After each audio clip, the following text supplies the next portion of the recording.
Au te whātalo whātu le nganga whiwhi tele le atunu, mā nōl fo lau manuia, whaftai le tua ila na tausinga le nei o tātou lia le tai au le asolua, o le asolua sfurfitu o Januari, lua awhi lua sfuru maleono. O le au nanga ma le tautua le nei le siufonga le lau mua tālo whalawa. Ia, o le vi ingo le tua, mai le eka le sia me tisi Sāmoa I kōkiri polirua, a mai alea eo na saunia leo le talo e amatalia ia tātou whaasara launga o le nei tai au fau tālo whalawa.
O lea tātou te tāno.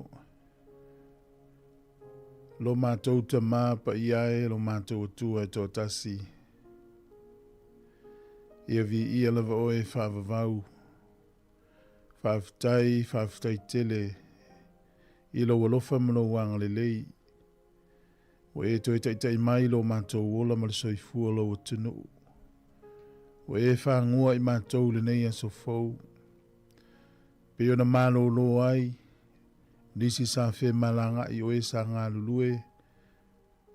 O mātou au lia le nei aso, I le tō tele o I mātou I lau tau singa alofa.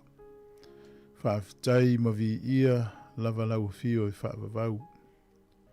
Mātou si itia pē le taulanga o le whaafitai ma le vi inga.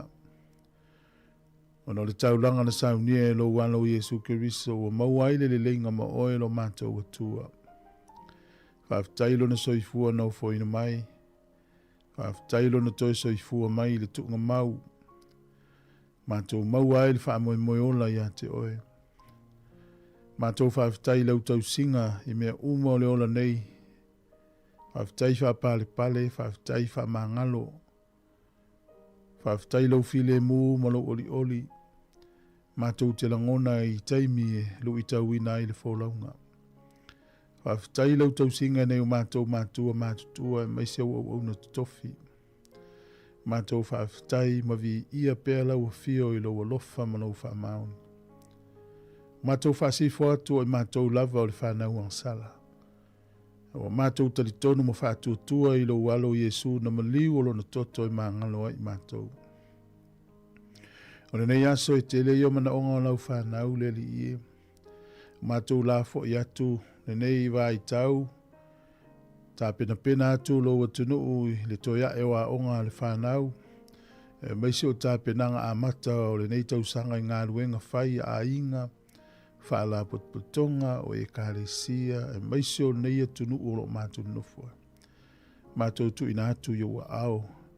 Te amatalia fo launga o le nei tau sanga. E anga le leia au na tofi. Whaamenuia o la tau whaiva. Whaamenuia nei ta mama tina mātutua whaamune mole tau sia pelo la tau soifua I ainga. Whale mai ma mauta o tau sia I la tau. Anga le lei I lau whaamano longa I e o maua I mai o le tino pa I atu. O lau whaamawhanwhananga I e o mawhatia I le nei tai au se I e anga le lei. Whaamanuia I e o iei le pule I to tonu o le nei atunu. E anga le lei le ia I whia malanga inga o le nei aso I le ea o le sami ma le nau I le ele. O nisi fo I o le ata whawhao o mawhatanga wha le a inga. O tā alonga le li ie wha mole mole se ie pui pui atu. Mātou manatua si o mātou atunu I Sāmoa I ona tā itai, ma tangata nu uma. E anga le lei fuafuanga tau a mata le mālo le nei tau sanga. Wha manuia mai leo leo Sāmoa ma le Pasifika mai matangi malolosi. Mātou te talo mō ta itai o le lalulangi mai o iei le pule. Se ye alo fangia le au ke wisiano o lo sawaina ona o lo suafa Yesu. Sulu atu lo malama ye o faya ye sawanga. Mātou manatua lo nuu ye ye o lo wanga le lei i ono iau tangata. Whamanuia le li ie. I le nei au nanga e te le i o mana onga mātou la fo i te oe. Mātou pule. Ko mi te whafoe mai mātou la ufai ngā luenga. Whamanuia leo whafonga le yaso mai mātou le a ngālului. Ia tū maupe ia te oele vi inga e whaavavau. Ia o te talo lea whaatasi ma te talo lilo I te tonu o mātou loto. Whaia pēlo whirangalo aua so mātou whaatau anau. Ia whaafitai tele Yesu o nolo usuafa. Amene ma amene.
po la ko tumaba awal foto le tau kai e seno na ma ole ole au pesea ku la peselea e ka ua o le lau lau si ona po na mua e mua le lau lau si a uma so o pai mai si pesi a uma so o pai mai si pesi le ala ole au ko mai moa i le marco lau lau si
Oleh tanah itu Sāmoa tadi.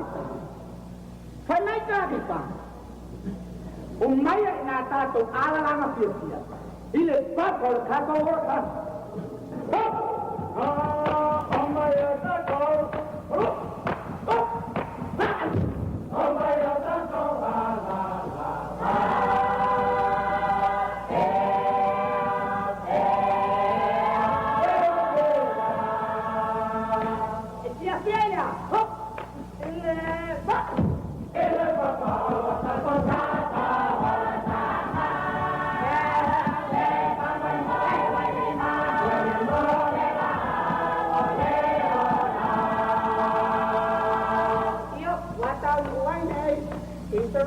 ready.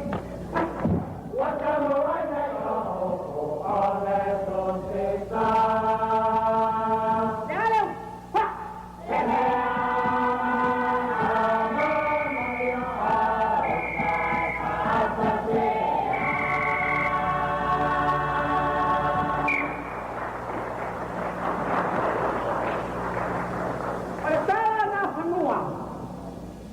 Ele motule o mako sabay.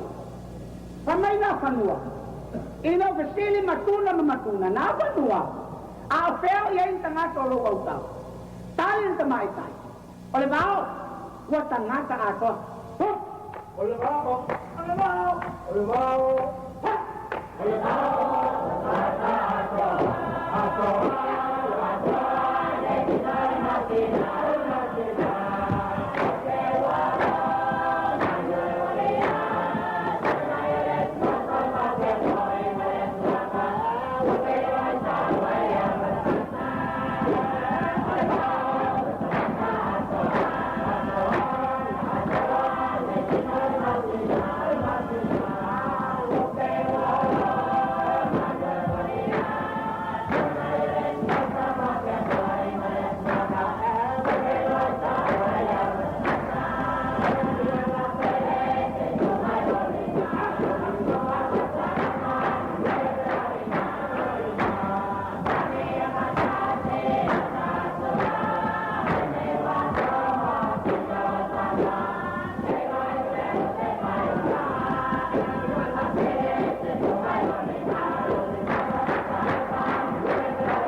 Hi Sāmoa, it's Auntie Chala here.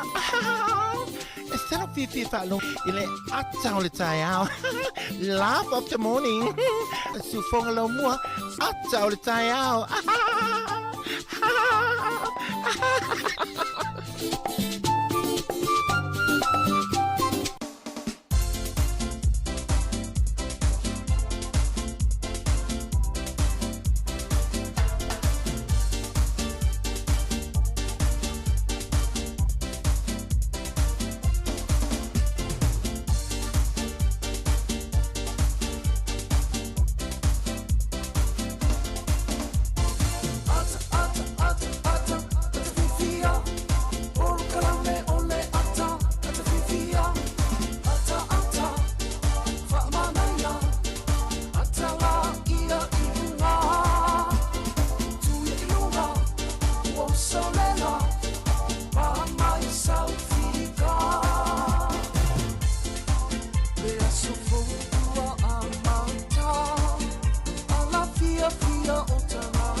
Ole tata programa le ata le tai au nei utatu tu fedo ai lungo pe o e pe ona tu mai tatu fa salonga ile sona na fi ile nei tai fo utatu tu fedo ai tu fo lo fam fatano fanto ile tu ma no fo lo mluia talo fatalo falava e tal sia sa mluia ma lo longo pon por nga tele na luenga sa fe nga ile tu no mai sa fe malanga ai ya na I fa fe ngam fa le tua nei tamam tina ma tutua ma lo lava le tapua I fa tai e mo te talo mo fa manuanga ele nei uto e mtalia le wonanga le sifongo le mua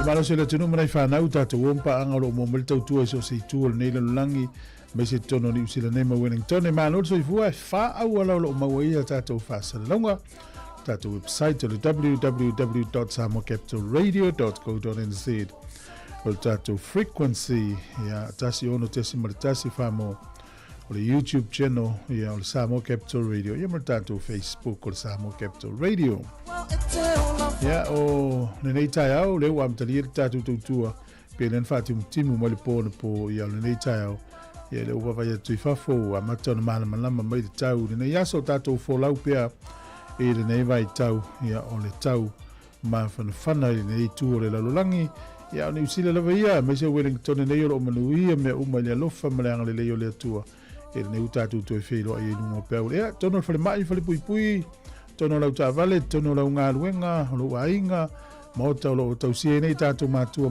alo fatele tu programa familia tu na mtanga le ia so fo lu so fa minute o te nel fitu tu al si fongo le mo ta lo falava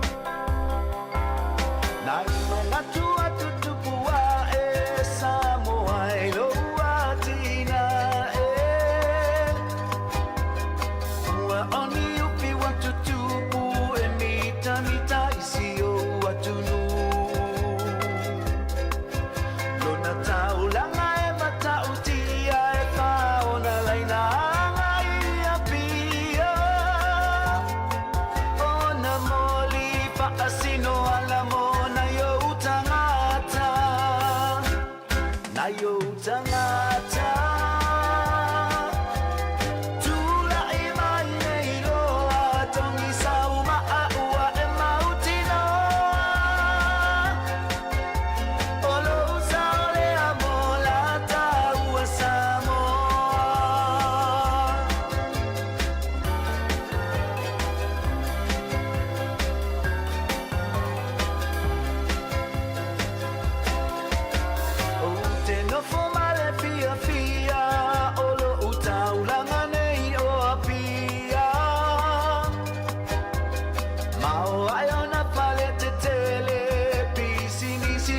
taunga ese ua whaatulanga mea uma pale ainga tama e computer o lau taulanga lea Sāmoa mo aso iluma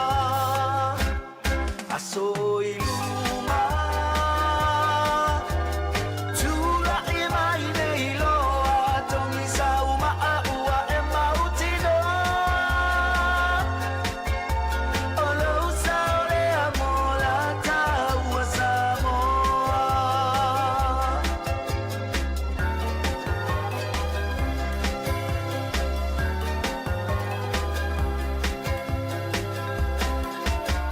e paloma le oli whawhetai nei molo utofi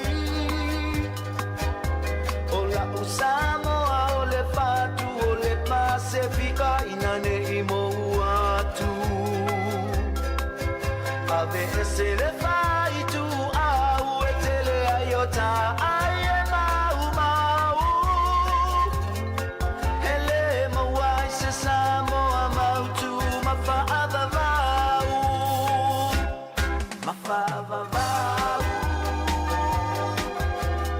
tula i mai nei loa tongi sauma a ua e mautino o lau saolea mo la taua Sāmoa o lau saolea mo la taua Sāmoa o lau saolea mo la taua Sāmoa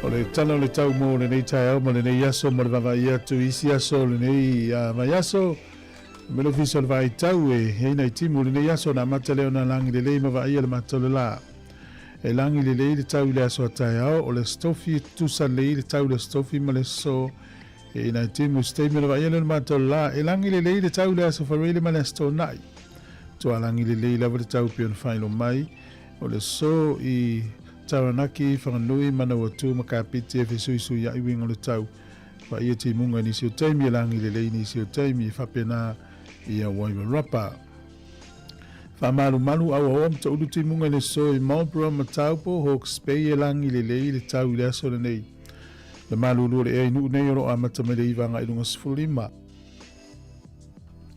e ma whanwhana oro ia i le luas sifuru ma le tasi whasolo tu ilunga luas sifuru ma le tolu a matanto yanga i mai ia winga malu o le tau i le lei ma le totele au kilani le soilangi le lei tau peon whailo mai o le motu i saute ma tele ina langi le lei le tau le tele o vanga o le motu i saute ia se i vanga nare pito i lunga o le motu i saute le aia ina le Sony, Picton, Motueka, Blenheim pi wha malu le nei aso ia mai ina i timu o le malu lule ea le motu i saute a mata malifitu anga i lunga sifuru tolu e ma fanfana sfulu no nga ilunga lus fulu ora te lengo le tunu ne yaso i matele na langi le le tele va ngol moto i matu nei o pia fight ti le lus fulu mo no fulu e ma fanfana lu fulu i vale e avela o le ango toi fole lai le so Wellington e to e se fulu tas minute le iva na ne le fiafi o so e la taya o fulu iva minute te ele ono taya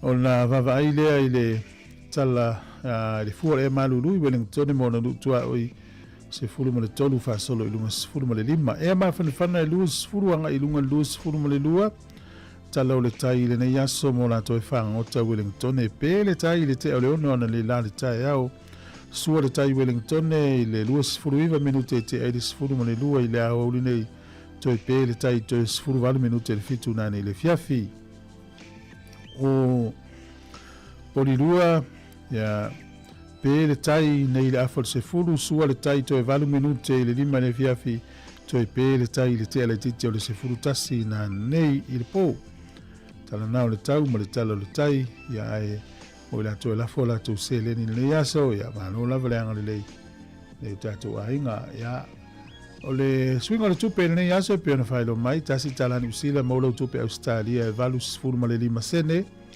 tupe Amerika 5 sene, tasi tala New Zealand, maua le tala fiti, tala 2 sene, o le tupe Sāmoa le o tala 5 sene i le so.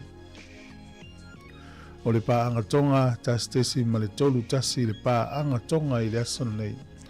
Tasi tala New Zealand, maua le tupe Sāmoa e tala 5 sene i le so. Tala 5 sene ia malo whawhitai e are angarei.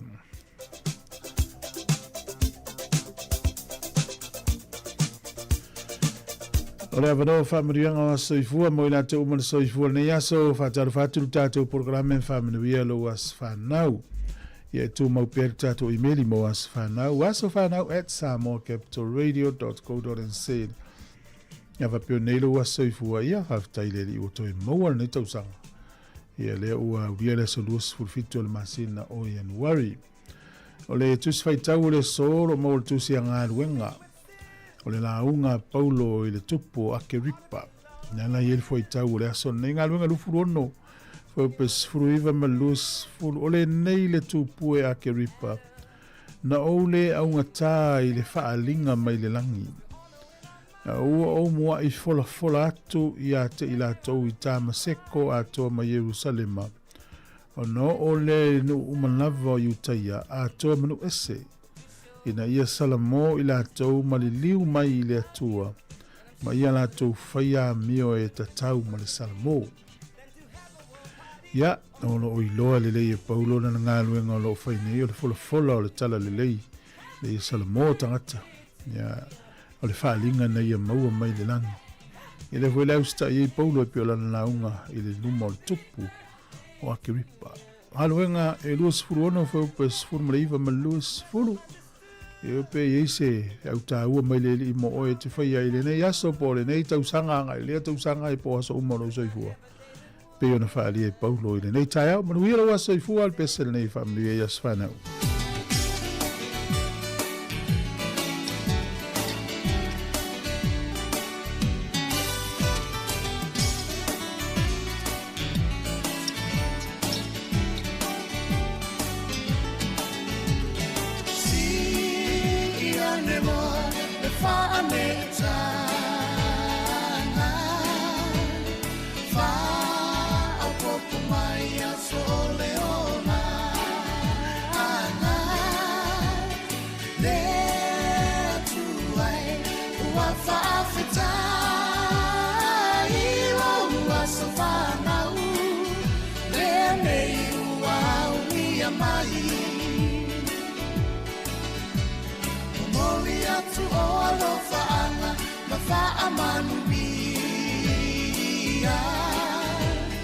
Happy birthday to you all, dear Manuia. No wasafana wenei wa e auni. Ata tofa afetai, ole tu alava ia ia. There to I fa lo alofa winga kwa e foa i mai ai nei a soatele. Alofa angalo ai ngalo a sosoifu. Ai au ngalo mola, o ai na ai mai sele atua.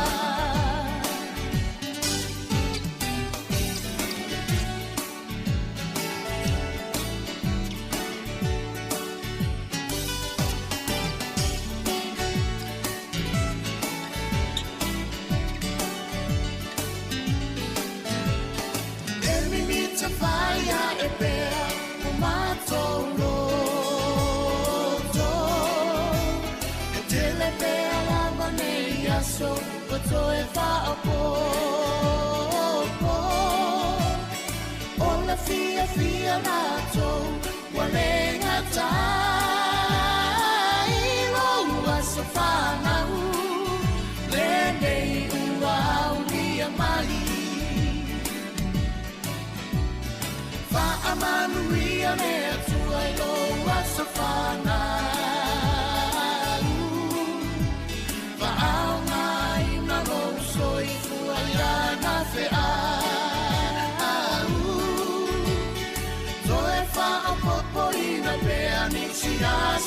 te alofa anga mo ole ele umayo ainga pele Lea tunu ai whaafetai o alofa winga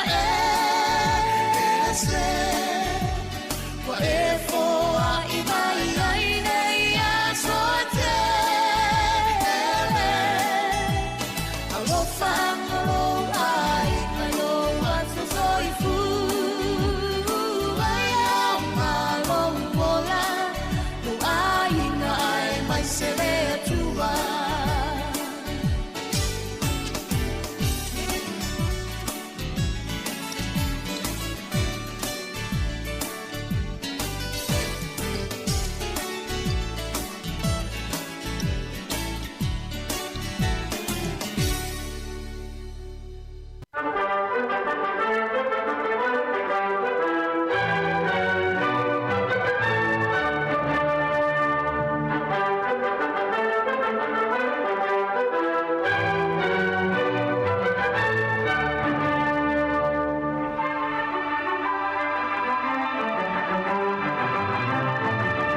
Talofa lava o si mai e whaafonga al vavai foi le itala o mena tupu langi le aso tātou lia le aso luas fulmarifitu le masina o Januari.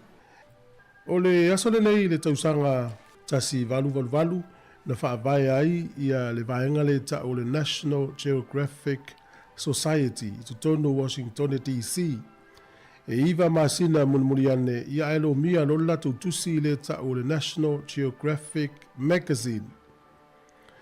Ia le fusatu sia ile ata o le tamalo ta ua le ni usila o Sir Edmund Hillary ia me le tausanga e lua afe ma le tolu o leva tele la le mekasini lea o le asole nei le tausanga e te siiva fast food ma le lima na whaavai ai ia le tola ua pinga tele lea i tutono le nuu le Auschwitz ia e whaamamonga leva ia na taita ia le malo lea o Lucia e silia ma le miliona tangata i utaia na fasi utia i le taimi o le tau alona lua o le lalolangi. O le asole nei le tausanga e tasiiva ono sifuru ma le fitu. O tangata ta mamai ia e fo lau le vatetea e na maari liu le asole nei a Cass Grimson ma Edward White fa pia foi Roger Jaffe. I le taimi o le tau mawhai e whai e whaataita inga o le apolo mua po le apolo tasi. Ia te ua pā mawhaina i tutonu o Kennedy Space Center i tonu lava o Amerika. O le so le tausanga e te siiva ono sifuru ma le fitu, e silia ma le ono sifuru atunu una sainia le tūla fono, ia po le whengainga ta o le Outer Space Treaty, e whaasa ai whaataita inga whaadiukilia o na whaia i le vatetea. O le asole le tausanga e te siiva valu sifuru ma le tolu, na tatala ai, ia le awala pito sili le na umi ia po le awala tano e ui lalo le sami. Ia e tolu sifuru tolu tesi ma le 5 maila, pe 5 tolu tesi ma le 1 kilomita le mamao le awala nei lalo le sami tonu nune o Japani. E fiso o ta iai motu i o Honshu ia ma Hokkaido. Na tatala i le aso nei tausanga tesi iwa valu sifuru ma le tolu. O le tausanga e tasiiva valus fumalfa o le lipese tautaua Michael Jackson o le pueina o le whasalonga whaapisi nisi ar kompani le Pepsi na mu wailo na launu. Tauto el fale mai mo le fbo na yaso. Ia whasolo mai ai le tausanga e tasiiva onos fumalua o le li New Zealand o Peter Snow na mua i le tuunga o le maila na whaia i tutonu o whanganui i Cook's Garden. Ia fa pena ia ta e ile matatia o le maila ia por tuunga o le maila ai o le ta mo fo yo ia le valu se lau o le Olimpika ia na mua al tanga tau o le Peter Snow ai pe fa mo mo tau sanga te si vo no lua o le so na fa ile tuunga la vai fa do toi fa le New Zealand ia na ia fa tu ina ile matatia ile tuunga le maila o le aso nei le tau sanga e lua fe se fulu mo le fitu na pasia ai masainia Donald Trump ia le tula fono e whaasa ai o na malanga mai tangata Musalemi ia mese tangata mai ia tunu e fitu ia onu ia e matele lava la tununga Musalemi Whaasa into e malanga mai. Sa ine le sol tau sanga e lua afe se fulu ma le fitu. Ia, whasono mai ai le i Sāmoa i le astonu nei, i le tau sanga le na tasi walu tau fitu. Ia, e whapea o le tangata leo tui ma le i whano siu, o ia o le taitai wha o lioli le mau. Na whanau ma soifua i le so, i le tau sanga e tasi walu tolu se fulu ma le fitu. Ia o tātou tala nā, te maua le whapoponga te masani whaftai lava.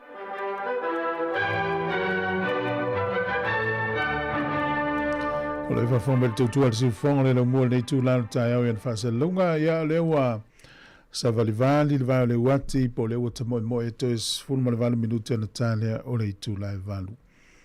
Tāle valu le whawhonga le tunu i tātou talafou e pia le masani ai, ia nei tai au, ia. Toi whaminui atu mo whono whāturu tātou turu mahano lava lona sai. Whaminui atu le tai au, whawtai whamui nā mua ngutia. Sungai whaweti malolo, wei nā fuwai, ia o lona lote, ia loiva mapsua, ia sungai atiu lilo, whawtai tele mafo Eric, te si Augustino, tepa tui waiti, whawuna Tanielu, po fiti fito ai, o papalii, ia manai ta mam tina matua, umalawa lo mo me tautua, ia mise tātou ni, ai o moe vai ngale Australia, i wao le aso lea nafi latu asmalo lofa, pe le vai ngale au kilani latu asmalo loa nafi, ia mo tātou Wellington, ia manuia le toia e wa onga le whanau le ua. E ia onga e na ele neiva yaso, nisi wa onga ia ele aso le nei, ia ona tau lunga i leo tā whaonga ta maiti ia le tuanga umis be ona iai, ia manuia te lea onga le whanau, ia i le toia e ele neiva yaso. Sifuri fitu minuto lo toi ona tāne o nei tū la valu. Good morning tāno whanava, hawa tāwale umalava, ale whautuanga mai le sunga Dave Barker. Te pataula I tangata utu A whai te le whai te tai umalava E o se whaalawe lawe so se tangata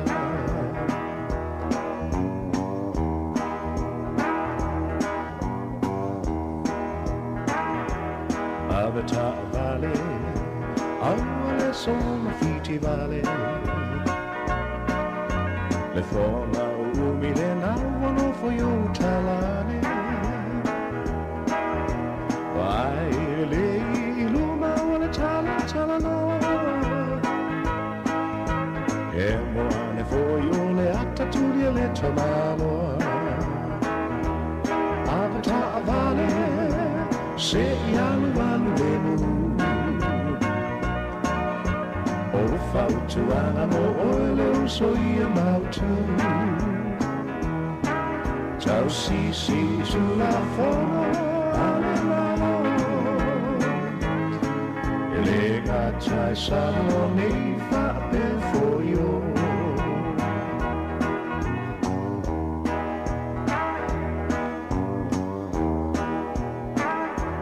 Avatar vale Aua te anuona E a whaina se tanata I le auana Waele le nai tamaiti o le aona Maua e leo leo siaki sa o I le sela Avatar vale Se ianu aluenu O fautu ama mo oile uso ia mautu Tau sisi tu la fona alemano E gatai samo nei fa a per foio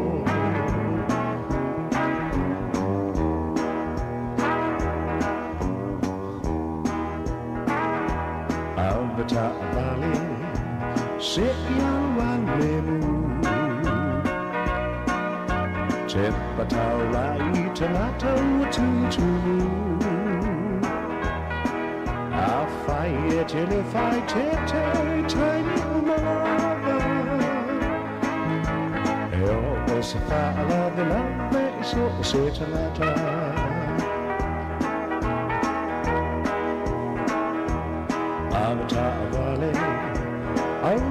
so na fiti vale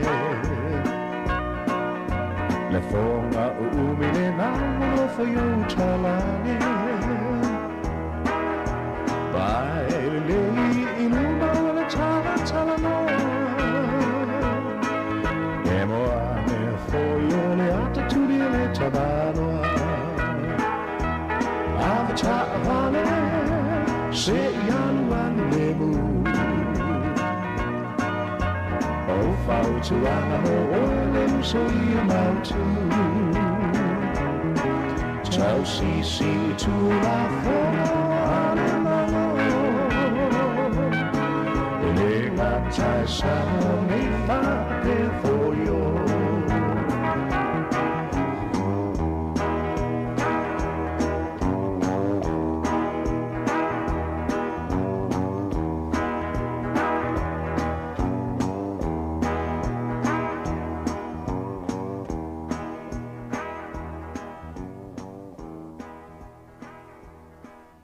Talofa wa o le tiongi e fafo au lalo o le tia maa pa fonga mai pea i le si fonga o le lau mua i Wellington.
senga matingo fia le temi o te tai au ia mai le sunga le whawhingainga pasta le tiongi whawhaulalo ia mai le te maa ta fia tu sia se pese e mo mole to elo whaanga o le nei taimi ia le alau mole to elo whaanga ia te oe i le pese na na vale minuto elo to na tane o le tu la e valu o le whalinga le na mai le mitanga luenga o leo le inu wawi whailo atu o lo o taami milo solo i le tele o wonanga i ni usila ia mo meo tupe pepelo, tupe ia ta ilima sfuru tāla, ma ta ise lau tāla.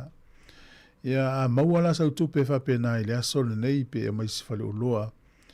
E le leiona e tū le leisi aki, au e le i tu ua le whale o loa. Ia po o whea lawa te iai, e maisa usui whape o lau se lau tāla moni, e le ua mai lau usui o lima sfuru tāla, ma le lua se fulu, ma le se fulu, ia na tu ale malau lima sfuru ina i luma le whatau loa ma i whai whatari. Se isi aki lima sfuru tā la lea nanga le sau news. O le lapita ia maile atunu o le tele o tupe pepelo ia. O le lima sfuru tā la pepa ma le se lau tā la pepa. Ma tā la i nei aso. Ia mau fo isau tau tusi is whawelawe na iai. Ia tala tau tusi na titilo le iai po se lau tā la moi po se lau tā la pepelo. Ia te ua ngau lau le mesa ia me le tu si na le tele tu pc tu pena ia ya o le sa o me va pena ia matala le ia tatou i le nei aso ia sa fo il masini tale tu pe ia siaki le ia failos fu fuanga ni mai maulo malos ia sa o tu pc le tu pe mo family ya tu tai au le sunga fa finga ya tapo ino to pa o fa tai tele le mafuta mai talvo pes 40 sunga saulo manuia tele nga lunga le yaso me sunga ellen sunga tapsoli mai ava ma le fenga lunga ya ukilani ya ma tunga sione tupai na Australia testiva lo fatu tina ya lupe i Brisbane ya ma lo fa tai mafuta mai nei tu la tai au ia o tātou porkalame o le ata o le tae. O nei minuti o le whawhonga lo le tātou telefou. O lo langona le tala fia maisi o tātou o tunu i Sāmoa. I le tūlanga o le tau. Pea o tātou loa ia o le vai tau anei e mātangi ai wholaunga le Pasifika taimil nei tā vidinga o matangi o le nātura o le whawhonga. Ia le mai tau atu nei taimil o anga le leia le ia tālu sia lava ia umatu le masina fou, masina o mati mapewila o tūlanga le leipea. Ia, tane tonu lava o maitawina lava i le nei vai tau le ngā lurue peo le atunu i lato i whaira ngā luenga o le toina o whaatoanga. Ia o lo fua lava lau i le ele o si o tātu tunu o alai i vaenga o lo maitawina o lo o mai. Ia alai so o se o tā mū, o talo, o whai, o ulu, ia o manioka, o ufi, a solo i fuala uaina fuala utau mawhamata a mano lava ngā lua si o tātou tunu i Sāmoa mai tātou whawhiwhianga le nei i anu whawhiwhanga le i tātou telefou le utoe 5 minute o le tālea o le itu la e walu e tautua le si ufonga le na mua.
le ava tele o te tue whatalofa tuai leo whaafonga le nei fwoi whaopoponga o talafo mai Sāmoa o se mai le whaafonga. Wa whaalau lo mai le whionga le teita i o le atunu, le whionga le pāremia le lau le mani e tōpula te vau fose, wa te tala alo ia nei le ava noa moso se Sāmoa i atunu i whafo ma Sāmoa, e restala e alo ia la vea masui, wa whaia so na sao, e le whata wina leo se vale le fōa le atunu. E le whelo inga le whionga le pāremia ma le autustala le vaiaso o mawai. Na ia whaamanino ai, o lo iei le fōwhanga ia o atu le whaai unga le tausanga le nei, wa amata i loi lolo le moe mtinga le whainga malo. Mai peo na whaai loe le whionga le taitai o le atunu, e so se sa moe fia whia so na sao, e amata tu le lima se lauta la pe sili atu, fua lava le tupe maua ale tangata. Wa alo ia mai i le sui komiseno le mtanga le wenga o leo leo, le maliwa le tinatu si solo le atunu o ia papali i sia whikiao, le sa tau fia le to ese, e tā lia i le whaasolongo lana mata upolo i lumo le whaamasenonga, e le maliwa o sana wopolo fesa mai Amerika, sina vaiana Caroline Capet, ma na whai loe le i antawa, o lo ua whanga solo su esu engal mtanga luenga i le maliwa le tinaya papali, e na ia mautinoa, e le o iai ni whainga whaasoli tula fono wa fiai. O whaamawina le taunu mai le atunu o le whaata amilo ina leo le tau aveina o le fua o malo le tau pulenga, e le whaatino ina i le lo tātou malo, se fuawhanga e whaama mai nai i a la pisiunga ma pepa i ila i le taulanga, le o lo ova ia le wha la pise i o le totelo lo tātou atunu, e le ngata o lungo talinga lu ai whaapena fo i al te tele, e meise lava i no whanga o lo i ei whale whantelipasi, ma ta whaafale o whale o lo me pisinesi le taulanga. O se tasi leo mautau ave a ta alonga o malo le tau pulenga o lo lumanai.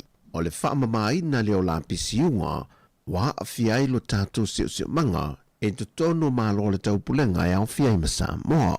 O le vaenga mua tau mo whainga le tanga luenga puna ofa le nātura ma le sio manga, na manta mai muli noo, se ia pa ia le makete o i eisa malalo. O le manu tia malo le tau pulenga mole ni wha moe, ina ia tau fia le wha la pisi atu o tātou o ngā sami. O le vai aso nei na tau noo mai ei lea tanga vai ilo tātou atanu. Mai na whidi ei nisi o alo i longo le tātou atanu i ta alonga, wha te sei malo ma whanau a onga, la tau te whaata moe ina lea fua o ta alonga malo le tau pulenga. Ua whaalau i loa halo ia pe whaalau tele mei le whionga le pāremia, le whionga le nauli le mane tōpula te vau Fosishmet, ua whaanganga le sili e le tolu se 10 miliona tā la, o le a whaasoa soa atu, o se tasi o vaenga e whaopopo atu mai le pasene le nupi whae maasani ai, i le aungo le fisoa swani le lo tātu atanu, e tā pena i alo ma whanau e toi fo i atu i potua onga le neito sanga. E le fontanga whaia onga ome le atanu o le neito sanga, le nalo ia ele whaalawi loa lea le whionga le taitai o le atanu. Sau no le whionga le pāremia, o le atu i nātu i whonu whaavae, e lātou te lufi na le seleni le atanu. Na whaalawi loa fo i le whionga le pāremia, nise moe mitinga ma tamu whainga le malo, mo se manui o alo ma whanawa le atanu. O whātonuina, mitanga renga visasi, Foreign Affairs, Toeta Pena, Nisi Scholarship i Sitele. Ni masulu mon tupu wa tātou paanga, malo mai whafu. Tārsanga iai, all we do is ask. Tāluno iai lo visual pārmia, o watu mar se furu, te titi suru lima, mātua. E suru atu ini avanoa scholarship i alato whana. Ona i leo mawhaina awa meina i lalo o tātou porkalande scholarship. Tau sangale nei. O la matuato e sa iri nisi avanoa scholarship.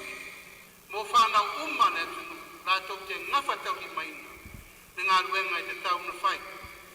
I le ngata ia onga malo, ai whape nā fo ia onga e kāresia. Ina ia lainga tutusa le avanoa. A watu ia tātou walo ma whanau ia tunu ma mau. I le 11 nei, maua mai isi scholarship i fau e lua se fulu mai Israel. O avanoa sa tātou le mau. Aolo maua mai na avanoa isi e tunu, o lewa i nei e ampasa falani. O te talitonu, e te lele avanoa e te tala ai isi. salatus korsipi. Mai na pasia fo'i se fontanga le kāpena telefa ai unga le waiaso. E tai se lau lima se furu tā la ale tangata i tō tasi o le a maua. Mai i le pepe se ia o atu i tangata mātutua. Ai o mōl sa o whanga lawa lātou ia po o le pasene mai le nupi whā. O le anta oto atu pe i le fionga le minista o tupe. E nā te whaala wiloina le foi numera. O le a whaamanuia i nai le au whaisa o whanga i le amatanga o le nei tau sanga. O tala fawia, manu e tele le nei aso si o tātou tinu u, whasai fuia.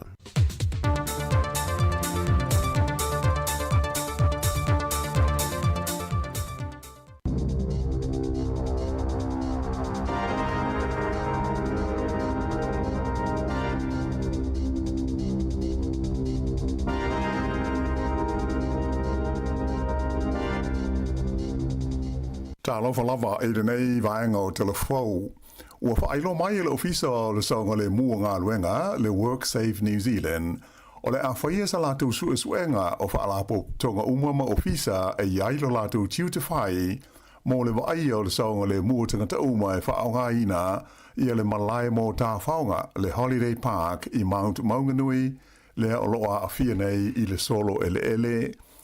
Peita ai sa wha mawhaina mai e lea mtanga luenga le malo, o lo awe le wha mua le teimi nei i ngā luenga ia o whaia e tausa ili ai i a maua uma i e tangata ia na whano ai le soifua i lea wha lave wha le natura. Sa whaari mai e le li asi sinia o le Work Safe o Rob Pope i se talanoanga ma le wales wha sa laua New Zealand o le pulenga o le ai o tā ranga i le tasi wha la Pope tonga o lo fia talano iai mo se malamaanga atoa e tu sai o le nei whaala me lave. O lea songa fuana nafi, lea sa toi a mata ai ngā ruenga nei i le sa ilia o tangata o lo tanumia pēr i le palapala i le aua maunga o le maunga o mauao. Na whaadia mai e Rob Pope, o le a ngāru mui whaatasi o lātou ofisa ma leo i le suenga ua whaatūlanga ina nei, pe a ho ina mai a ngā ruenga i le sa ilia o tino maliu o tangata nā fia. O le fuafuanga le pulenga o le ai o tauranga ina ia whaia suenga alo ia o le nei whaalawelave e langolangoi na malosi e le pālemia ia Christopher Luxon. Ta ua le pālemia i se talanoanga ma le wales whaasa laua New Zealand e matua tāla whea ngai le nei fuafuanga ona e to tele tangata ia o lo o fia malama pe aisea na le vave ai se fuafuanga e ave e sea uma mai ai tangata mai le vaenga o le maunga lea na afia i le solo ele i le vaveao o le astofi ua mawai.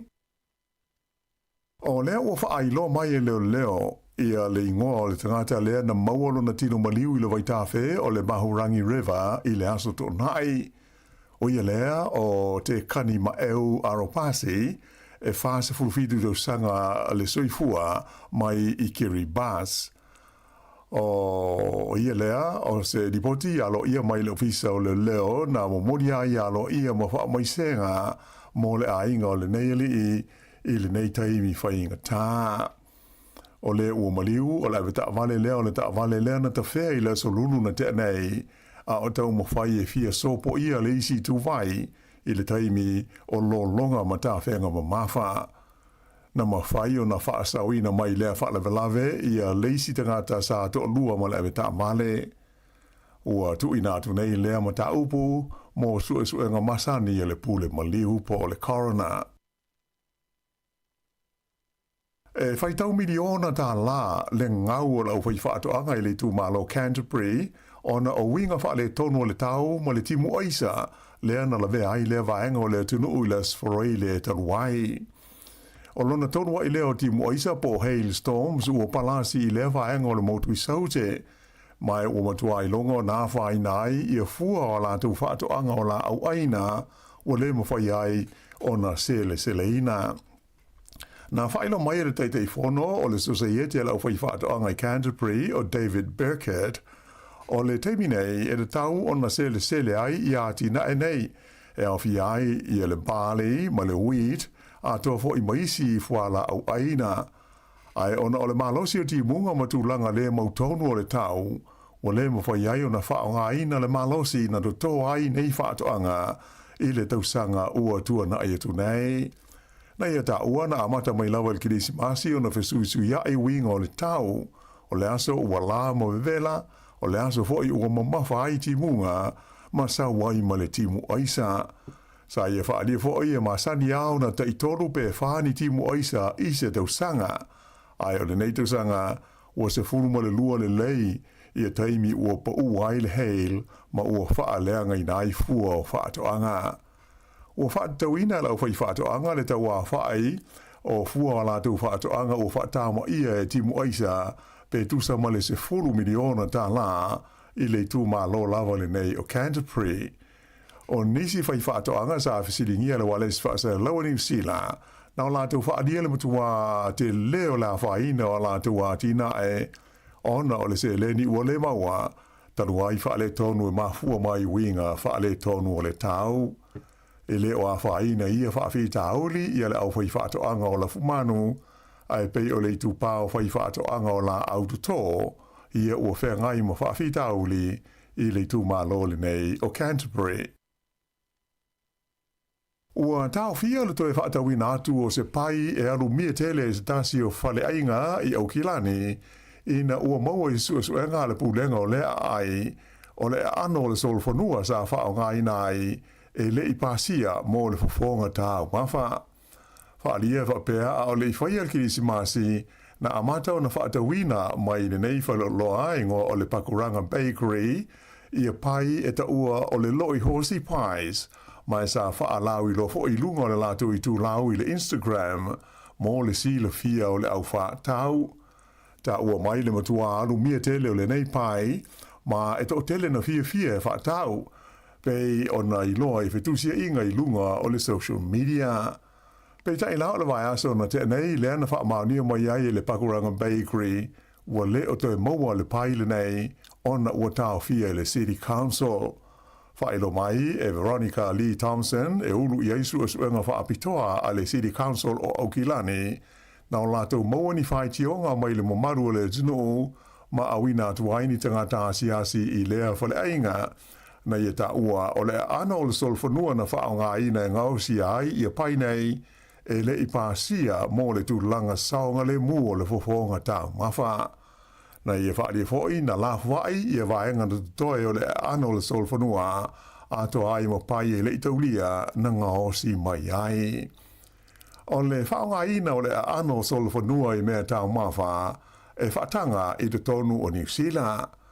O se whaalinga mai le mtanga luenga o whaatoanga, le Ministry of Primary Industries, na tauai, e tasi lava i le company lai sene ina i te tonu o le tunu atoa, mo le saunia o le ano le solfonua, a wale fofonga tau mawha o te ngata soifua.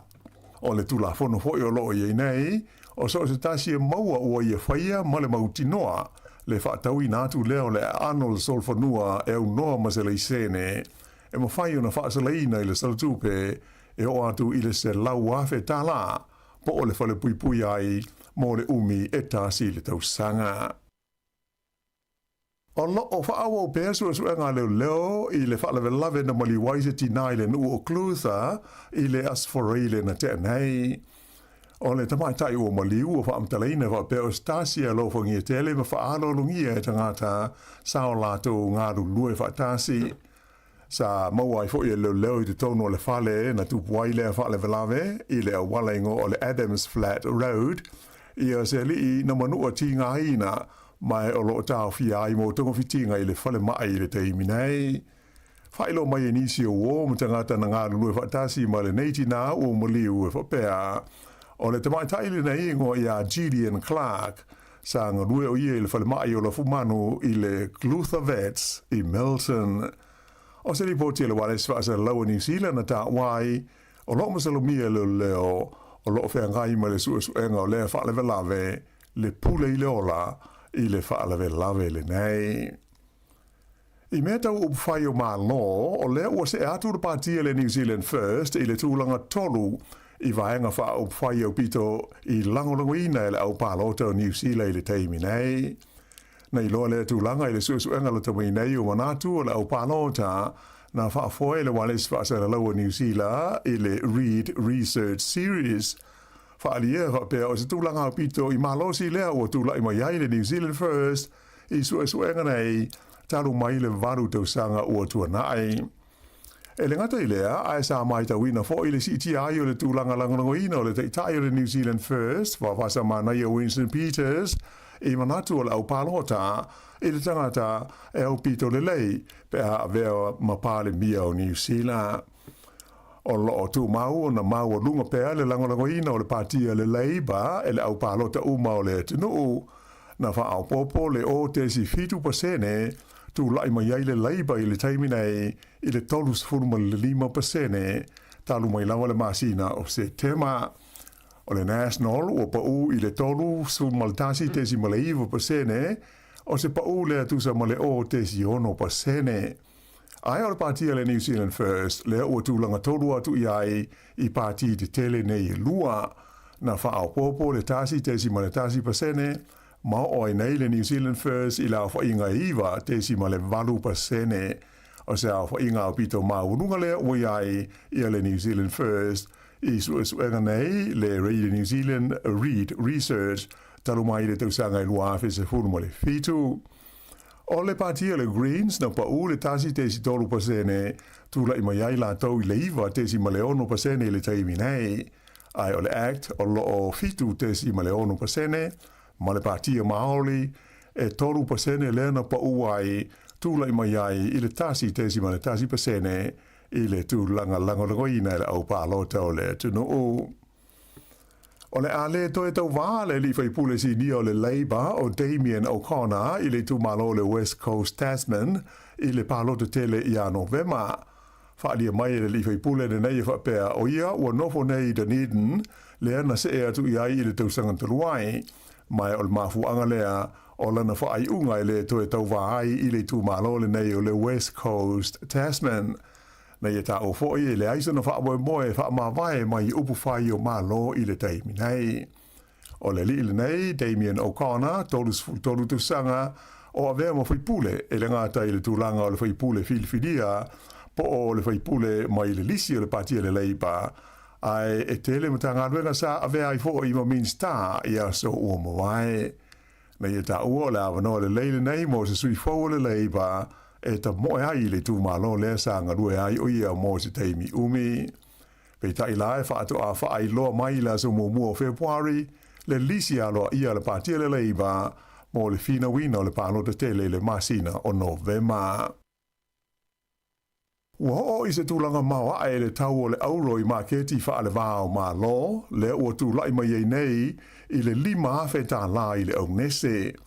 O mai ta wina le se atu kompani ma tangata e universia la tu tupe I le auro ona e saonga le mu ma fua lea ona tūlanga ma ale ua tūlai mai nei I le vā whiano aloa I o malo.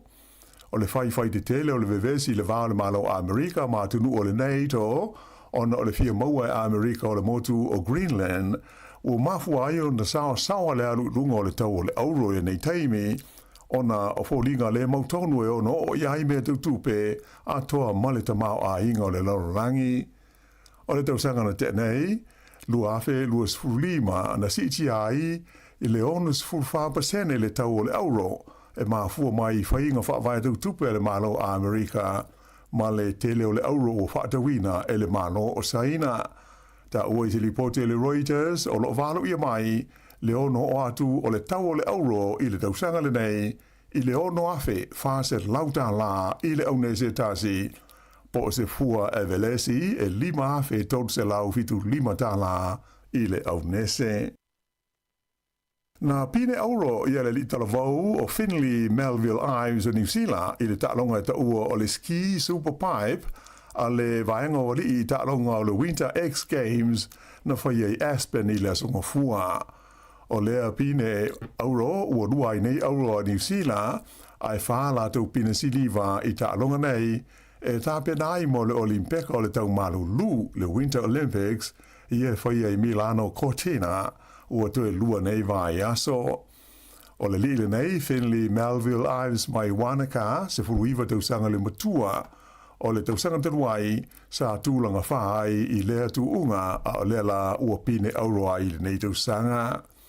ta longa le Olimpeka o le tau malulu, le Milano Cortina lua o luono, e amata nei la so ono o Februari, ma fa ngā solo tuai se i o i la so luas fulu o Februari, i le atunu o Italia. O le vai so nei le o amata fa ngā solo ai fuafuanga mo le sa ilia mo le filfilia o sa whaia o ngā uru fau o le au o le olo peleki, sa fa mawhaina mai fa pēr o le zangata o la filfilia, e matua te taulawa o na iaiso na ngā waa fa whaia onga i tā alonga le kopi fa ale vāo mālo po o test rugby. E pei o le vaenga au tūle tāsi sa misi ma le iai i le whaia onga le sa iai talua nei o Scott Robertson e le i whaia onga mua o ia i se au le kopi fa ale vāo mālo i le taimi na tōwhia i le tausanga i luafe luas fulfaa.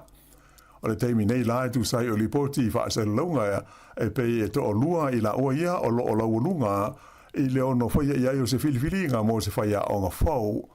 O la oa ia e au fiai i Jamie Joseph ma Dave Rennie. O Joseph sa whaia onga la tamai nei le au a Japani a Rennie na whaia onga unu i le au a Australia le Wallabies. O le komiti po le panel ua whengai nei ma le sa ilinga o se whaia onga fau o le All Peleki e au fiai le teitei whono o le komiti whaafoe o le uni le kapia New Zealand, David Kirk, a e whapea stasi o sui awai o le komiti whaafoe o Kevin Melamu, o le li o Don Tricker, o le vaenga o le High Performance, whapea le li o Steve Lancaster, o lo o venei ma sui pule po o le CEO o le uni le kapia, ma se tasi o tamata alo e le ilewa o na malo loli taia mai i le tā longa. Whadia mai a tonu pe maasina atoa le umi o le a whenga iai la tau nei ma le ngā ruenga i le tau sa ilia o se whaia o ngā ulu fau mo le aula kopia New Zealand. O le masina o iu lai le a matai tā longa wha le vāo malo o le nei tausanga a le olo peleki e a matai tā longa ma Falani, ma Italia, ma Ayalani i le tāmirisanga fau o le Nations Cup o na so o tuai lea ma le tāmirisanga e varu tālonga i tu tonu a Whilika i saute e au fi ai tālonga whaitawina po test e wha i le vā ma le Springboks le o lo umia nei le siumpini po o le ipu o le laulangi i le kopi nei tai se fulu ma le 5. Whai unga lea o telefau.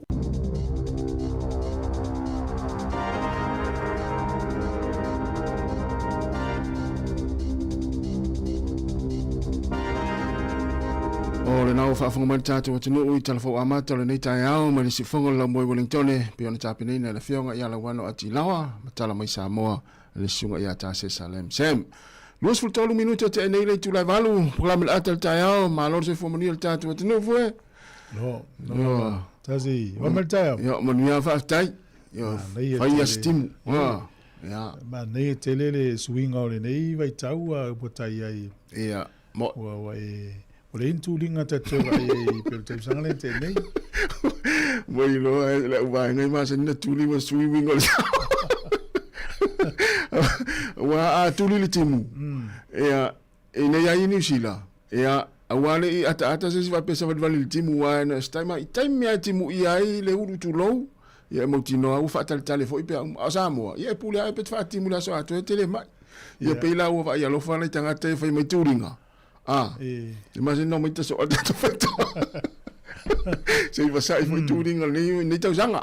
Wa se swinga. Swinga. Na. Le mea ava pe o mafuanga ringa tuli o le musu e ave card tina yo le mela to e ave ale pule ia na le to sa wale tu lo mai o taia. Ia na. Ya ma lo alfa ma lo. Tai vo ne ya so ta fi lo fia.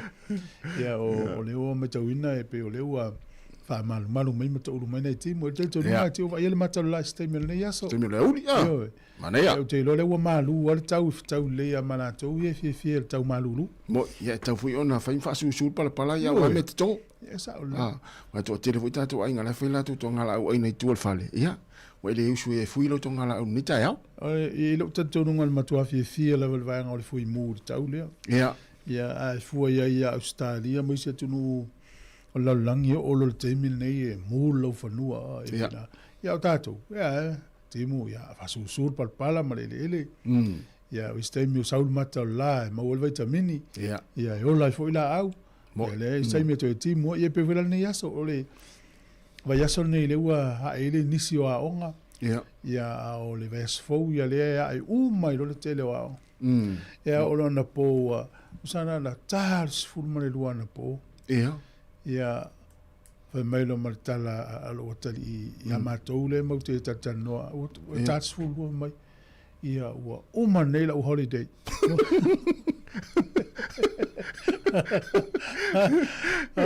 Ola no tu ena mo ala fatatali am no nofo. Ya tu la tas una na tas fulu ma ia o manila holiday o neila le ila on kolisi le. Oi ma le Saint Primary School. Ya le la kolisi. Ya va soli ya fa manu ia le tu elo wala tu kolisi. Ya pela le wingol tala. Ya walo ia nel mai a holidays at mait. Mana ya. O isia on na ya nafi. O isia nei o isia ele son fu le vaso Mana ya. Yo vai la mana ia molto mai ti fo le la nau i le aonga. La na te mana tu le le aso e. Ya o ista mai ti o la e nei. Ile ima se anu. Te ro just tu sala mal la ti. Tu afa atu ala ela. Mana ia ta fa ia. Ya le la wa. Tamalos. Ta pena nei ta mai te utelo foi. O maftanga foi le fa primary school. Ta mai. Ya e pele ia ta tu wo. Sao. Ya umalole ta apero e alu tanga te kolisia o ngai wa. O me volele ta tu Sāmoa matole o ele la ta ngo pia no ai o ele la ta ngo I. Ya ta tu ta apero na to wo yo tu la i kolisi. Ya mo fo isi wo fo. Na tonu. Sa tu mai ti mai dis primary school, me stu langa lua mai fe tau I kolisi ya masani ma. Ma fai fo ele o singa fai nga wo le. Ya ma tu vo ya e. Ele ngalo a. Ma ai la le so mo mo ne ya e nei ta mai ti fo ya pole ya 9 Ya le la fata sta sta mai ese mai primary school ya sa ya tau sanga tene. Ya pau alta no ngale la atele te mine ya tama ya. Fela onga sa onga. Fela onga sa onga. Asa o le ya. Ya pau te me fai tu vasi vole le sempre ya tal no la ya ma ne fo I maftanga nei ta mai ti le la ama to ila to maftanga fo. Ya la sui fo ila le te mi fiala na I matua ya mori ta mai ti. Ya ta pena le te lo lenta mai melhor ta pena o ta mai ti ala iti. O le ta ya o matua ya la wala to za un po moli na ya ma lo la vai nei matua ya menu foi nei fa na o lesi la sanga o soi fuanga ya le tau sanga ya I foi ta mai ti le uta pena la to fa ponga ya o ista mai ti le ta pena fenga luenga ya le sta bet ya la ta pena pe malanga o isi universite politek ya fai ya fuanga ya matua na tapua ya ma fai ton matalo sa le leila ya ona na o fole lo fala longo tu fa mtali no le pailen sa o ne fa ta met fe ngala wano o to e mana tua ya oi le va bien sole pe ya le paile le fia le ama ma ta ma le fa le lo pe ta ilua ta tu lo na pa ya na le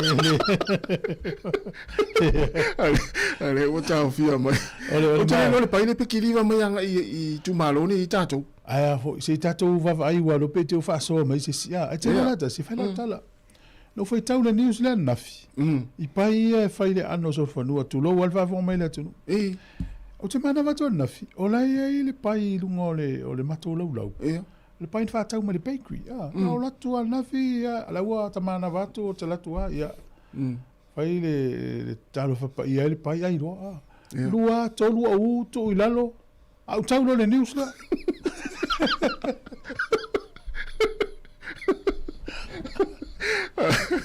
vai la to foi na o sia fana o foi tava puta fi lo pole anno so fon vole per pai le o mau ai le ele na umma ya o tele to ia o no va per sole o ne lo la pola me la fa yo le la o tanto no to ai sole o vai le news le anno o pai le fa spei al pai le ko fata o mai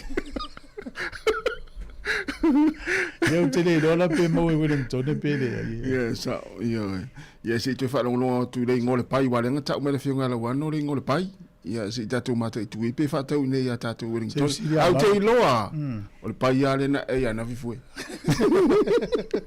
se siria mari pe mo pe o pe na te lo se me ne Wellington te o se ya le fa ta ta lo tu fo ye le le fa o lo le fa wa fa tu la fono ina fa tau ai na pa wana fa lo ni sila to ya a fa to tele sala il tanga ta e mo fa tau ina ya anno so fanua se la wa fetala fa pui mo tau sang me le ta to fa lo ma ta la le ta wa fa fasil pe la ta to fa le a mo ye ta to anno man fasini fasili o fa tau to le anno so fanua tu sa o el fasili pe ma sa ole le ya ole na ya ole wa fa le valu va tu fa fianga le vai foi ya ta tu tel no foi na foi aya ya ase I fatalo fa ti vai na I fatalo fa mai fatalo fa tu ya waina fu vai ma lo fa te la vale ma fa mai ya freti ma lolo manuia la vale nei tai ao le fianga ya fa muina mangutia ya ma lo la fa tai ma fa mai ya le sunga sa lo fa ea sunga fa fenga inga ya tapo ino ano toa paongo no fo inga ya le sunga ya fa tu ya tala vou pese 40 ya ma le fianga ya po le sunga tu la epa ma lo fo ma tautia manuia lava le nita ya fa aftai ma afta mai o sau fatu ya o le sunga ya o le faltua ya foi mamao walk pace ya o nila tofa manuia lava le nita ya fi nga luenga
O mawhai nei ana whaatau top up al Titi Sauri lunga o le website le ClickX Pacific. Mawhai fo iona lafo e lau se eleni le mai cash al Titi Sauri Sāmoa tonga whiti mawanu atu i le fi e na o le lima tala. E le leile rate i aso taitasi mai whai mo fie fo iona le sitala ai oe. Asi i le website www.clickx.com. E lafo ai sau top up al DigiSal. E lafo ai fo i sau tupe le mai cash al DigiSal i Samoa tonga fiti mawanu atu. O li si whamtalanga whafsota i le olua tasi, 5 fafa. Olua tasi, 5 fafa. Sekia DigiSal. Luas fulima minuti na tale o le tulaiva. Ya, malo lava le mafta mal tatu o tinu. E ia le tatou whamoemoe le tatou ofisale e whaia i le aso Stofi nei. Stofi nei. I le itu la e amata lima ngai le fiafi ngai le fitu le fiafi. Ia. Ai o le tatou ofengaluenga. Ia o le honi le tal wha. Ia fie vave atu al tal wha tatou tatanoa tatou eva. Ia whafonfonga fo ia tau seki tatou whaili. O le lau mua sound. Ia mana ia. Pe o le nganga o le whamoemoe lea mo le silfie lea tunu. E wala ulia iso se tasi. O ai lava o le tātou tunu ue awanoa, maua le awanoa e te awhio ma sua tuai. E tau o le whamoemoe nei, ia le ufamtaleina e tau o le Pacific Outreach Engagement. Ia po le whilo inga tātou si whonga laumua. Ia ma le tātou au whafonga, ia po le tātou community i nei Wellington, ma le nei tū o le atunu. Ia o le whamoemoe. Ia tātou tal noa ma whaasoai. Ela i po kalamel soifua maloloina, o a onga, o le tātou app o le ngana Sāmoa. Ia i fo ise vaenga e te manatu e iso saufisosani. Ia mo le whaalele i atili o porkalame, ma o nanga si fonga lau mo. Ia fiotu. Ia fo ise me te le o fia ai, la i te manatu. Faisau whaasea. Faisau whaasea. Ia mo lava no tal noa le fionga le dipule. Ia o tal noa. Ia pe lafo me isau i meli. Ia le sosoani atili tatu tautua le anga ia luma. Ia le nefo tau sanga o amtari. Tau al vaenga na whaasanga ia mara fionga li pule me whai ei. Ia o fionga li pule i o tasi wa whai tere si vava. Ia, wai lei al whaasanga i lei. O no, e sa o lei tas. O lisi tu fo le wa a whapete uto o tele a e fietal no. Ia. Le ia email ia foi email. Ia ma nei ia sa o le ia o. Ia pe yo le sunga tasi e nei lo matu e fia maua. E an foi lo se po mi to me lo matu e to tan no en lo. Ele ni fase ala me na. Ia foi lo ile le stofi. Ia oi. Ya ria le lo fole le stofi o vai so nei. Tau le mal tai mi mana venga venga. Na la ma lava le tolu ia piki se fa nau. O mori le fale ia fa sa o le ho. E nei giveaways po nei mea lo foi e so sani foi ia stemio na failo atu le ia na i vouchers foi uto le tavale e fa tau mo supermarket. E nei nisi vaenga la ia se i failo murmuri atu po taiao. Ia po le stofi. Ia tato pokala me fai al pokala ma sa ni le stofi ni tato litio. Mai aloa i le iturana po le tolu. Ia tato anga ia tolo le horo. Ia mata mai ina ia tapena ia tato whamoemoe. Ia i fusina tau maftanga mama, i wele le mamafa. Mama so sani mo. Na fu ia fiafi tato mafuta ia mai nei tamama tina matua mai whanau. Na tunu. Ia ole nganga fo le ia tele o teimi to te mai mo fa fonga mai. Ia la vanone tau te feilo ia i lulu lima fa to fa. Ia lulu lima tato feilo ai. Ia fa to fa mo muri ile ka. Ia tato. Mo le fiafi. Ole hola fa ia. Ole hola le fa ka sa Kenan Creek. Ia. Se laus furtasi. Casta Crescent i porirua. Tasi Casta Crescent i porirua. Ia le fula to felo i fol to facile la ile na tu siel pese le wa long ane on tala le te loftangi se ma tu ya sau tani foi chewi ma tani foi mai ma tasi sanaf fangani ai tani si ma to fi o ta Ja, al fa mo na la stofi verso nei fa mo mole. Malaya. Mai tato weva tato ta fa. Ia fa long fo fa ili le la mo sound. Ia. Telento mai mo mai fi so for really. Ja, le la ta ona i fa fi fianga mana i pesenga fo ie. Ia. E fa ngalonga ta isa mo. Mo. Pes tuai. Yo, tele ai pes fa long ona. Ma nei al fa long ia to fa fonga si fonga matango fio ana. Savelina ia me sunga tu ia sau. Ia me se in ia le sunga sua. Ia. Ia le fiona va suanga ia me se tato le fiona sanga Ia. Na. Fia o le stofi o le vaso nei. Ia. A mata lima e tau fitu. Ia e tā le wha fia sua tu te mina. Le ise meo iai, mana ia tātou e vai. Mai se ana i tamatina matua. Fia o ese vave ma le fale, ia. Ana le vave atu o po le wha pe ona tau fua. Ia, nala. Ia, ma tatala lava no iso se tasi. O ai lava fia atu su atu. O le wheleo inga mo tātou uma. Mo. Ia, malo. E le vaenga leo whaeloa mai e leo ni usila. O lo iai ia tupe se ie feo aisolo. Ia e taun tātou mātālai. Ia e pe o tupe na me tau hospitality, e lo na winga me o whale ainga, whale whawhiwhia, whale kofe, ia. E pe te ua e maua e nase lima suta labo se lau tāla. Tā ua lau si sila lei te toa lei e te ua e ngau ai. Ia ai le o se tupe mo, il tupe na tupe pelo. Lima suta lama. E tau, e isa u malamala anga, e whawhiona i no tupe se lea, il taimi e te mo, e tala mwere sui au. Pe ua tamasani ai le tupe mo i e tate, e ta ilo iai wau tine i maua se tupe se se. Oh, ia. Ai bi ua tamasani a ta, i mlisi mel se lau ta la se a maua vo le pia o le limas furul maua lunga yo ia. No nei taimi ua la tua wha ngale kati wale to ta ni cash. Ai mo la tau la tau li maina pel tino i tupe. Le le siaki le le al tupe. O e tau mai tau le se se. O te le mai tau. E mana e fo, ia, te tala le avano le tinu, pa ini si, na la tau moni tupe whapea, e pe whawhena la tau. Masa ni tatou i Sāmoa e ale meo le pese pestile la longa ton. Pe e whapea na fo i tupe ani usi. Ia. Wai vatu na pele ta tangata tu i lunga le malama. Ai au tilo fo le ia. Na. Ai te o mo sa tu si se vaenga sa e iai e tala le. A pele na alu se fa moi e mo sa tu si e te ua tu vo le lunga whakanda alu i tu ale tu lor fata ele alu tala le tu si. La no le lei ai le ta apel mafta, la no le lei na tango ia ili na me ta.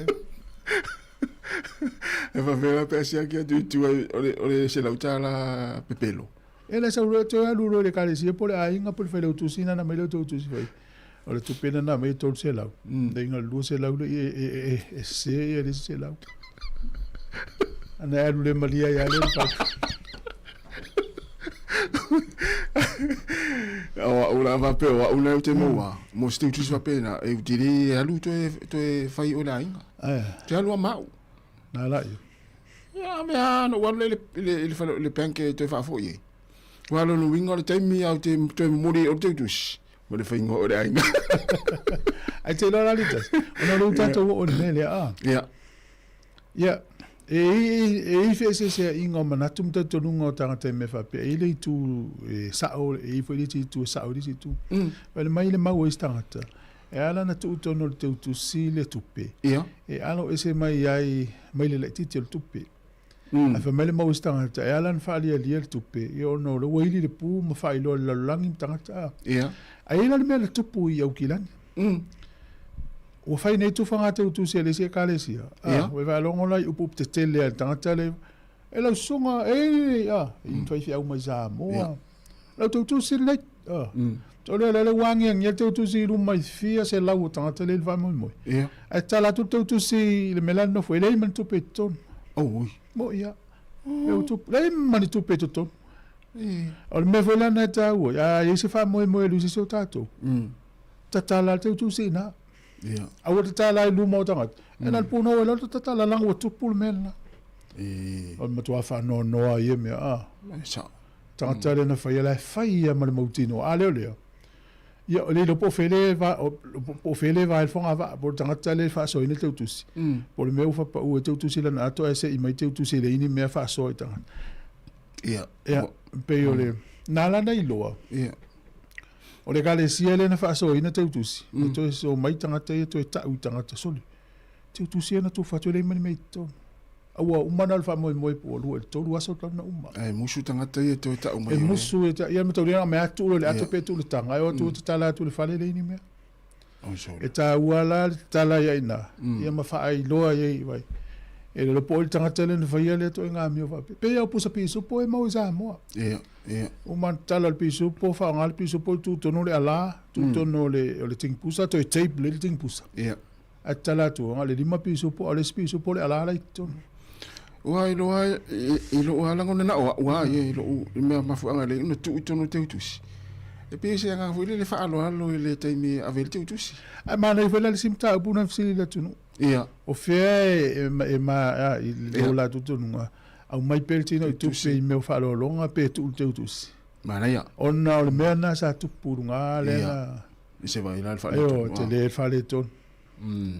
Ya mele le Eva tu ya boleh semua Eva lima salah utara ya Eva tala tu lima utara oleh silang me tahu naong atasil tang tele tu se famo mo ya mame ye fo ailang ya me vela ta o masa o mana to istang ya e worto orto tu si fa dia pe lang ale ese upule afa pe o ya la ha fetala ya na sela utara ya le wo fo lang potom tangata nen ti al famo mo ya Ele ia mani meu me tau tala fa la mo. Ia. Wa ai fa isi tu la fa po fa la unga na la te fa me. E tau tala sa o ele te tu sila. Sa o le ia. Ai ponga me la tanga ta ia la te fa te tu sina isi vai. Awal me sa o afa pe o ma tau le tali al fa lo. Ia. E pe ma se na fa lo si i lunga ma tau fa lo o tau. Sa. A te nane al fa o te tu afa pe te tu sina ma yafe ia no fo ma tau. Ia.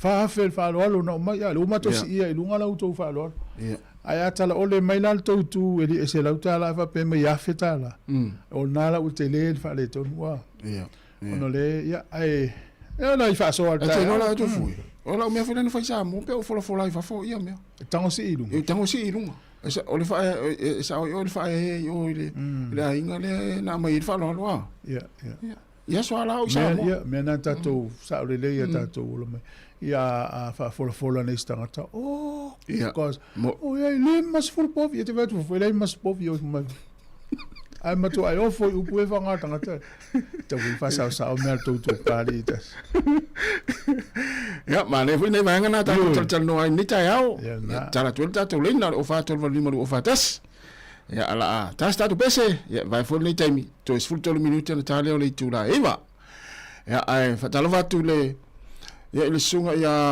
o ile silea sunga ya telefon fianga telefon vili ya o fatu ya ma fo Eric manu ya level ni tayao ya Pepper Fitness fa tele level ma after mai Fred Brown ya o le sunga ya tongo lo ma futa mai Sāmoa ni taimi ui talo fai ya lo ftera tu le sunga tongo fa tele level ma after mai Shane Ellie malo Shane ya o le sunga fatu ya Teresa Cristino ya le sunga ya Matelangi Mita ya manuia lava ni tau live melei ya le sunga ya Penny se tavili ya o le sunga ya fatalo fatu ni tau ya la tatu pese le vai foi ya le utala tu tatu lena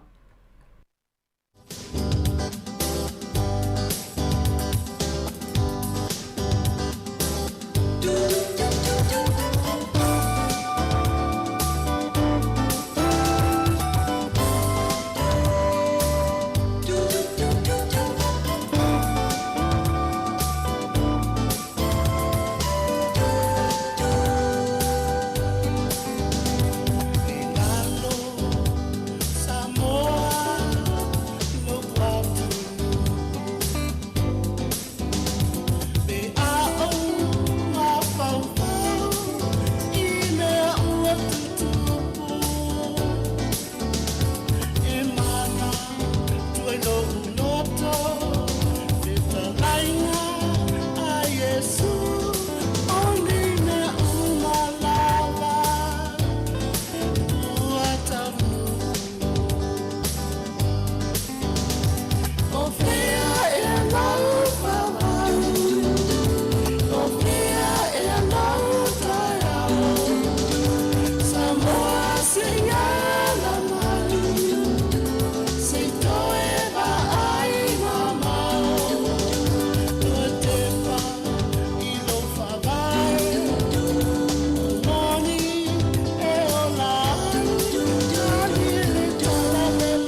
e fa o tu tatu pesena le o il tatu la o le ton fai mai talo fa lau ma lo lava le so fo mnia toi fu mo guia i le nuova se lua oi ma lo tu fo tot e se le manga ia li so le lupo kala me ngai kai au Ai stai o.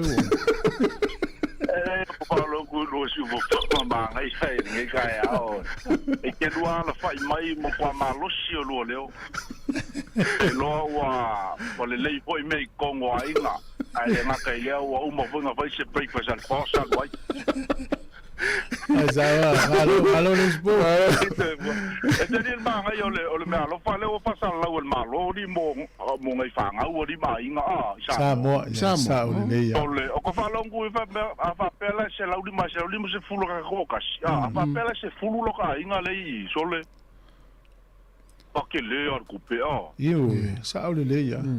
Ya ka vikala ia mo ko manga ia ngame ya u ia mo ko ke le nga so songi vo inga yo ya ai mo ko le le o ka uma Tanta sa le ia.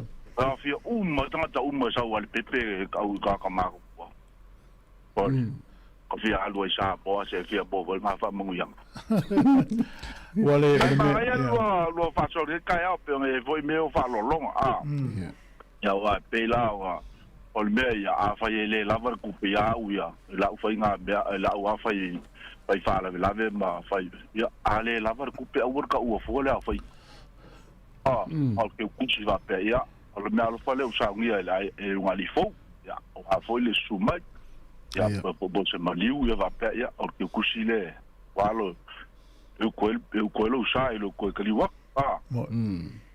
dale la balanga ai ro la va pe se la ka la le ko ya va pe akile mo fa inga ka ya me fa nga ka ai ka ule ai un me la sa ka ko e la nga makanga ke le me le lumon ga ole ai ngal me ka ole ai un me go le lima se la upe ai ba ku ngal se la ka la sa ole me bo la kilo ai ka nga ka ya la ke fa ya le me ole o ke ku si va se nga ke ku si va fi auma o ai makayo lai mau ke ku si ya fai fa le po le ka o yangi se ka o ko ai nga ka o ko ai nga ya vai vola voi o kala ele ia o ma ver kala ese le manga ia solo o Paulo longa ala inga le fa yangi ya ka isu fa fe auma e kai fia fela nga ka isu fa fe auma ai o pepelo o almenga o pepelo no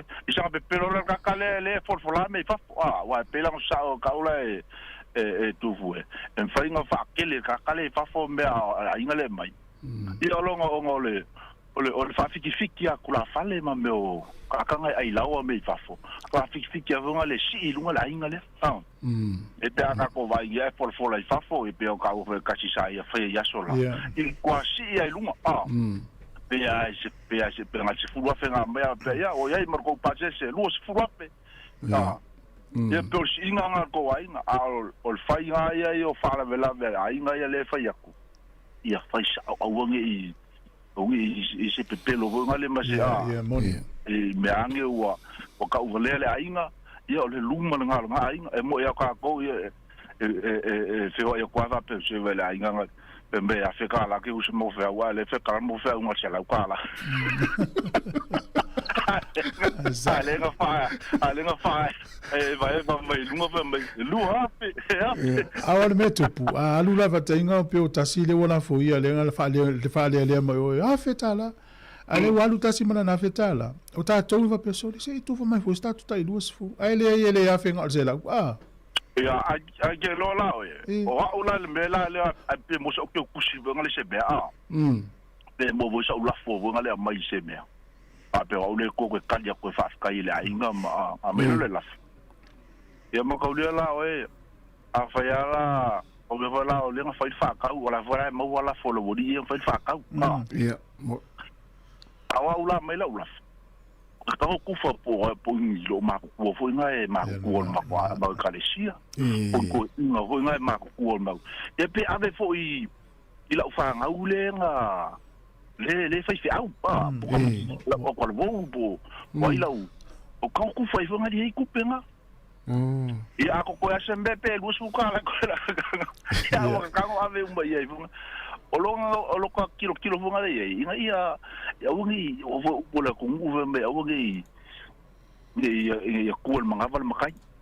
Kasi nga bola ko ngu.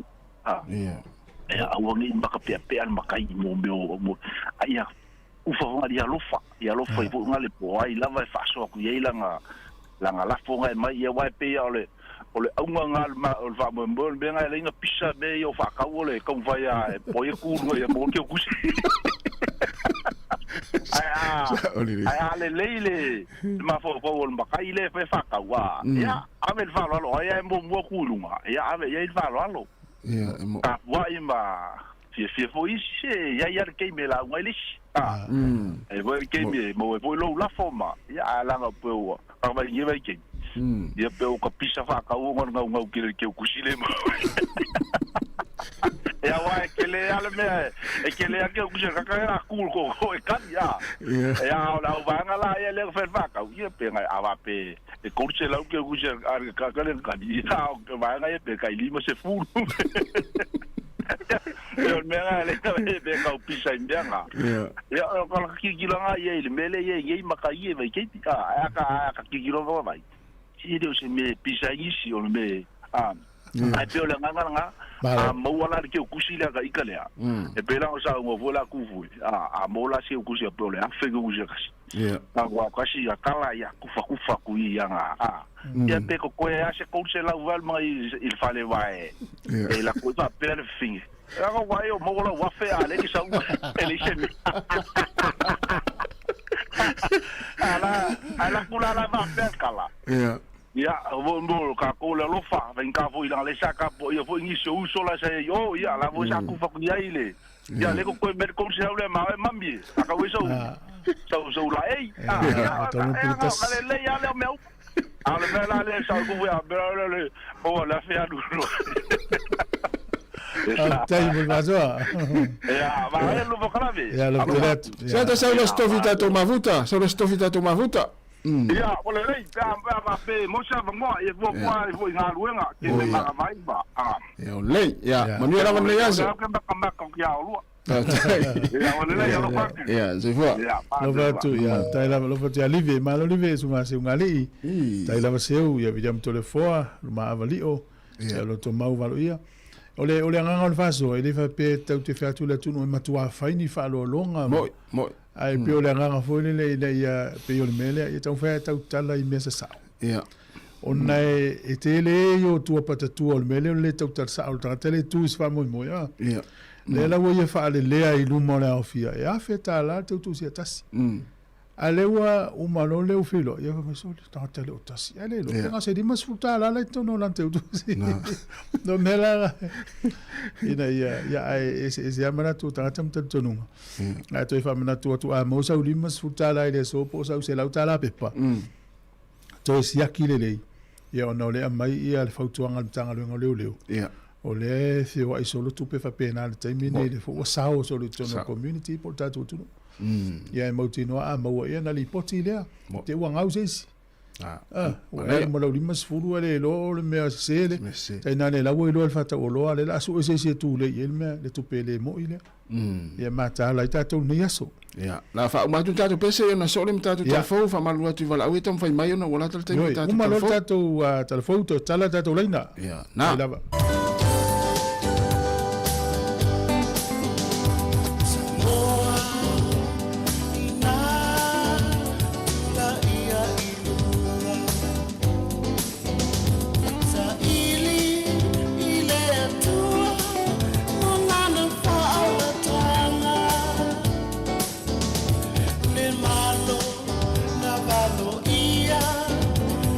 Sota sa olo tonga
hava tele o te tui whatalofa tuai leo whaafonga le nei fwoi whaopoponga o talafo mai Sāmoa o se mai il whaafonga.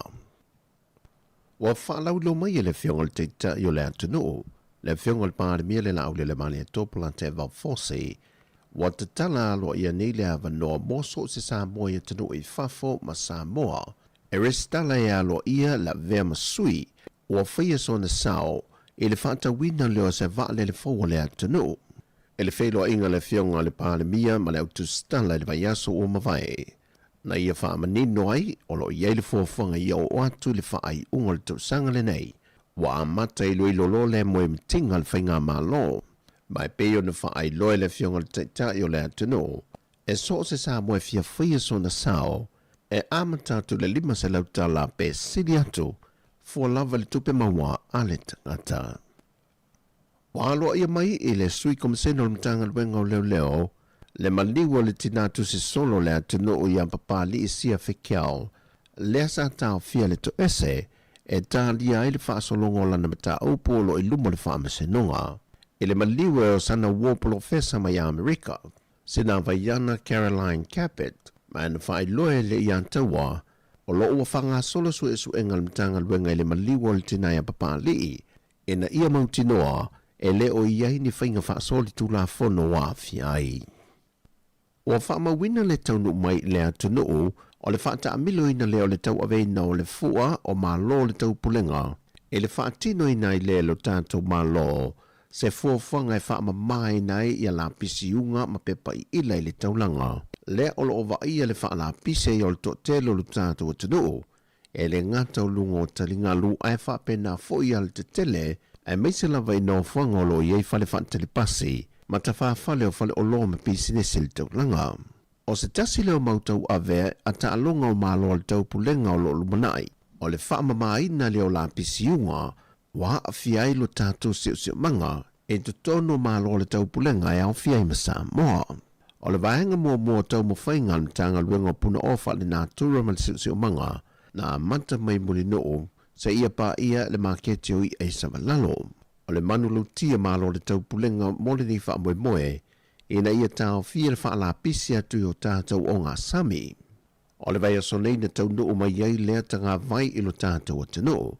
Mai na whidi e nisi o alo i longo le tātou o tano i ta alonga, wha te sei maalo ma whana wa onga, la tau te whaata mo e ina lea fua o ta alonga malo le tau pulenga.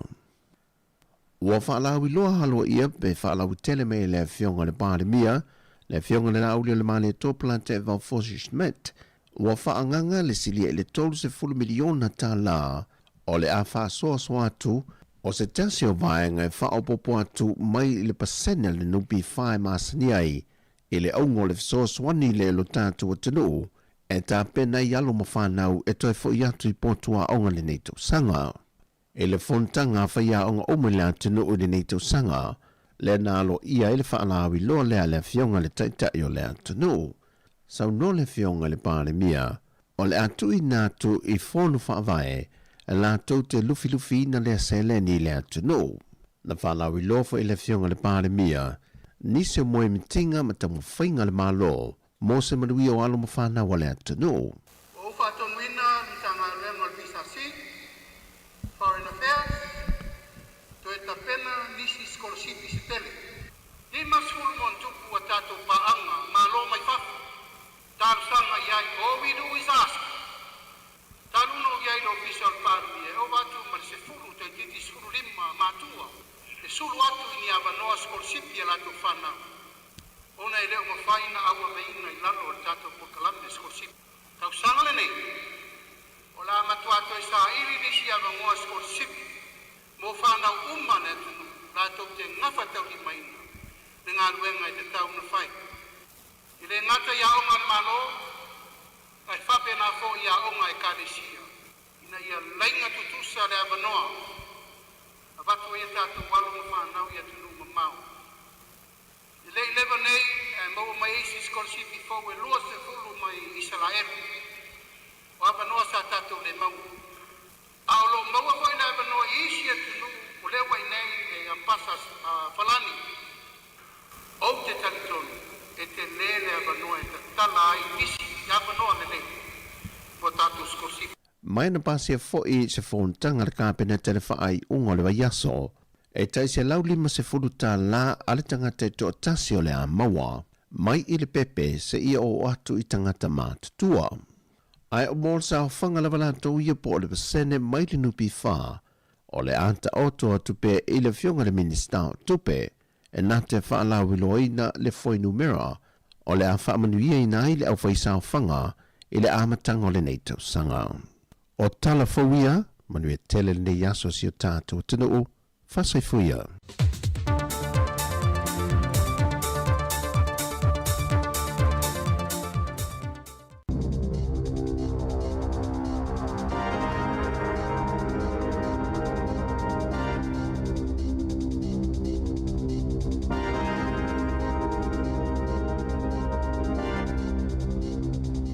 Talofa lava i le nei vaenga o telefou.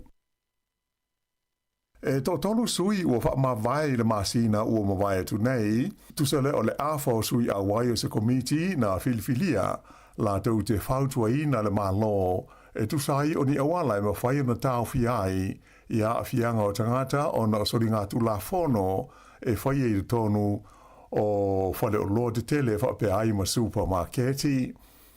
O le nei komiti whautua e to 5 o na sui, ai o lea ua wha mawai e sui e to tolu, o le sui o lo lata mai nei o na wha mawai mai lona to whinga. O le wha tonu lea o wha la poutonga la au whai o loa e ta ua o le Retail and Z o Carolyn Young. Na ia ta ua mafua o na le to e fia avea o ia o ma sui o le komiti, o na e le lo la wā ma le li o lo taitei whono ai le taimi nei, e ngoa ia sani kosho. O isi sui o le nei komiti ua wha mawai e a fiai le pūle o le kompani o le food staff mo le motu i matu o Lindsay Rolls, wha pe ai le pūle o le kompani o le Michael Hill o le li ingo ia Michael Bell. Ua tutoia i nei la na o le to'lua sui o le komiti o lona teitei whono ma le pūle o se whale whaata wai awa malosi Hamilton e ingo ia Ash Palmer. O le tausanga i luafe luas fulfa lea na tō fiai le nei komiti e le malo, ma le wha moe e ta i lua tausanga le umi e ngānu lue ai. E talu na tūla i mai lea komiti, ua tele ni whai tionga ua whaia whaasanga i ai, ona o le tele o tupe ua alu ai, ai maise lava i le pili mo le tutongi o lona teitei whono, lea na o i lua se lau tōlus furuafe tala i le tausanga mua. Ua whaelo mai le ofisa o le saunga le mua ngā luenga, le WorkSafe New Zealand, o le a whaia sa lātou suenga o whaalapo tonga umama ofisa e iailo lātou tiu te whai, mō le vai o le saunga le mua tangata uma e whaonga ina, ia le malai mō tā whaonga le Holiday Park i Mount Maunganui, le o loa a whia nei i le solo ele. Peita ai sa wha mawhaina mai e le amta ngā luenga le malo, o lo ave le wha mua le teimi nei i ngā luenga ia o whaia e tausa ili ai i a maua uma i a tangata ia na whano ai le soifua i lea whaalawe lave whaale nātura. Sa whaari mai e le li a siasi nia o le WorkSafe o Rob Pope i se talanoanga ma le wales whaasa laua New Zealand o le pulenga o le ai o tāuranga i a le tasi o whaala Pope tonga o lo ofia talanoa i ai mo se malamaanga atoa e tusai o le nei whaalawe lave. O lea songa fuana nafi, lea sa toi a mata ai ngā ruenga nei, i le sa ilia o tangata o lo o tanumia pēr i le palapala i le aua maunga o le maunga o mauao. Na whaadia mai a Rob Pope, o le a ngāru nui whaatasi o lātou ofisa ma leo i le suenga o whaatūlanga ina nei, pe a ho ina mai a ngā ruenga i le sa ilia o tino maliu o tangata na fia. O le fuafuanga le pulenga o le ai o tāuranga ina ia whaia suenga alo ia o le nei whaalawe e langolangoi na malosi e le pālemia ia Christopher Luxon. Ta ua le pālemia i se taluanga ma le wales whaasa laua New Zealand e matua tāla whea ngai le nei fuafuanga ona e to tele tangata ia o lo o fia malama pe aisea na le wawe ai se fuafuanga e ave e sea uma mai ai tangata mai le vaenga o le maunga lea na fia i le solo ele i le waweao o le astofi ua mawai. O lea ua whaai lo mai e leo ia le ingoa o le tangata lea na maualo na tino maliu i le Waitafe o le Mahurangi River i le aso tō nai. O ia lea o te kani maeu Aropasi e whaasa fulfidu tau sanga le soifua mai i Kiribati. O ia lea o se dipoti alo ia mai le ofisa o le leo na momoria ia alo ia ma wha mai senga mo le ainga o le neili i le nei taimi whainga tā. O le ua maliu o le awe ta vale lea o le ta vale lea na ta whea i le solunu na te nei a o tau ma whai e fia sopo ia le isi tu vai i le taimi o lo longa ma ta whenga ma mawha. Na mawhai o na whaasau na mai lea whaalavelave ia leisi tangata sa to lua ma le awe ta male. Ua tu ina atu nei lea ma ta upu mo sue nga masani i le pule maliu po le coroner. E whaitau miliona tā la le ngau o lau whai whaatoanga i le tū malo Canterbury ona o winga wha le tonu o le tau ma le timu aisa lea na la vea ai lea vaenga o le tunu uilas foroi le taruai. O lona tonu i lea o timu aisa po hailstorms ua palasi i lea vaenga o le motu i saute mai ua matua i longo nā whai nai i a fua o la tau whaatoanga o la au aina o le mawhai ai o na sele ina. Na whaila mai re teitei whono o le Society lau whai whaatoanga i Canterbury o David Burkett o le teimi nei e le tau o na sele ai i ati na e nei e awhi ai i le barley ma le wheat a toa fo i maisi i whala au aina. Ai ona o le malosi o ti munga matulanga le mautonu o le tau o le mawhai ai o na whaonga aina le malosi na do toa ai nei whaatoanga i le tausanga ua tua na aiatu nei. Na ia ta ua na amata mai lawa il Kirisimasi o na fesuisu ia e winga o le tau, o le aso ua la mo vevela, o le aso foi ua mamafa ai ti munga, ma sa wai ma le timu aisa. Sa ia whaalia foi e ma sani au na ta itoru pe whaani timu aisa i se tausanga. Ai o le nei tausanga, ua se furu ma le lua le lei, ia taimi ua pa uai le heil, ma ua wha leanga i nai fua o whaatoanga. Ua whaatauina lau whai whaatoanga le tau a whai o fua la tau whaatoanga o whaatama ia e timu aisa pe tusa male se furu miliona tā la i le tū mā lo lava le nei o Canterbury.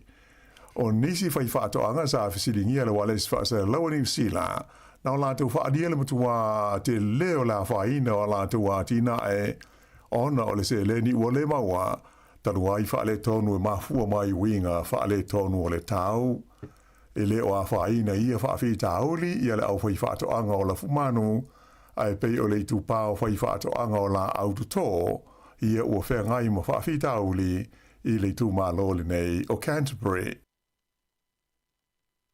Ua tau fia le toe whaatawina atu o se pai e alu mia tele e se tasi o whale ainga i au kilani ina ua maua i suenga le pūlenga o lea ai o le ano le solfonua sa whaonga ina ai e le i pasia mo le fofonga tā umafa. Whaalia whapea o le i whaia Kirisimasi na amata o na whaatawina mai le nei whaloloa ingo o le Pakuranga Bakery i a pai e ta ua o le loi horsey pies mai sa whaalau i lofo i lunga o le lato i tū lau i le Instagram mo le sila fia o le au whaatau. Ta ua mai le matua alu mia tele o le nei pai ma e to tele na fia e whaatau pei ona i loa i whetusia inga i lunga o le social media. Pei tai lao le vai aso na te nei lea na wha maunia mai ai le Pakuranga Bakery ua le o toi maua le paile nei ona ua tau fia le City Council. Whaelo mai e Veronica Lee Thompson e ulu i aisu suenga wha apitoa a le City Council o Aukilani na o lato maua ni whai tionga mai le momaru le tunu ma awina tuaini tangata asiasi i lea whale ainga na ia ta ua o le ana o le solfonua na whaonga ina e ngausi ai i a painei e le i pāsia mō le tūlanga saonga le mū o le fofonga tā mawha. Na ia whaalia fōi na la whai i a vaenga na tutoe o le ana o le solfonua a to ai mo pai e le i taulia na ngausi mai ai. O le whaonga ina o le ana o solfonua i mea tā mawha e whaatanga i te tonu o New Zealand. O se whaalinga mai le mtanga luenga o whaatoanga le Ministry of Primary Industries na tauai e tasi lava i le company lai sene ina i te tonu le tunu atoa mo le saungia o le ano le solfonua a wale fonga tau mafa o te ngata soifua. O le tula fono foi o loo ye nei, o so se tasi e maua ua ia whaia ma le mautinoa, le whaatau i nātu leo le ano le solfonua e au noa ma se le isene, e ma whai o na whaasaleina i le salatupe, e o atu i le se lau afe tala, po o le whale pui pui ai, mo le umi e tasi le tausanga. O lo o whaawa o pēr sua ngā leo i le whaalewe lawe na mali waise tinai le nuu o klutha i le asforeile na te nei. O le tamai tai o maliu o whaamtaleina wa pēr o stasia lo whangia tele ma whaalo lungia e tangata sao lato ngā lue whaatasi. Sa mauai fo i leo i te tono le whale na tupuai le whaalewe lawe i le awalengo o le Adams Flat Road i a se li na manua ti ngā ina mai o lo tau fia ai mo tongo fitinga i le whale mai i le teimi nei. Whailo mai e nisi o o mo tangata na ngā lue whaatasi ma le neiti nā o maliu e whapea. O le tamai taile nei ingo i a Gideon Clark sa ngā lue o ie le whale mai o la fumanu i le Luther Vets i Melton. O se li poti le wale sfasa laua New Zealand na ta wai o lo masalomia leo o lo whea ngai ma le suenga o lea whaalewe lawe le pule i le ola i le whaalewe lawe le nei. I mea tau upwhai o mā lo, o lea ua se atu le pātia le New Zealand First i le tūlanga tolu i vaenga wha upwhai o pito i langolangoina i le au pālota o New Zealand i le teimi nei. Nei loa le tūlanga i le suenga le tamai nei o manatu o le au pālota na whaafoe le wales whaasara laua New Zealand i le Read Research Series. Whaalia whapea o se tūlanga o pito i malosi lea o tūla i mai ai le New Zealand First i suenga nei taru mai le varu tausanga o tuanai. E le ngata i lea, ai sa mai tawina fo i le siti ai o le tūlanga langolangoina o le teitai o le New Zealand First, wawasa manai o Winston Peters, i manatu o le au palota, i le tangata e au pito le lei, pe a vea mapale mia o New Zealand. O lo tu mau na mau o lunga pea le langolangoina o le patia le Labour e le au palota uma o le tunu na wha au popo le o te si fitu pasene tu lai mai ai le Labour i le taimi nei i le tolus furuma le 5% talu mai lawa le masina o se tema o le National o pa u i le tolu furuma le tasi te si male 5% o se pa u le atu sa male o te si 1%. Ai o le patia le New Zealand First, le ua tūlanga tolu atu i ai i pati te tele nei lua, na whaau popo le tasi tesi ma le tasi pasene, ma oi nei le New Zealand First i lau whainga iwa tesi ma le valu pasene, o se au whainga o pito maurunga le ui ai i le New Zealand First, i suenga nei le Radio New Zealand Read Research, talu mai le tausanga i lua awhi se funu ma le fitu. O le patia le Greens na pa u le tasi tesi tolu pasene tula i mai ai la tau i le iwa tesi ma le 1% le taimi nei.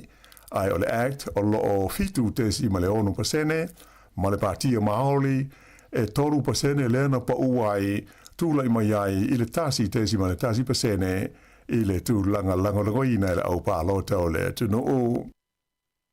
O le ale to e tau wāle li whai pule si ni o le Labour o Damien O'Connor i le tūmalo le West Coast Tasman i le pālota tele i a Novema. Whaalia mai le li whai pule ne nei whapea o ia ua nofo nei Dunedin le ana se e atu i ai i le tausangan taluai. Mai o le mafuanga lea o lana whaai unga i le to e tau wāai i le tūmalo le nei o le West Coast Tasman. Nei e ta o foi le aisa na wha moe wha mawai mai upu whai o malo i le teimi nei. O le li nei, Damien O'Connor, tolu tu sanga, o a vea ma whaipule e le ngata i le tūlanga o le whaipule filfidia, po o le whaipule mai le lisi o le patia le Labour, ai e tele mata ngā ruenga sa a vea i fo i ma min star i a so ua mawai. Nei e ta ua le awanoa le leile nei mo se sui fo le Labour, e ta moe ai le tu malo le sa ngarue ai o ia mo se teimi umi. Pei ta ilae wha atu a wha ai loa mai la so mua o Februari, le lisi aloa ia le patia le Labour, mo le fina wina o le pālota tele le masina o Novema. Ua ho i se tūlanga maua e le tau o le auro i maketi wha ale vāo malo, le ua tūlai mai ei nei i le 5 awhi tā la i le aunese. O mai ta wina le se atu kompani ma tangata e universia la tu tupe i le auro ona e saonga le mu ma fua lea ona tūlanga ma ale ua tūlai mai nei i le vā whianoa loa i o mālo. O le whai te tele o le vevesi i le vā o le mālo a Amerika ma tunu o le nei to ona o le fia maua e Amerika o le motu o Greenland ua mafua ai o na sawa lea lunga o le tau o le auro e nei taimi ona o fōlinga le mautonu e ono o iai mea tutupe a toa male tamao a inga o le laurangi. O le tausanga na te nei, lua afe lua sfurulima na siti ai i le ono sfurfāpasene le tau o le auro e mafua mai whainga whaavai tutupe le malo a Amerika ma le tele o le auro o whaatawina e le malo o Saina. Ta ua i te lipote le Reuters o lo valo ia mai le ono o atu o le tau o le auro i le tausanga le nei i le ono afe whāse lauta la i le aunese tasi po se fua e velesi e lima afe tot se lau fitu lima tala i le aunese. Na pine auro i le li talavau o Finley Melville Ives o New Zealand i le ta'longa ta ua o le ski superpipe a le vaenga o li i ta'longa o le Winter X Games na whai Aspen i le asunga fua.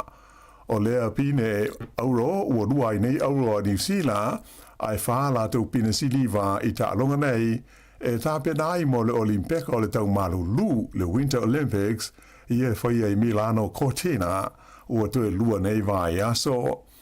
O le lile nei Finley Melville Ives mai Wanaka se furuiva tau sanga le matua o le tau sanga teruai sa tūlanga whai i lea tu unga a o lea la ua pine auro i le nei tau sanga. Ta longa le Olimpeka o le tau malulu le Milano Cortina lua o luono e amata nei le aso ono o Februari ma whaanga solo tuai se i o i le aso luas furu o Februari i le atunu o Italia. O le vai so nei le o amata whaanga solo ai fuafuanga mo le sa ilia mo le filfidio sa whaia o ngā uru fau o le au o le oropeleki sa wha mawhaina mai e whapea o le zangata o la filfilia e matua te taulawa o na iaiso na ngā wha whaia onga i tā alonga le kopi wha ale wāo mā lo po o test rugby. E pei o le vaenga au tūle tāsi sa misi ma le iai i le whaia onga le sa iai taluai nei o Scott Robertson e le i whaia onga mua o ia i se au le kopi wha ale wāo mā lo i le taimi na tōwhi ai le tausanga i luafe luas fulwha. O le taimi nei lai tu sai o lipoti wha se launga e pei e to o lua i la ua ia o lo o laualunga i le ono whaia iai o se filifilinga mo se whaia onga whau. O la ua ia e au fiai i Jamie Joseph ma Dave Rennie. O Joseph sa whaia onga la tamai nei le au a Japani ai Rennie na whaia onga unu i le au a Australia le Wallabies. O le komiti po le panel ua whengai nei ma le sa ilinga o sa whaia onga whau o le All Peleki e au fiai le teitei whono o le komiti whaafoe o le uni le kapia New Zealand, David Kirk. A e whapea stasi o sui awai o le komiti whaafoe o Kevin Melamu o le li o Don Tricker o le vaenga o le High Performance whapea le li o Steve Lancaster o lo ave nei ma sui pule po o le CEO o le uni le kopi ma se tasi o tamata alo e le ileva o na malo loli taia mai i le tā longa. Whadia mai atonu pe masina atoa le umi o le whenga iai la tau nei ma le ngā ruenga i le tau sa ilia o se whaia o ngā ulu fau mo le aula kopia New Zealand.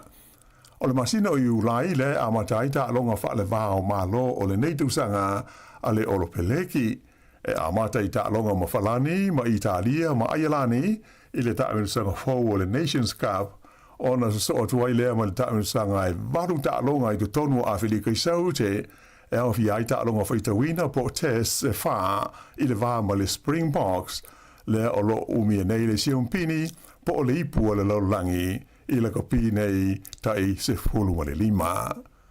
Whai unga lea o telefau.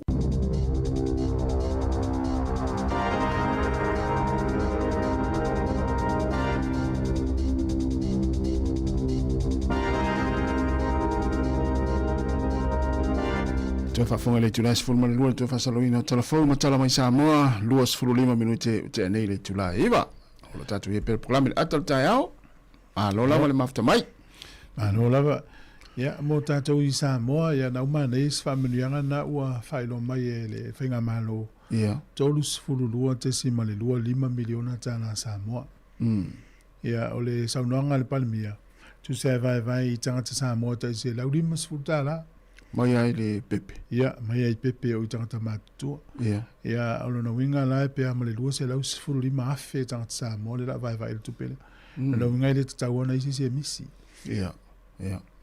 Na la e whalongolongo whafonga mai pea I wholesanga al palimia le au mai po fia tonu anga I la tonu. Ia o le masina fōu la whato a mauai le whamalia. Ia tātusia ia toftofusia uma I tātua tunu. Ia se se le tunu ue umane le tufanga se le ni le imanuia. Ia le ia nau ope le ofisa e longo yo. Ia le isan tupe na maua ma. Tūranga whapena. Ia.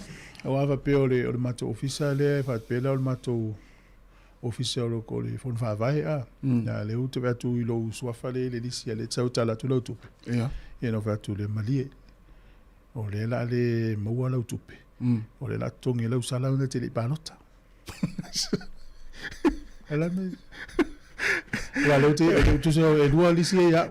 Ia. O lisi o le tu malo. Ma le lisi o le lola o tanga te le panota. Ia o lau tala le vatu lau sunga ele ia le umiti o le. Ia.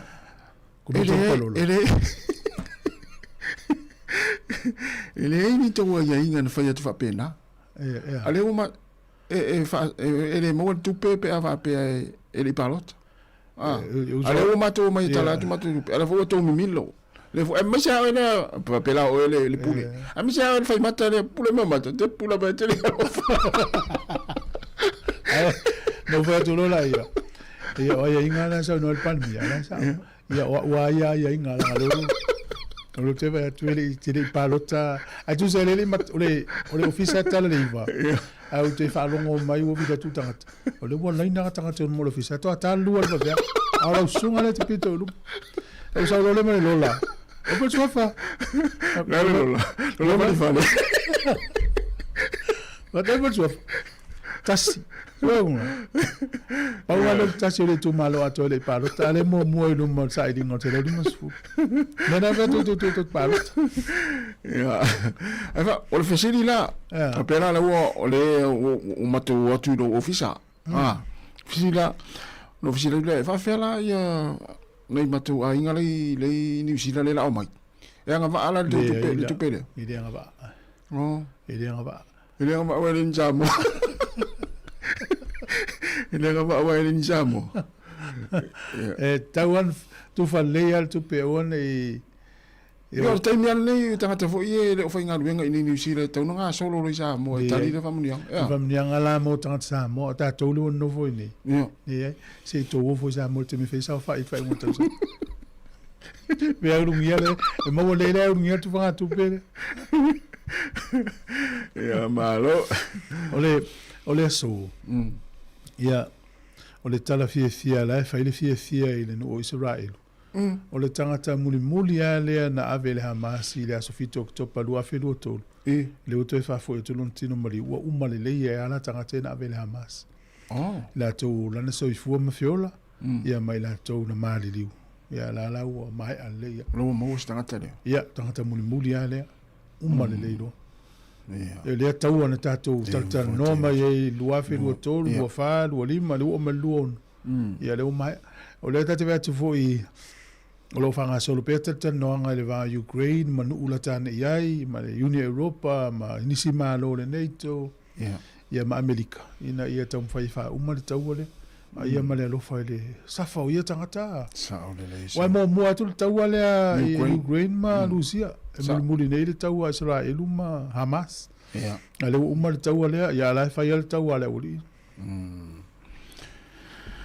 o le wa ya tu le wa va ai foi tanga no le pe o no fai mo rianga I le fa la vele tu pu mai ma tu wanga nui fa la vele na tu pu mai pe tanga to afia e o te loe le la fai ne su enga ia pe o le le o mahi dry stay ora o le na le bulenu ia la na tu fesilia ia ile auto stala pe wa tuai na fai la to ngai o inga o la to city council ile ele mele to la wapi ita avale nei le umali utanga ia fa mai E au uma mea whamitalanga ma li poti tu ulunga lau whaila tanoanga nei lolo me whai. A whape alu ane so suenga nei wai umane ai o le City Council tauranga e se sei. Pe i se sasi o latu tautu. Ia pe fies tu pele la sa man lai City Council. E mani tau i ave nei tangata ua fies o i fua. Wa mori mau nisi tangata ia le sa kempa i. I le taimi lava le ele i tupul whalavila. Na fe pasi ia isolo mfefeo isolo i tangata o le City Council i o le vaenga lea ia fale ia kempa. Ia runio tangata whainga luenga fo i o siaki po o fea le vaenga ma. Ia sa o. Nai mori mau pe lua e tu la taluna fe pasi ia isolo i lumo kempa vaenga ia tangata o City Council ai tupul whalavila. Ia walva vea o le taimina le mo moe tangata wha solo mai anga i le tae au le singi. No inga ana whaapea, ele mau manatu fo ina i tangata. Sa o le ia. Ana i tangata fo le saua le tala malosi. Whaminoi tau caravan, whaminoi. Ia. Ia, ana lulope ana minoina, lulope le ai ase se a fie soifua. Ia. Ia ana ninga pakalak talata i o le mele na solo mai le maunga ma fie ina i tangata. Ia sa. Dia la fetsa i linga na i loile wai so soifua la vai alu. Mea na mian fai sailing. E ta taua na isi tangata le soifua le ola. Na te amor soifua tangata le ote. Se i vanga na ua wha o al tangata i el mariu ia ia. Umane sailinga o ia lava na le sala lea. Saule le ia. Talo fai. Au ta iele mta upulea. Eli tina limas futau sangana na afiet soifua ina. E nana fai sailinga se le ni kivalito page. Ia na maua su toru a fel teimin nei. O le si tamatala vou na e a onga i pakuranga. Ia na fai ful senga se le ni na o le kivalito. Ia pe na ua toru sfuli mafe montupu. O te loa e foi si teine le sau mai Sweden pe lus fu montupu na tausanga. O te loa fo i te ua fai sailinga se le ni se la tau ainga toi ave ai. Na sau au turisi sau ta whao a le ua whano i lon so i fua. Ia mana isi a inga wai ono le rei tangata ina maa liu whaavela. Wai ta ua la le vaenga leo le kivalito a. E ila ua le mata no le vai aso tu itu. Le vai aso tēnei. La matanga le vai aso tēnei. E fwoi le leo. Tam fwoi e fie whaalusi rona tino. Ai au ta ua la mwhesili me te. Ua whawhea e te iloa e lango inisi pia whapea. O lup te fia alu i o whapea la ue pelu. Mai ai o vai I tangata fwoi o tonga fiti whaalusi tino mai se tunu. Le la fia alu ai. Fia alu e fwoi le whaalusi mai lona tino e ala I tonga fitinga fwoi e le taimi nei e nai le tunu ule o teki e le te vai atu i. O whai atu lo e vai. I te le tau alu ai oi mai mawai tupe. Nau le vai au lau tau sami. Mai to angai whaamalu tino. E te lusi ia, pe tua ia, pe a to altau sanga o nai te saunga le mu. O whai atu lo e vai. Ta te mai tau atua I lung I nisi fo I o whai tau tonga ina. Ia ele o manuia, au nisi ana e manuia. Ia, mo. Ia o whai atu lo e. Mai malu teimi. Si, sau ai ta tali mai tūru e te alu lunga le maunga lale mai. Ia. Ma sau I tau na whai. Whalele vai atu ma so ne atu I lau tau sami na tau sami e. O te nosi a wole o leva ia o le lusi o tino ma ia na ia te aua ia na ola wosa fsili ma ia ma le tate mafuta pe isi mafu anga o lusi o tino ia la tala fai o pole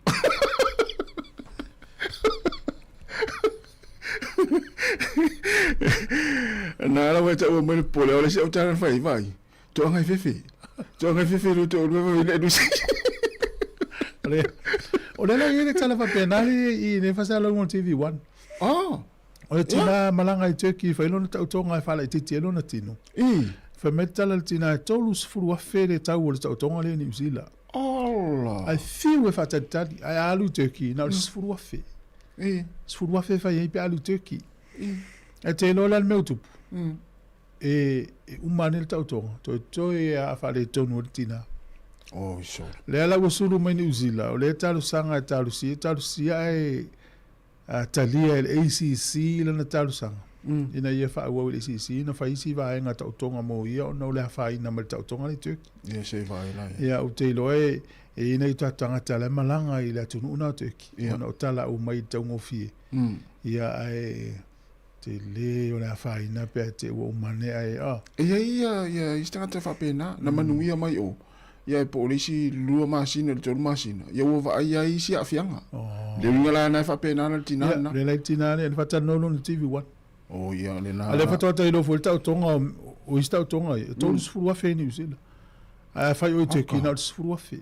Te le ala le se nga. Pol mena o tanga ta yo. Ia sfuru fo ima tu ati le al tu. Fa ia tonga fitiro fa te fa.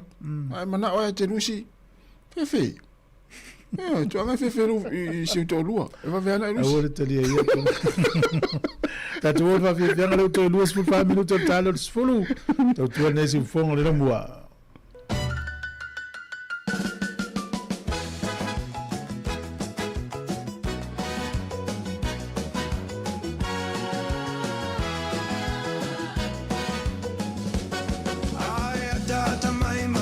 Shiva mai, Shiva mai, Shiva mai, Shiva Shiva mai. Lue o vai lulu, o lima Shiva mai, Shiva mai, Shiva Shiva mai. Lue o vai ma toma fai ata mai. Ata mai, ata mai, ata mai. Ay ay ay, ata mai.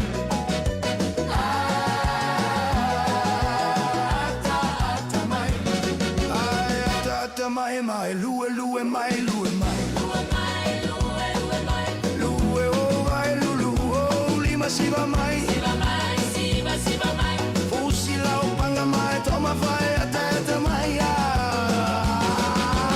ata mai ata mai ya el tatu la aula o ton fai mai te fa o tu tatu pese na pe mai el vala talo vala malo se fo ya nangi mai la sunga toina ya mesele sunga de tiawao ai lava malo se fo le lua ya sila o manguia e ngai kai ao kimu mal tu ia mon malo lava se fo malo fo lau yo e de di ngai mo lo ko so fo la le ya warka singa marka ko ingor ka ko wakmu pena te na sa fa te tai le lua swimming pool. Ya, ai po ya makapuni ko tanga pa. Uso swimming pool tamai tile fa tama ile dua taya po. Yo po afaya uma le va ya so aso di mor va ya so vidia po. O la wa de fisi. Akingango fa ke yo sio wa kadi ide makipisa pisa. Ya. Oi, ya nala. Pe wakau sao e so ngara wa o pe aka ngalo me ya ka po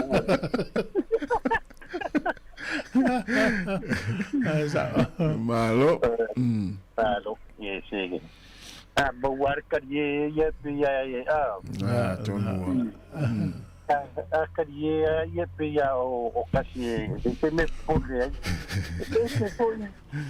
ese foi de ai que calunga nga solo mai fo mai ngor ka por karam o que dei fa longo se fo mai o sa ngo fa pe de ko na me ore ka singor soi fo malo lo ingor ka ka ma fa lu sil kingo ale wo fa longo ku ya pe se fo mai fa fo de ko ko inga ka pe na ko fa no ku de me ko ki fo wor ko anga se ko bu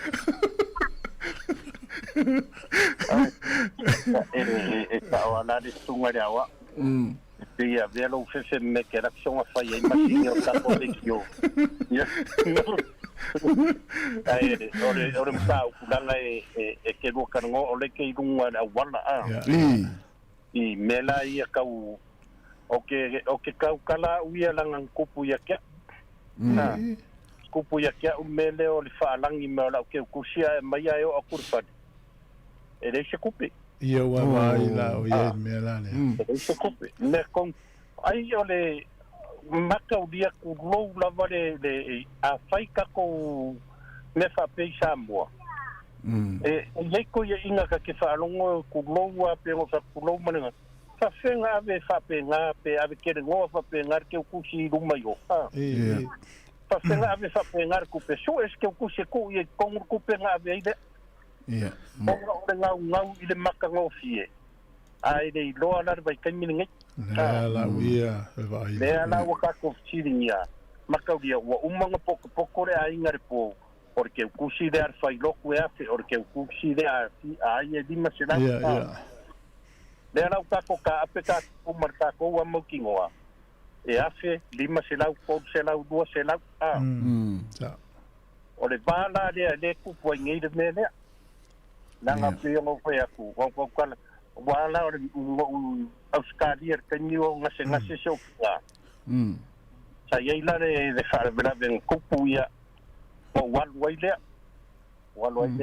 ya dala so nga ya manguyer fa mo ne ya so walwa la o kilo mai de ai no le sa fa ya pa ya o upunge ya penka le ka ko ke mafuka marafionga ya lupe maxila mai wedding konge o lau ke kusi le kala masinge ya foi de pa mo o nge ya ai ya saulo sawala ka o ko sio kingai longa moenga mako fale ya kadia ya sauga sau fa ikarang yo longa moenga o per ya nakakalar ka wai kakalar ke kusi nga mai do kang ko ulo na kang wa pe oi ta kai wo mo de pe ku na wa ko pe stari sau fa yu do moenga sio kinga va se kalar ka ke kusi de mo mai o pe fia vai du tua si la fia o ka kala le se me con ngati o kusia ya ele I loa vaka sera inga pau wala kadang pai mako inga au ngi tisa si de me kawa ka ko de ka ko va ai danga e fai ka ke lofa po I de la inga e onga para bla ya e la de menga wo me ke o teni e ya wasi diare ku o te ku ai avisa o ar kupela ko ia ya pe foi la nga te kalai ko fai bai malai ya siaka I me yo lafo no la wa nga ia pe fai o ke ku se me fai la wa mai e lafo fa mai yo lo lafo le dimma se la kala makau dia la le ia ngai makai e ka pua isa ya manguia le la nga ya or me ngai fai mai o kakang kakala paula ngar me mai ro kang kakala te minga o nga ro kama fo fa so aku I makai o le upu are ko inga nga fai ama ko ngofo ngo uma mai sila au akiri mamau pe ya du se me fa so ke rongo fiar makai u masang me fai o ai fa so mai ai pe ko po ya se me pe ai ana wai loa me kangata le la longa le ia kaika mo o foi la nga ku se makai nga se si me fai e manga ku mai kaika le nga e pio kulangan nga wa lingai vai kai wa siriar ia wa fa ka foi ke ku si wa wai foi de skup a siriar va pe ia lo la fole ia fe kala ia pasoro mo manga ia kilo mai la mongi na mo ide wa ko da kala wa menga ko wa ya lo la fole lima se la kala anga lo se la ko ngor ke ku sa ina kulangan ngai wa fai kala va ka ku la langi ngai vai ka vai la sa ola utala le de wa le poko mare ka mai fai ngai meu sa ole le ya mo la to fo ya me fa pe ya o la fa ya man mo tino ya ta wana fa la me tonu o le fa ya wa me ru to se muri ya o que eu fui ao ia de le ya o melanga le luce se le se na no kupe wa baila le tu pun mele le bona o fa tu le la ya fa tai malo fa lo fa mangalo ya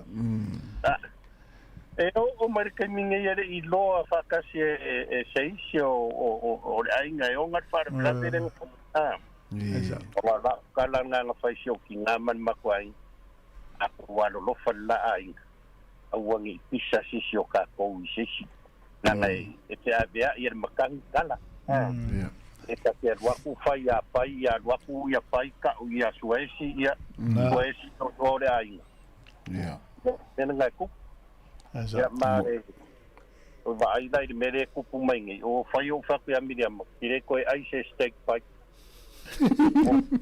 Paudangan me wo fe fe ko ya yo me re kupu madua. Ia. Ia tambana le fie pe anga i mari.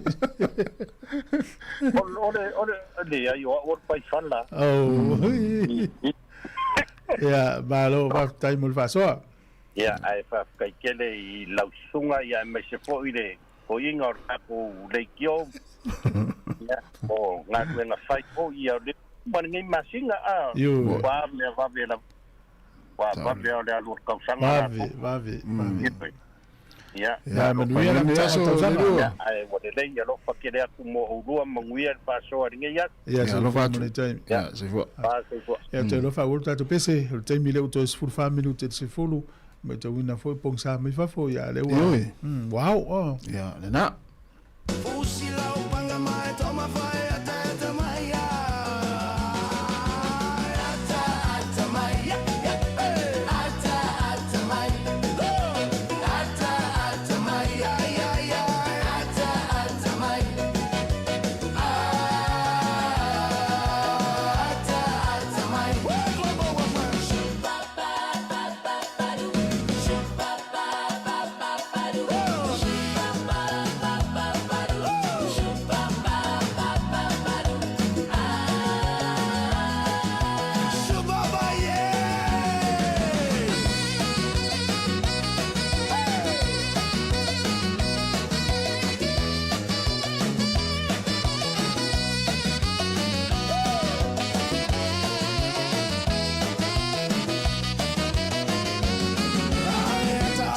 Mai mai siva mai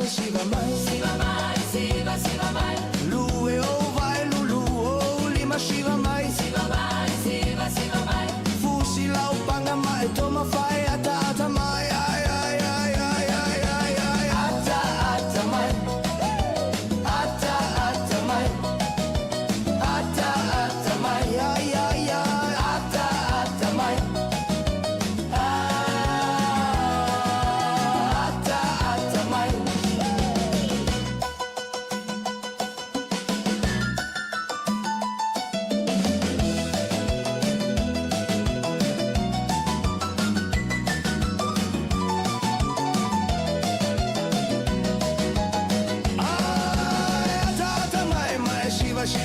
Shiva mai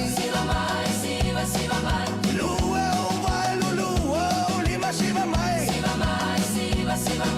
Fusi la upanga mai toma fai ata mai ata mai ata mai ai ai ai ata mai ai ai ai ata mai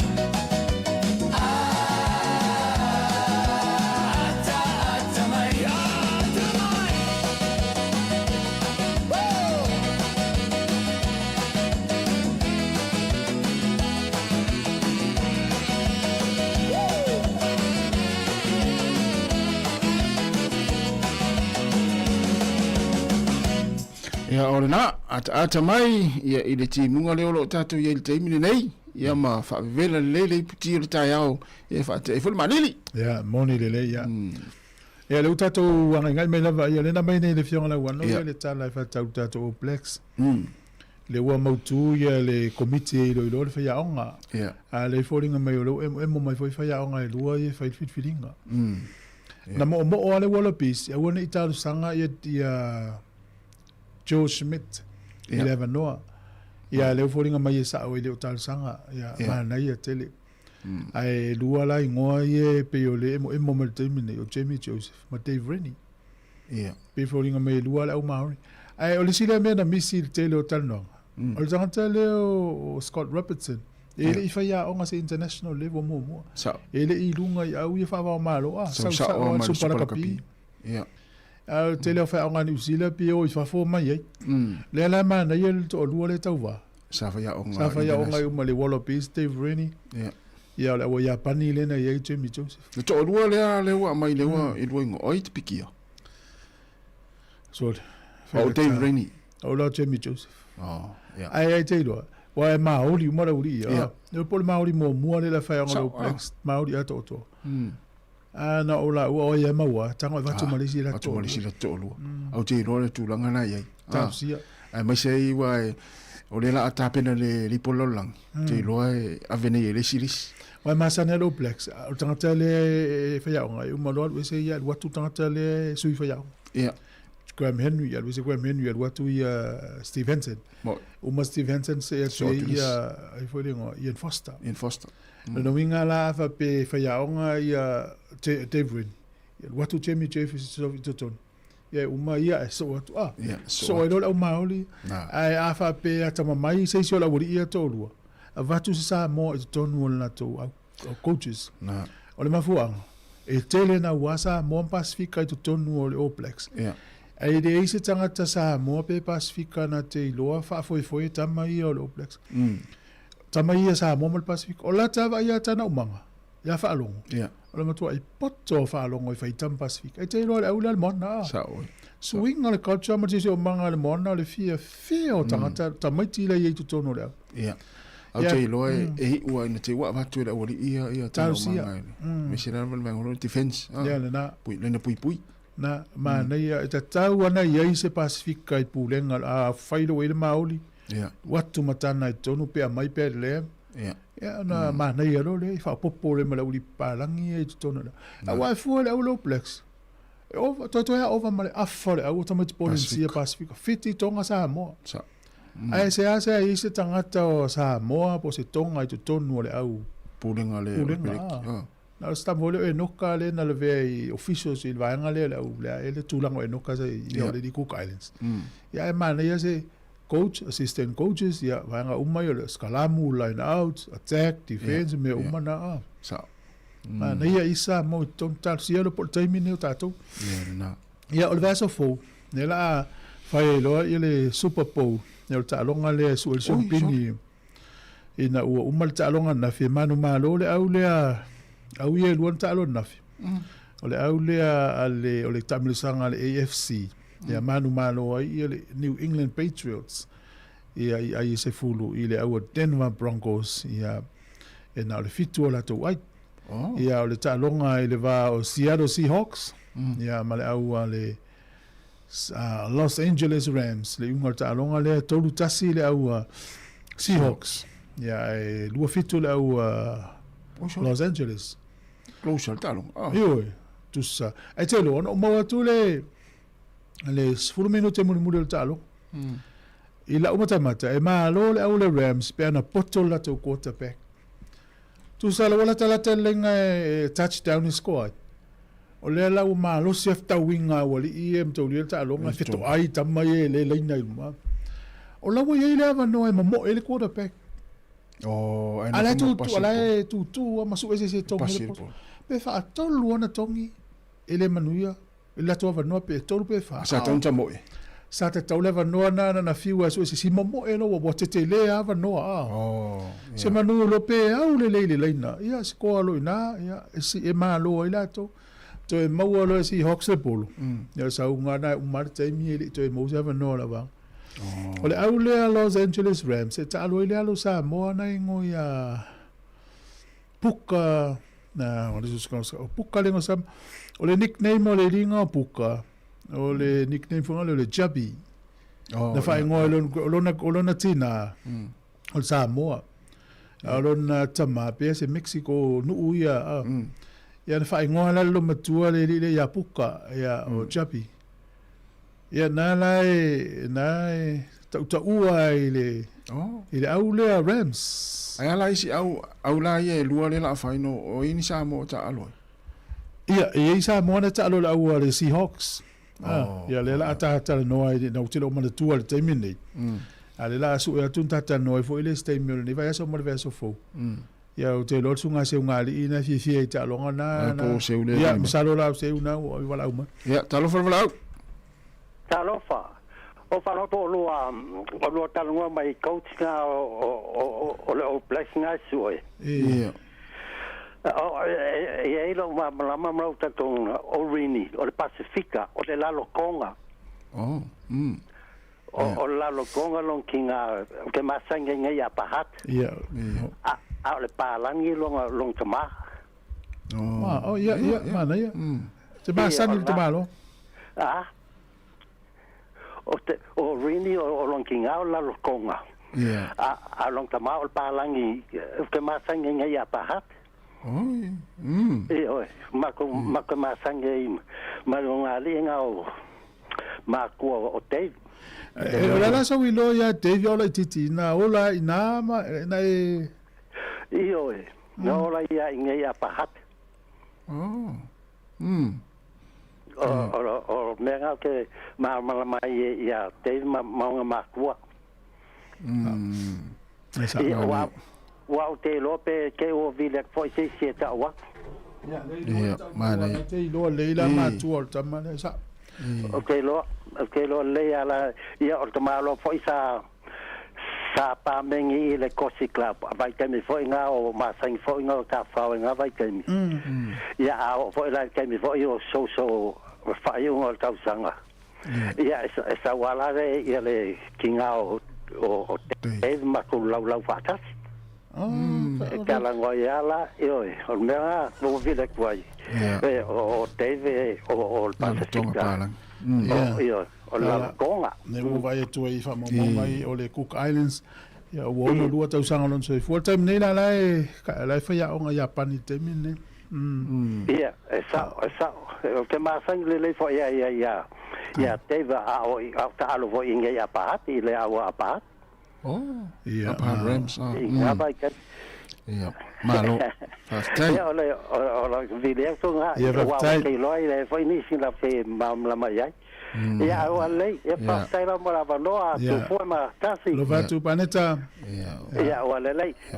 Sei lope awa ko ngah la stofi pe. Ya, mana ya, meta tu eva. Sei ta ko fe lo foi pe. Ya, tai. Ya, ke Solomon malo se fastai te le lava. Ya, mungkin yas, sei fua. Nei talanga lai titi lau te vreni. Iva na assistant coach le a Wellington e Leona. Luafe anga luafe male lua. Na whaia onga le a Wellington ne.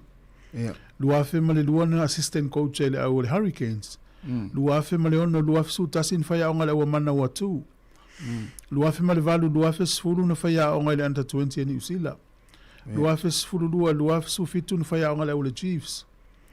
Luafe lua sufitu lua felu fulu na faya ngala unga Glasgow Warriors Etania lua felu fulu lua felu tolu faya ngala Wallabies lua felu tasi faya ngala Barbarians lua felu tolu na faya ngala aula ko Steelers itonu Japani termine ya la il termine ya lela sa ul fama ninga le ole Cook Islands jeli ile tangata na upikia ile isia so ile awala na matala no afat na yefam tala uma tala ngal tala David ai saula mai I le nu le wai nui pe ta ua mai apahat nu ia e pe tanga tele o na olanga I sa ola ia le ma mo fo I de sa longa pa ni ta sa alo kala pule apahat Rams ia sa ola e wen mato au le ta si le la ona Seahawks ai fo au kirikiti Papua la to ngona ia pe wa so ai I mal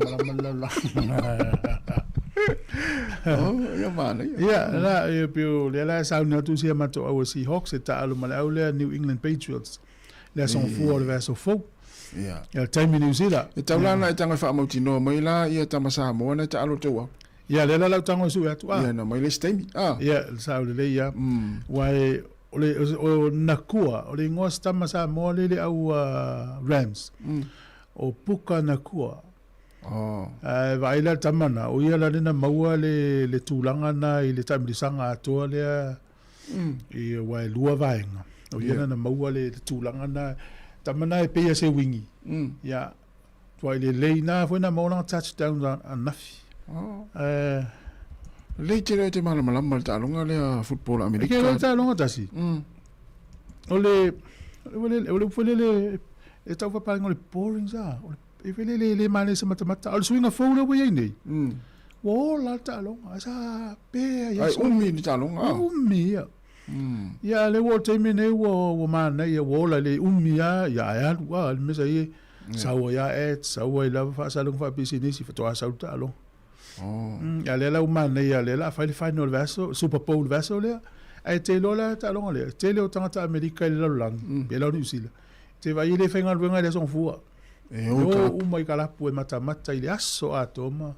Whai lato fia. Ia o Amerika, ia. Te vai le tangata mata.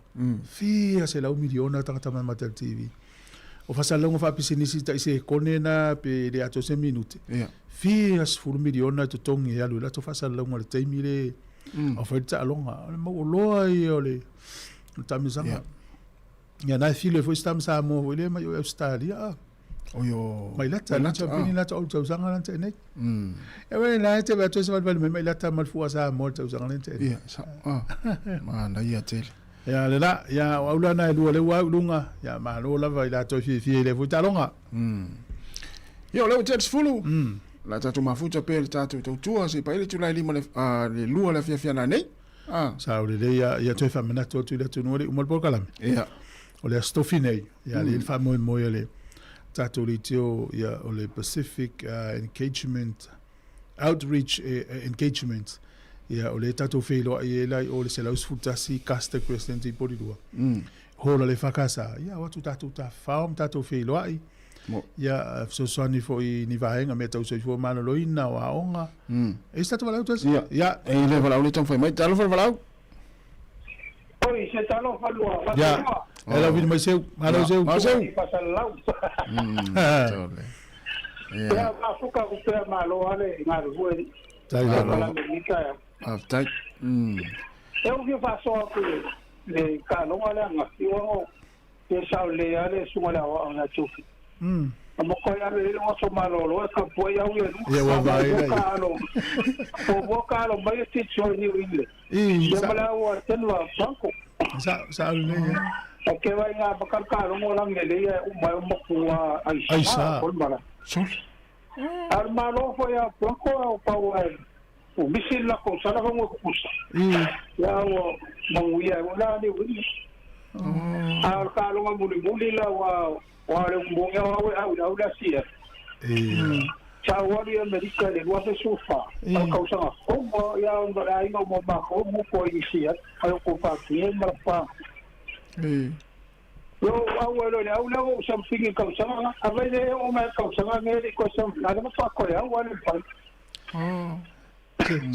sa o le wa mo we o tengo le dikie no sé si va ngole o le NL symbol NL o le diki ma le jumping ya le la fai doma ya aula le malo ma le la fai no si tu popo sa te ofo le vaso le mata su popo mo ki wa a pro so popo a so lu la le como wala ku le le pa ya sa ma ya o la mo me ka sa malo ma os ka mi sa mo so ya si no tu ala no veo shifter vai Ate Malaysia o misi la wa yo. Esa era uri sa mo to. Yo kala wa o ko sa pa ya wa ela ke sakya na ren ko koi. Ara banga ola rem si ko. Asi ko lo maru. Pa fo po ti la va. Ya como fai pa ko ya le mo el polo male out o ya o mo marca. Ya va ira ya. Ya va pe se o oficial o no se o maru. Ai te no, wana mata il faunga. Pe ya no fata malar ko ta peka le Rams Sa o le yo i lumba kula nga la konfinga le wa mo pa le konfinga. Yo sa o. La konfinga nga kula. Na manga nga kikin sala. Ai le malo si aro po malo eta sa. Na ko pa si ko sa ko le ye mo ko mo ko. Pero si sa o le la sumo le mera nga open mo ko mo. Como mo mo. Le baka wasko ako ala ma ay na ka ko ya wa karo fa ko ye ko bule mo mo so ala te ma ko wala ka binga o fasa mo ka ko pui ma si sa ole sa po ri ya karo na ma lampa ni ba sa fa ile ya sa mo ha de ka ko de ni o de no ko me so ka sa wa ko kia ko mi ke sa esa ole sa malam manoa ia Malo ya sau wa sa bona ya so ya kala ngole si kuiwan ba ku ya wa ka ya ka mo ka kele mama lamba mar kele Ganan tu lang sa talo ai si O ka mua ka male le running back.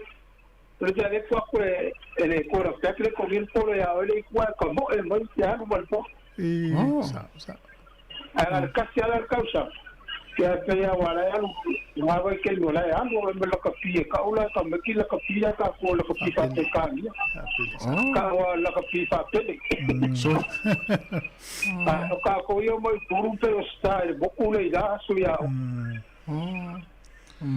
Mana ya ta. Malo. Ya sa o to ka lo mo le pe mo ko o ka pa la ko au ye au. Je vil da lidt til offer for øvrigt som fodbold, ja. Så det er også altid med, hvor jeg ikke siger med ka. Ja, nej. Kan jeg må på kalam. Ja, tag for se om nogen faktisk så. Ja, fatu. Ja, men vi er na do pa wa ni ya. Ja, nala. Ja, dat zie je. Ola na Seahawks. Ja, Seahawks men je laat ja Seahawks. Maar ja, tele. Maar maar nee of. Paul me ja. Pai mata o avel vai foi. Mali te ro. Ala. Ole osi alona sa mo lu ful fata usang o pukan na ku a. Ja. Ja, maar si me walenta tal no mer sunga limal ta longa. So se te meta matematel ta longa le ole NFL. O tama umala o tama na umama to no korisi. Ata no korisi o university. Oh. Ele fa pela uta maulalo la kapi malsoka ma. E pe pa foi pola wala le America u tanga tele na fel. Ta una le université. E va nga ta una passi mai e ma na yete. A te rolai. O va tu nei isi ai ngai America Sāmoa. So le ora fai le fa ma vai nga mala tu fa na o e o lai me o kon karate pen kon karate a onga. Ya onga o America. E ta ua tele Sāmoa i America ta no le na fel. So ma na yete. Man tu a lua Sāmoa se au. Na fuole tonu se lomo tupu miliona tangata Amerika. Ja. Al population o tutu ila manu apena le onus fuafe. Tu so ina fu ya ya. Tauta ua te Sāmoa. Ya, pe tasi te Sāmoa i to tonu se au.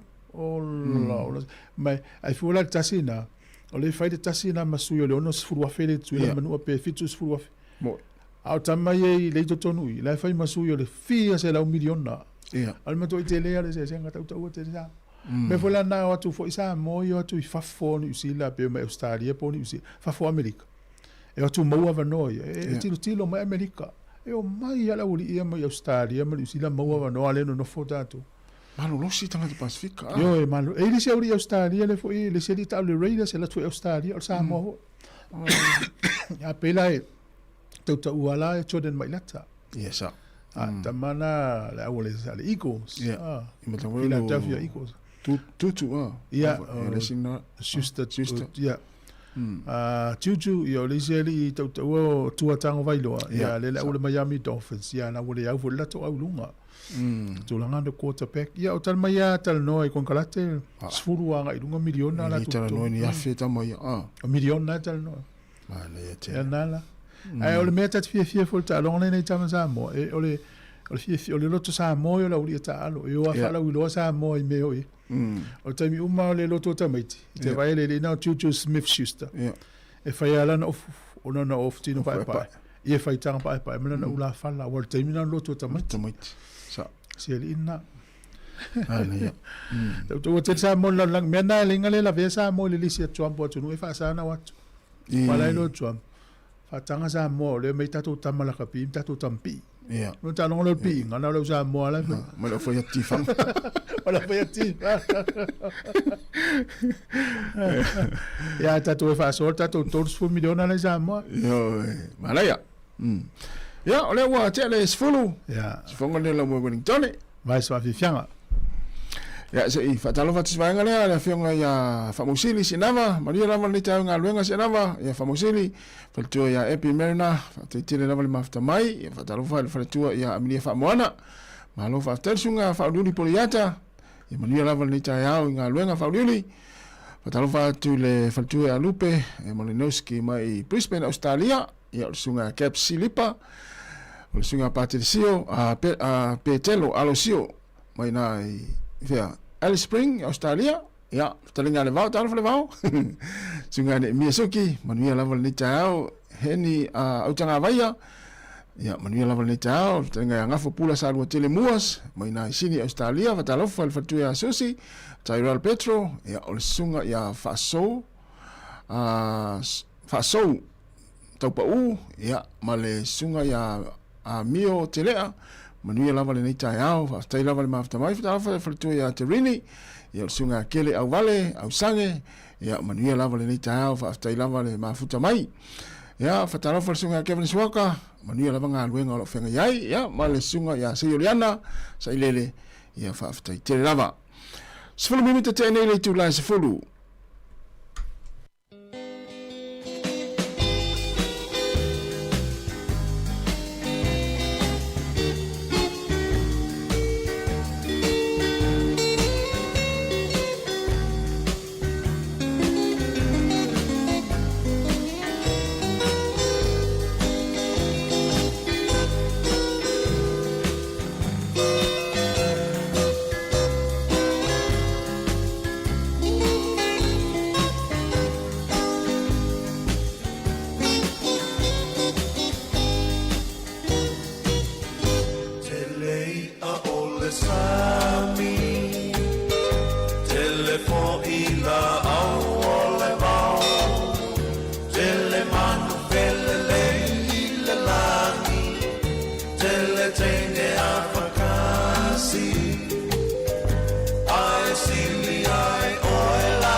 There's plenty of fish in the sea. There's plenty of trees in the world. There are also plenty of birds flying in the sky. There are also pretty girls, but the only one I love, and that's the one I love and adore, is the girl from Sāmoa.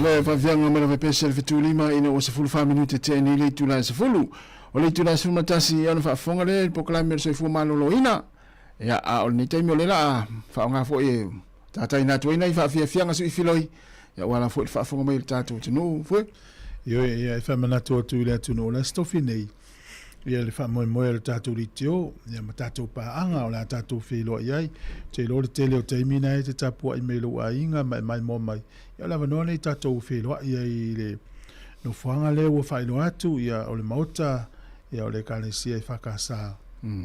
Kenneth Creek se lau sfultasi Castor Crescent. Ia o le wha moe o le taimina e fuafuaina ia o le wā o le lima ngai le fitu le fiafi. Tu sala e ta alfa afal fa na sua tu taimina. E ta tato fa ili o le lau mo sound. Ia e o le wha moe lava fei loa i le tato ofenga luenga le dipule ma le tato ofenga luenga ma le tato o tunu. Ia wha ta ua tato ta nom wha soa le tūlanga le so I fua maloloina.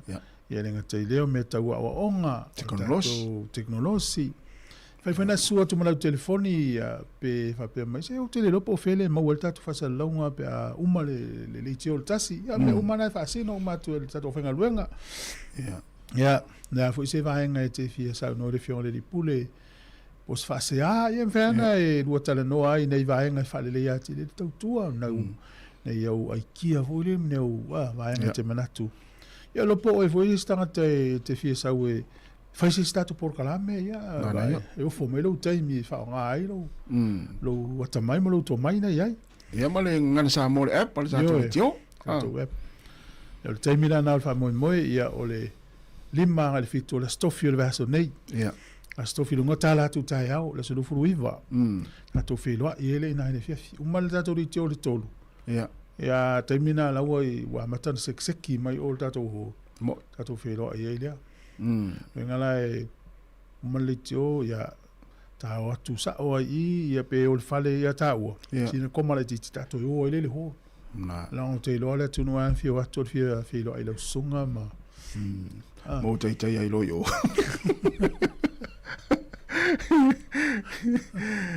estamos tanga ma voiles na fa malestino le usa unir tata ofisa yo e me se pesa usa o le unga luenga e fa sa o tu lo o tata ofisa na e a fia fa longo foi ma fia lo tata tu si el pese le ai le la tata tasi pese le sunga ya si le la ia ma foi le no ia e peole o si fa mo na tata ritio mai tato filo ina e o le Pacific Outreach Engagement.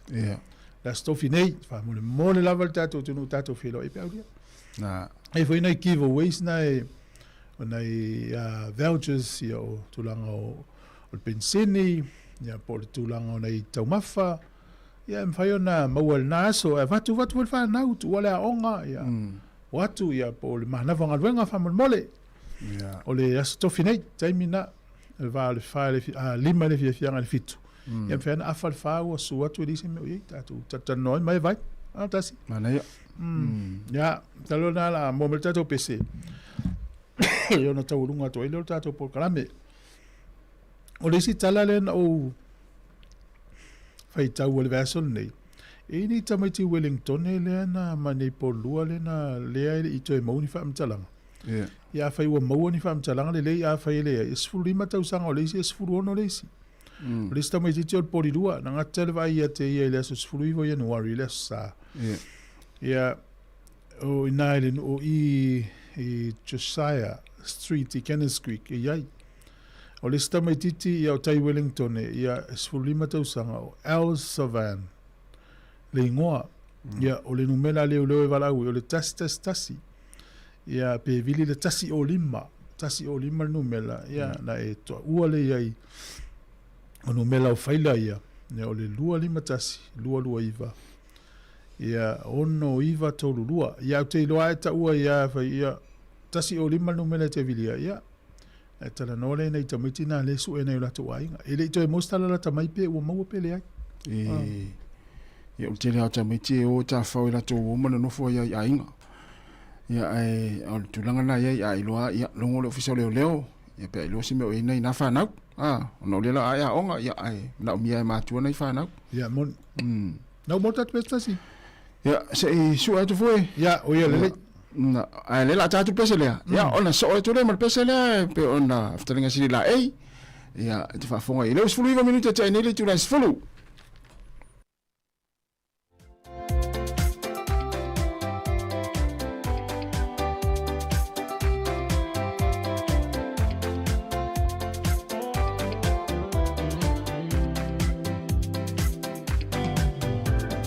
Fai mai você se ona fili fili sui o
Fa'alau mai o le masina, sulugia ai oita, e fesili le aniva. Po fea e o ia, po fea o ia, po fea o ia, o la upenina. Le lai e o puava di mai, le tapu i te a e sei sai li mai.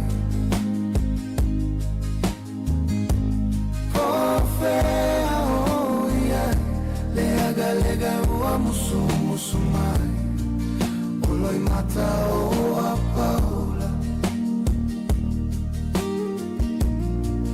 o lomo e ai, e le gogosina e sai moi, i le tua sivi, e sao fia lele, le manu nai o tu fiu, lauro sa fuma tala e, o le fui mai le vine ula e. Au ma fau se tala, e uiga ile ma futada, ua to fatu i moana, le alofa ma fana, ua ulu o totoga. Unga e ua tasi lava oe, o le pele no fatti li ai la ufoe, o le tau taia e ai tomanu o le pasina, ua malia i loa lofa, e le gogosina sai moi i le tua sivi, e sao fia lele, le manu nai o tu fiu, lauro sa fuma tala e, o le fui mai le vine ula. Unga e alo au, o le pele na fatti li ai la ufe. Fue, o le pesele. Te mana e tango e whaile MTV o le pesele. Te mana e tango e whaile e whaatino le MTV o le pesele. Te whala le pesele. Awele ngongo sina. Tau lora ngongo sina. E nai o tilo na whaapele le ngongo sina. Tau lea malata na mai mo mai atu na. Awa ngongo sina. E tau tai e su e po fele ngongo sina. E no le tai la tau ofi. E tal pesele a ftelenga sili lai. O te mawhau le a eto le ne whaamtala ina nafi. Sawa. O le pesele le a eto le pesele. O te roa. O tata no voi a nafi whaasoa i le a eto. O le si me mawa el manu lea e wai tele i o na tala i se lai musi le fie to tele o le atunu e le tau whaamtala i. Le si me na o maua i le a eto. E tau si lua e le a eto whawhine, ma le a eto tamaloa. Ia le tama a eto. A vai nei le tele o me o lor sisi o manga mana langi fofo. A tatulo wale ngan a tata ia le au matua lan tolo. Aina le au matua tau sia. Po le pusi, po le taifau. Moi. Ta tele ilo tele na turo isi me o la. A ole a eto. A ole taimi la fofo le a eto. E lene maua lunga e lunga o tumtumu o le maunga. E wao lunga o tumtumu lunga o papa e tufua. Mtau ria la ole maua lunga e te e alu iltangata. Ole manifi nifi fwe na ole kisene to e malulu. E matua malulu lunga o tumtumu o papa e fie se lau mita ole maua lunga e lunga. E tufua e le aito. E mo o mia lalfa ama fanfana o le fua ale tasi e lua. E tolu. E mo o mia lalfa ama fanfana o le mela e fai. Al e alu le aeto tamano e su e maini mea ai. A tau no umai i leo fanga. E mawhai na alu e se le aeto whawhine. Ai lu hatu le aeto tamaloa Ba ai le. E va ai fua ia o le aeto. Ma tatao i lalo wha mafanfana. Se ia o ai na hatch po wa alu ese mai le aeto le titi mai lo na tini. E tau si lua fa pena. Al matua i mawa ia. Ia o le aeto fo ila le wai ai fa nei le tala nei na ile te no me tolu lua. Fa matala ile tu e sera elu. Ia. E fa pe umalo tau singa o tau. Pe o le tau singa le aeto la na tama. O le mele fai le aeto pe ona fa le aeto le titi. O le ua tu tolu masina fa masina o matana.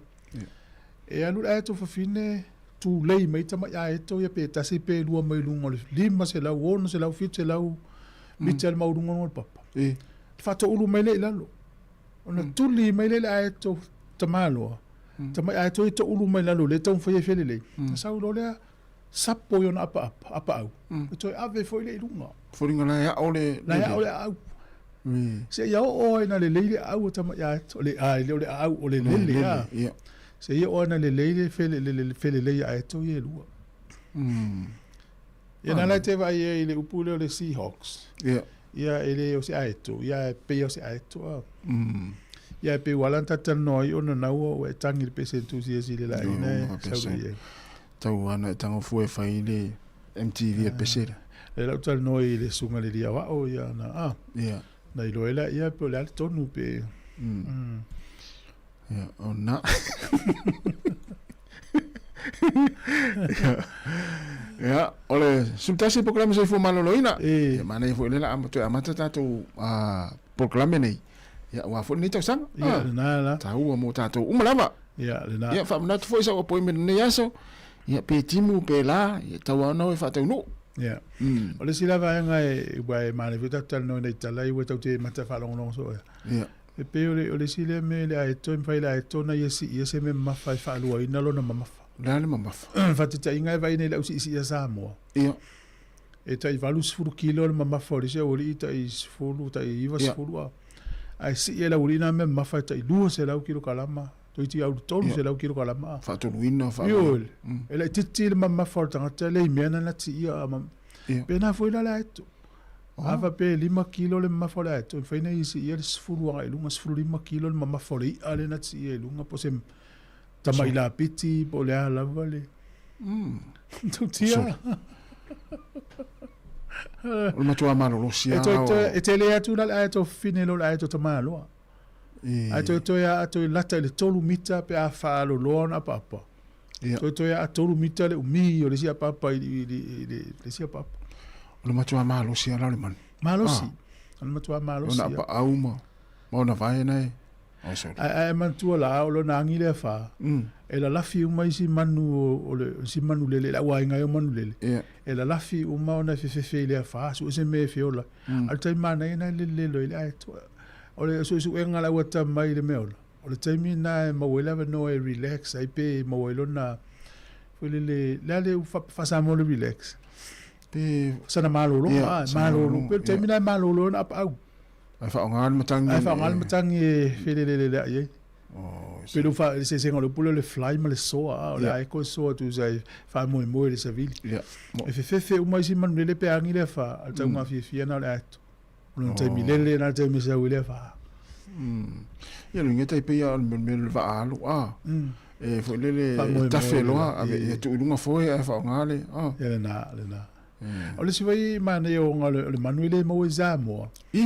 Ai mane fo ya ave ma fo fonga le fatu la fa le polu. E fatu foi ni la to la unga e pe mo ini ai lo pe ale mo fo ni sila man. Tele ya tu maunga o isi u maunga pe o Alaska o Kanata. Ya. A fa pe wa ole manu e matu i ta ua i to tonu tu spa ia. O ta to tunu ola tunu ke usian. Mane foi apa ina la fale upolu e su e mai nga va ama o ia winga ole manu le fatu e foi ni ala to foi la uma. E so soni foi ala to. Ya. E le ngata ola mala mala mai. Ya le fa nga vo ila to lau. E pio de mele a pia fe fono ta to ofisa lo to tele o pot fa nga ina tele. E vai le fa nga ina si le la yo pe sena sa une. O le manu na YouTube Ia. E tua sivi e si upuna e ele matua i matautia level. Loto mako whaunga toina. Sa o leia. Ia o tale la wawhalongo i nei meo le. Mo meo whai launga. Ia. Sauri wa ana tiu i tau moe wa ana tiu. Ape asu i era e tu. Ia. Ia me tau atu nai tu pe o le malosi era e tu. Ia malai, alela avapela o le tatu waso o e whai launga le ainga na o le whai launga le mato ainga. Ale wo mai mato ainga tu atu tau au e so. Ia. Ia mwhai no whaonge no pea. Tasi, manatul na yaso o le ata tausi lua e pe o le atu. Tausi le tane ma le fine. Tausi lua wala. O te leo si mea ola tausi ale fine e alu o tama alua ia. A o mea ola le. E tausi whaatasi al tama ia e to se iau o ina malo si malele. Tu lo ia. Ata tausi lua le yaso. Ia. Tu se la whai mai lau whamtalangana lau o whaile wau tiro le si lesi. Nā wingo le tala la whai mai e le tu la whalele. O whapea tu lo si tatou se i mo wale su e su. O whea tu lo i whamalu atu tatou ainga. Se i mo su e su e pola le wingo le u. E o whai ati au le o tiro. O sao pela mo pule lea. O pule tulangi lea. Alu Paulo, Saules Paulo. O pule tulangi lea. Alules Paulo, Saules Paulo le mata. O so me lo fa fa finele I la inga mai. Sui si tulangi, o le tulangi ale tatu e lava. Ja, de le na tua tatu fa mo yo le stofi. Yo. Ja, na tatu felo ai le hol na festato talam tatu tatali. Ja, I foi se san kok Sāmoa, ia tu mau o te festato kok Sāmoa. Ioi, se o mea uma. Tatu ngā luenga whai whatasi. O le svoi tu awa peo o ele leila u peika. Se whaingo meo pankeke. O le awa no le whai loa te lato o atuan, sau pou pankeke. Sau pulini, sau sapsui. So le wai latu whapea tu. Tasim tu hui. Le la tatu tausi whatasi. Na, le la tatu tausi lua peo upu le ato. Le la tole whapea te amaua. Telo, wharo no tole atataio. Ia ai tele ana whalai pankeke. Ia le la moula vanua la latula e whaali atu ia o tome tau pankeke. Ia po mo me panipopo. Na. Wa o ti ngā whai mata vai atu ringo panipopo e se asa. La vanua te latu le stofi e show ma vatu me ia tatu si tatu tofu. Ia, na. La whiro ia le lo foleri. Mana ia. Ia. Tato mafuta pea ne tasi pokalami se fu maloloina. Ale la o wea tu fa fia fianga fe pese. Ya, I nei taimi o tato pokalami se fonga lau mua I Wellington.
sene mama papau ila upele ole amro Sāmoa e tautele ole sorene lea ole setete e ape mape topeto asili le tiana e peso ole na atiota emo emo etasi oe ai ono na selo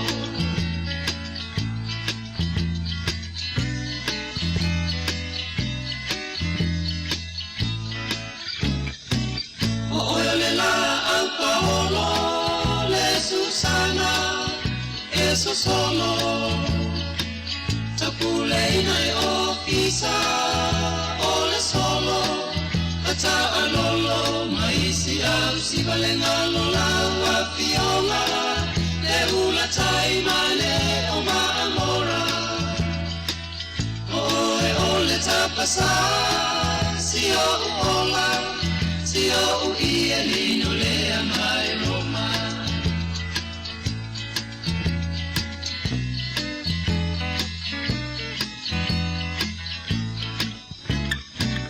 le afia fia moa na o no poa ina pula loa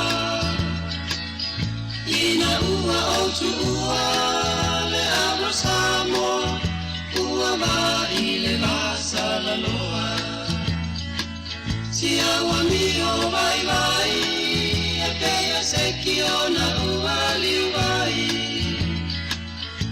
ua lama fo i lea ai ma mea ai e ngalo ai la maletia va ai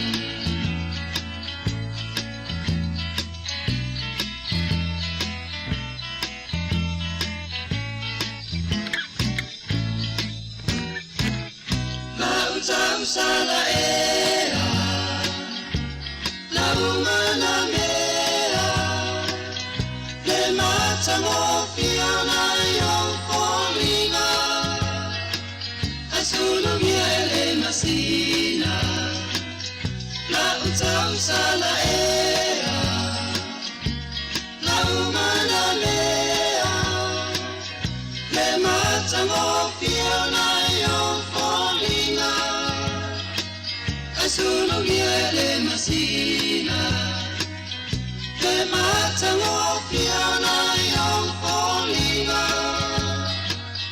Sulu miele masina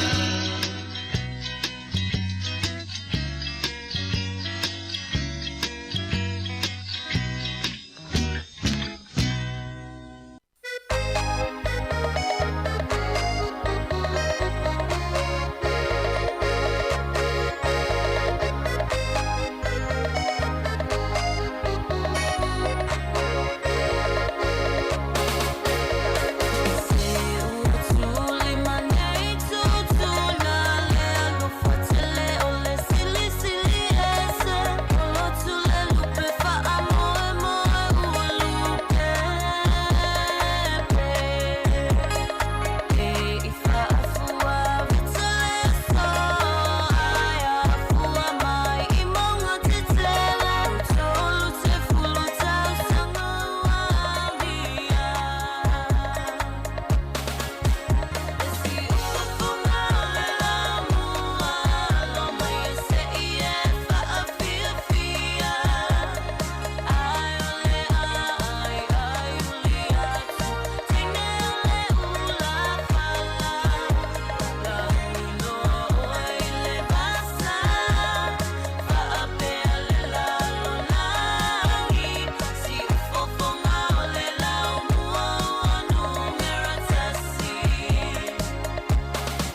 O te whatalo whātu molo o whaalo alo le whafonga anga le tino o ni tai au. O le tato pol kalame whatulanga ina mo le soifua malolo ina. I o la whatala noi lungo le telefoni ni sui o le waka atawhanga. Ia mo le whalalo fo ni si o au nanga o lo tautuaila to le malo le tino. O le tato malo whalongi le tai au nei o Bronwyn Ahoi. Ia o Dalia Pereira. I o la uona whai masui o la tau i e tano mai lunga le telefoni ia a leo te a tano atu le tato pot whasala o te minei o le tato whaingaruenga masani le tai au Sabrina Kasiano ia o lo whaisana maro longa neva yasu. Ia leo usui momo e le tai au nei. Whatalofa atu a Bronwyn Ahoi ma Dalia Pereira i le nei tai au. Good morning, ladies. Thank you for having us here. Talofa lava, my name's Dahlia. I'm an enrolled nurse from Whakaatawhanga. Thanks for having us here. We're just here to talk about becoming an enrolled nurse in New Zealand. Yeah, it's a bit windy here where I am. I just driven from Wellington to Porirua. Bit windy. Must be windy up where you are. Bronwyn, perhaps tell the listeners, what is your role here in Atawhanga? So I'm an enrolled nurse here at Whakaatawhanga. I also do immunisations alongside a registered nurse lead, Lino Manai. I'm working here full time at the moment, Monday to Friday, and we're just out in the community helping our specific clients, monitoring them at home, supporting them with their health conditions, lots of health education, and just ensuring they're receiving the health care that they're entitled to. Yeah, that keeps you busy. Yeah, very busy. Yeah, and Dahlia, do you do the same work? Yeah, so I do the same. I've been working here for 5 months now. I'm a new graduate, so I'm still learning, but slowly getting better every day. Did you go through the program, the Whakaatawhanga program? The enrolled nursing, we both studied at Whitireo Welltech here in Porirua. I graduated, sorry, this is Bronwyn speaking. Bronwyn, yeah. In 2023, and my colleague Dahlia here started with us this year. So we studied at different times. Very good. So you're the product of a successful, project in pushing our Pacific community people to nursing. All right, so let's start. The topic this morning is enroll nurse diplomas and the scope and practice on October 21st. Tell us, the listeners, a little bit about that. Sorry, what was the question? We got to discuss generally what the course is about.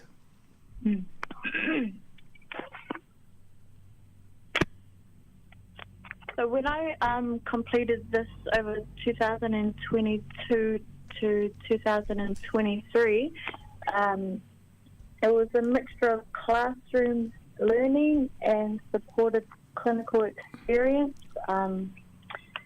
It took 18 months full time, but I did it part-time for the first year, which took me 2 years to complete,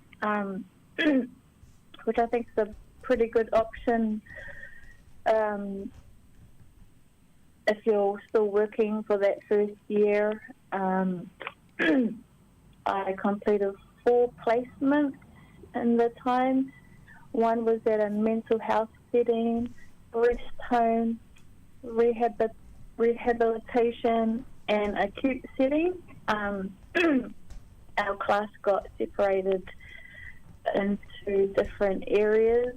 Some were in Wellington Hospital, Hutt Hospital, Kinapuru Hospital, and rest home. It just prepared me to be confident when I graduated. But a lot of learning is also made on the job as well. There was good support at Whitireia. For our Pacific students, we had support from Aniva Pacific Perspective.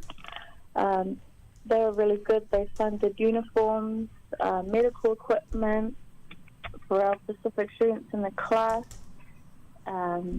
It covered petrol getting to placement and back home, and it also paid for our state final exams at the end of the course. Yeah. Right. That sounds, that's very good support given to students from Aniva.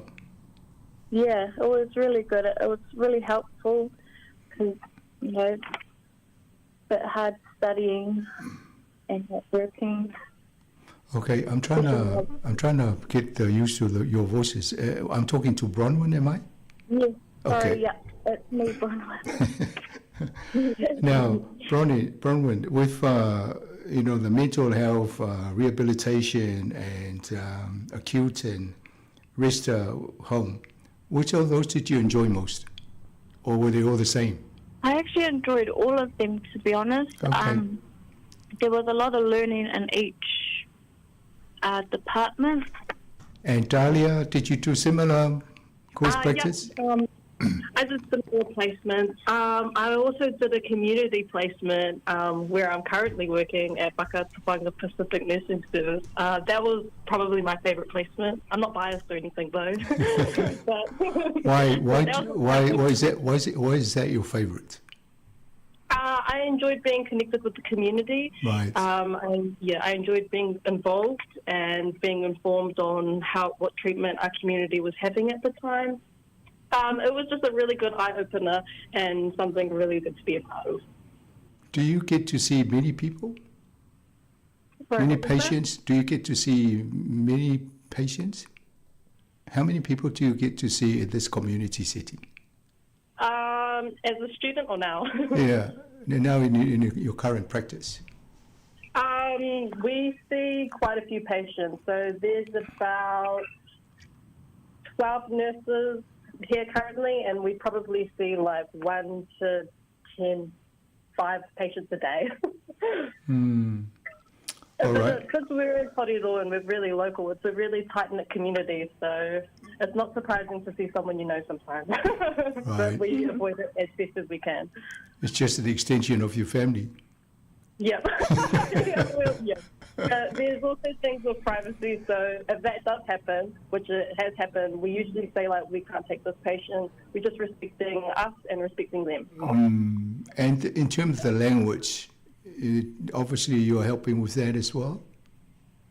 In communicating with our people?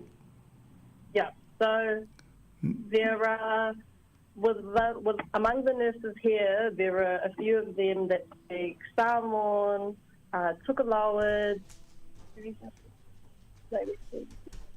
Fijian, and then so when we have patients that need help with translating things, we usually connect them with the appropriate nurse that will help them. Right.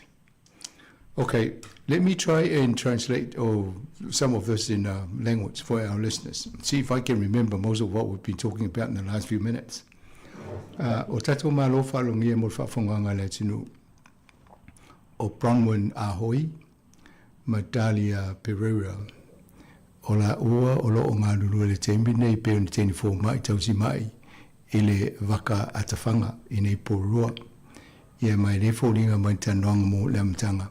Ia o la ua e le ile wana mai la a onga whamunuina e fōi la ua o teini tausi mai. Ia o le si le o le lus fūlua e o atu le lua awhi lus fūl mai tolu. Ia ai pe e fōringa mai o ngā ruenga ia na iai. Sa ia wano e whaimo placements. E ngā lua e whaleo tangata mātutua. E whae ngā lua i vaenga i e to e wha tausiel tangata e wha malosi rehabilitation. I ele acute setting lo ingo me e nei tangata fo i e tō ngā ia ngasi. Ia mai o inale e whate tai e tono whale mai. I kene pū o lo wahat o Wellingtone. Ia o lea lai e mani e tele a vaenga i nei e mō mai tūse o te mina o lana whai e ma practical placements. E o i ia whate tai ma mulmul tai fo i ngā ruenga leo tau si mai. O le tūlanga lana i e malera e talta nofo i ngā ruenga lo whia ngai mala ua nei. Ia o le tele i ngā rue nei porua mai tautua i nei le tato mamalo le atunu i nei.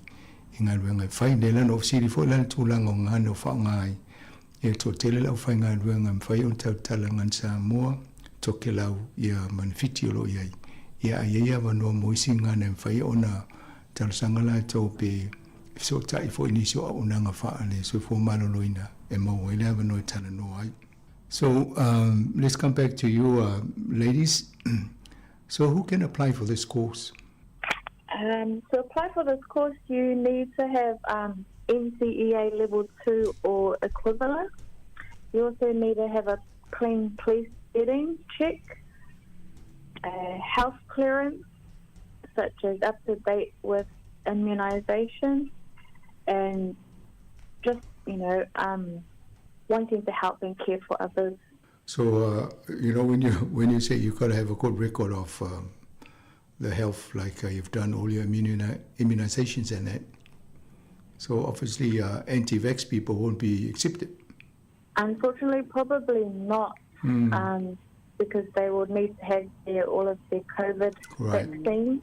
Yeah. But that's only because they will be around people who are really vulnerable in their health. So we need to make sure that our health is well before caring for others. Yeah.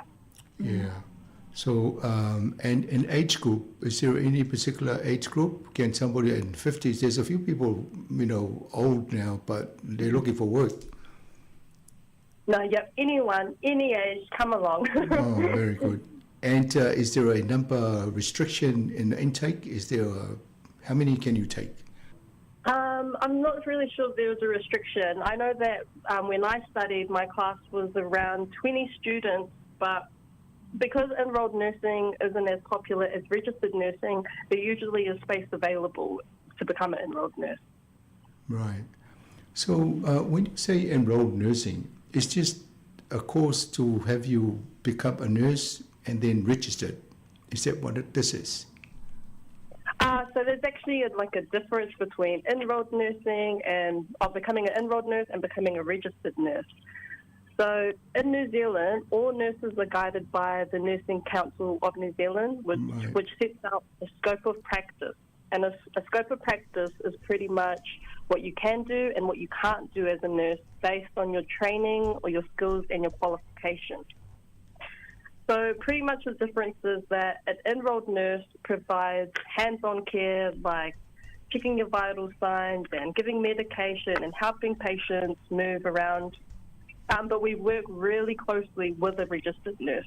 And we often ask the registered nurses for guidance, as the registered nurses have had a longer time for study. They study for 3 years, and within that 3 years, they develop an in-depth understanding of autonomy, the body and that, and just more knowledge about assessing patients. But honestly, yeah, to simply put it though, enrolled nurses, we just work alongside RNs and we ask them for assistance when we don't know what to do. Okay, so once you've qualified as an enrolled nurse, there's obviously scope for you to do the other half the time to complete, to become a registered nurse. Is that right?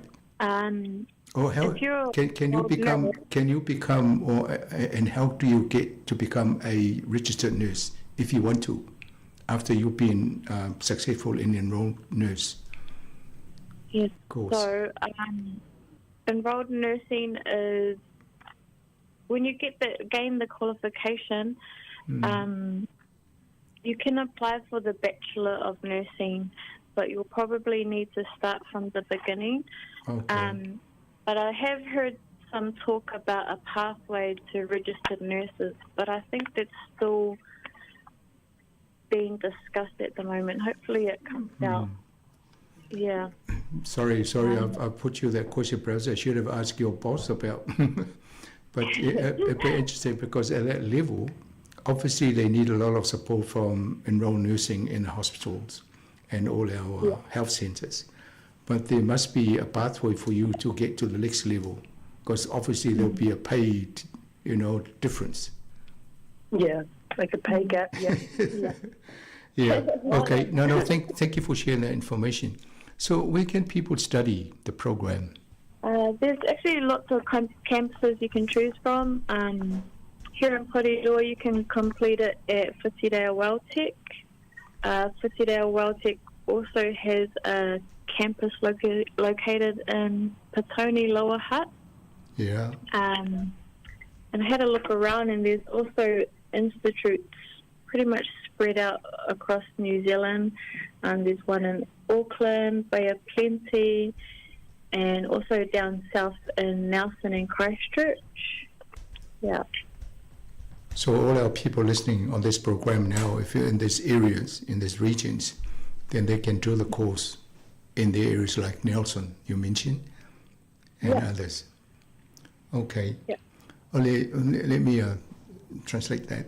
Ole vaenga le matatana noa in ile singa ole failonga le ole enrolled nurse ola tole na o ma sufalu masina le course le tala noa nei e ma fai ona soani I tangata umana le stala ia forma ia ten forma I tausi mai le stala ola to e tau sanga fai la to failonga ia o tangata ia le tala noa nei mafine to luone o Brownwood Matalia ia ola to e soani registered nurse e fai ia ngā luenga soani la to ia ia le satano fo I pe e sisi ava noa e tamu fai e so e risi la sangale ina e vela to fo mai po tausi mai I le vaenga le e fōringa mai a tono isi vaenga na ro ngā lue ia mai mwhai o no e fo I pe anau nau e iri tangata siri le e po le ali tūlanga o po fai e po kalame I le temini ia o le te len wha motu I Whitireia ia o nei po rua e Whitireia e fo le ava noa I nā e Petone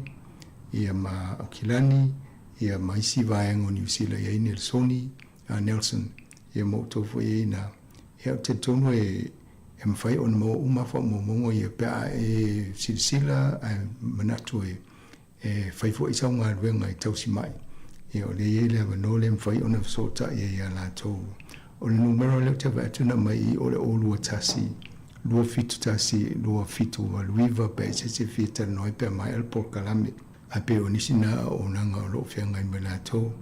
So the question here, and I think you've answered part of that, is the difference between the enrolled nurse and a registered nurse. In terms of the timeline, it's 18 months for the enrolled nurse course, and it's 3 years for registered nurse. Is that correct, Bronwyn and Dahlia? Looks like I've lost our guest. Yeah, only no problem. Sorry. Oh, I was just going to hang up. I thought you left me. No, sorry, don't worry, we're still here. Did you hear what I just asked? Yeah, so it was about the enrolled nursing and the registered nursing. Yeah, but that was carry on. That was part of the reason why I chose enrolled nursing. only for that time in my life. So I chose it because, so I have a family right now, and the 3 years for registered nursing course, it felt like a lot of commitment for me at the time. Right. The enroll, because it was shorter and more affordable, it was really about just giving me a strong foundation to start my career in health. Sure. And it also allowed me to start helping people a lot sooner. Yeah. And please don't go to Australia. Stay here. And I think you mentioned the type of work enrolled nurses do. It's like supporting the registered nurse and do all the,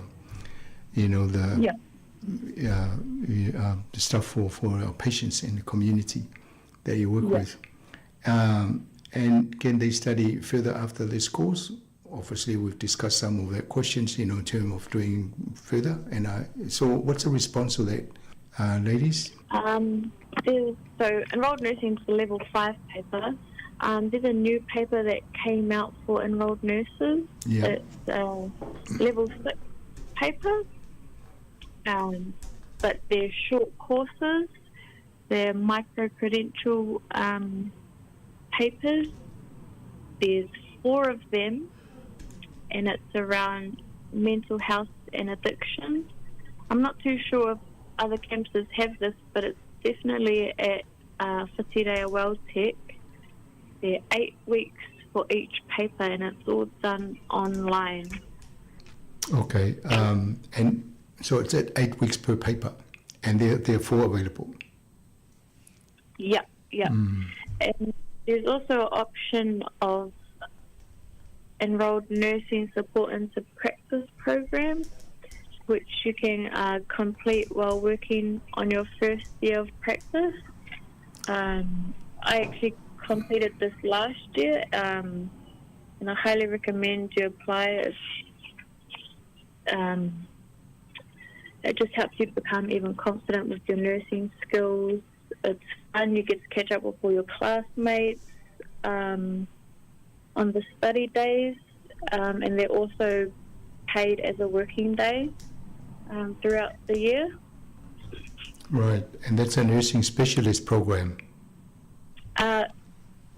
Support into practice program. Yeah. All right.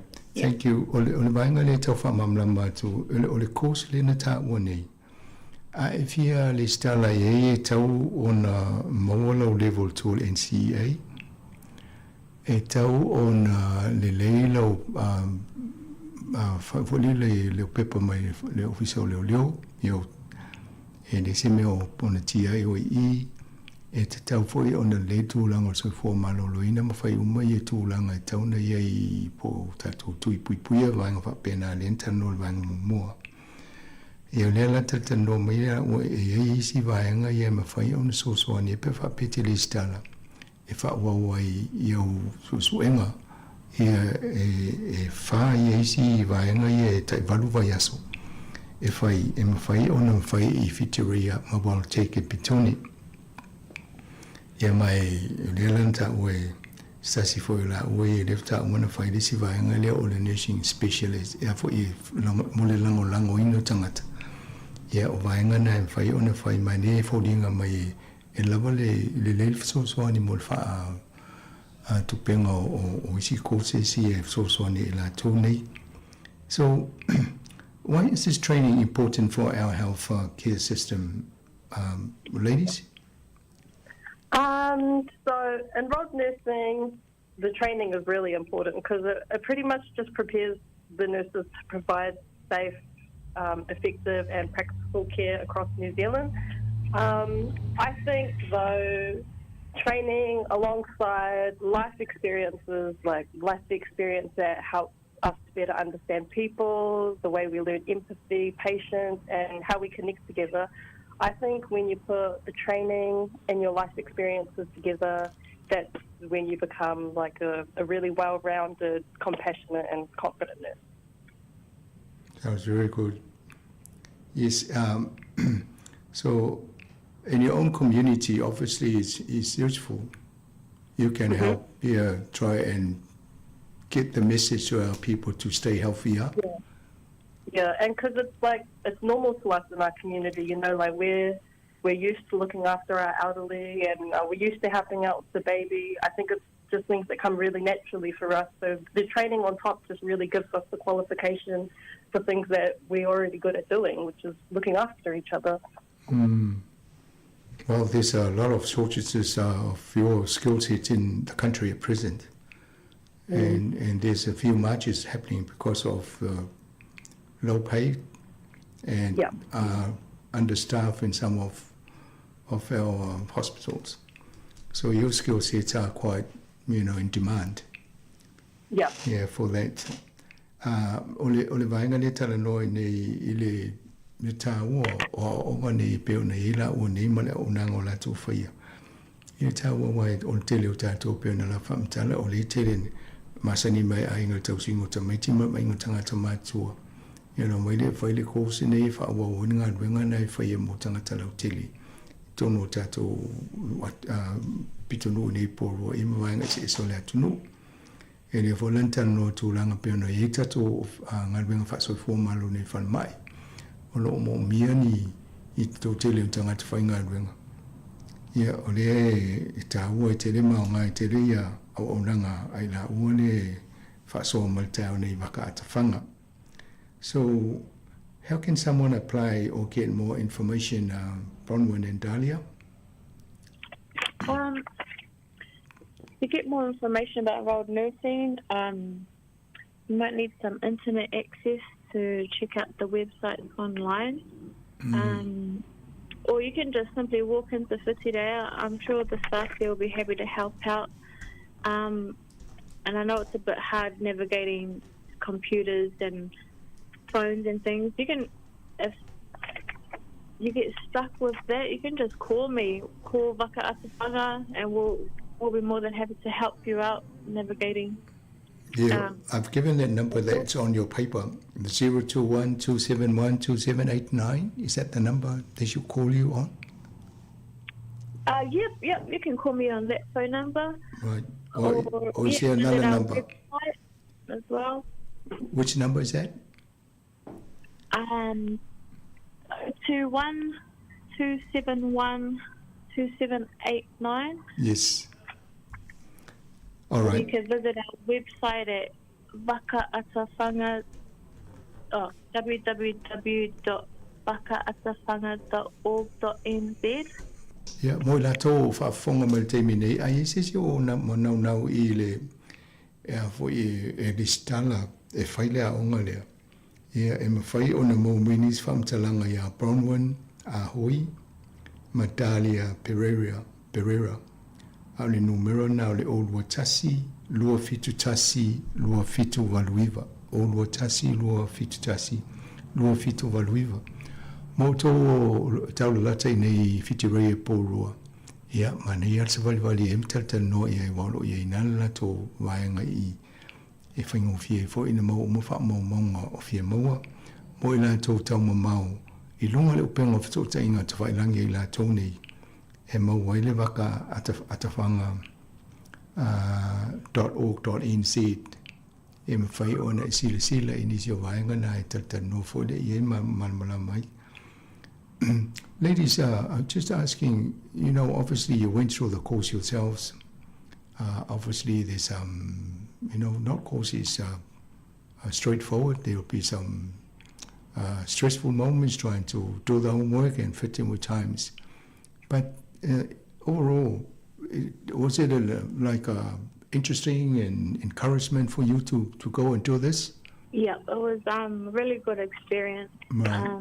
It was fun, lots of learning, lots of meeting new people and other nurses out there in the placement settings. Yeah, and then when you graduate, you get to see them again sometimes. Yes. Yeah, it's good. So what are your... Do you want to go to the next level, or you're happy with what you're doing now for a while? I am happy right now, but eventually, I do want to develop some more skills. But right now, I'm pretty settled at the moment. That's good. All right. Yeah, o tūlanga nā o lo whiwhia ngā ruenga lo iei nei, peo na iei fo le teimo o le course, o le si mea le e mau atu. E tō tele o tangata na wheloa iei I le teimina whai e ia onga mo I placements, I vaenga se se ia na iei nta ua. A iei le si fasile le no fasile na pe iei se whaatapula o tau sanga o tangata ma whain tau sanga e enroll le course, pe le stala e whia whaia le vasenga le aonga leo. Ia lai whamai e le se whatapula lono winga. Po ia stanga te le taimine o whia anga I olo mawolo a wanoa pe fast food tau sanga pe dimas food o ie nisi o tatanga te wa vae mai ngā ruenga. Ia tono le si a wanoa le te alfo I wawa aipe se mea ngā mo oi. E mwhai ona e wala au le olua tasi, lua fitu valuiva. E maua mai e se whaamamranga. Ia pia te se nai fitireia. Bronwyn and Dahlia, any other information you want to share with our listeners? There seems to be is your phone on all the time or do you switch off or something? Not sure what's happening, sorry. Okay, yeah. No. I just asked the question, is there any other further information you want to share with our listeners? Probably just a little message that if you love helping people and you want a meaningful career and you like the idea of real life experiences, that you become an enrolled nurse or just a nurse in general could be perfect for you. It's a nice course with a really rewarding career in healthcare. All right. Well, thank you very much for your time this morning. And we've given that number, the 021-271-2789.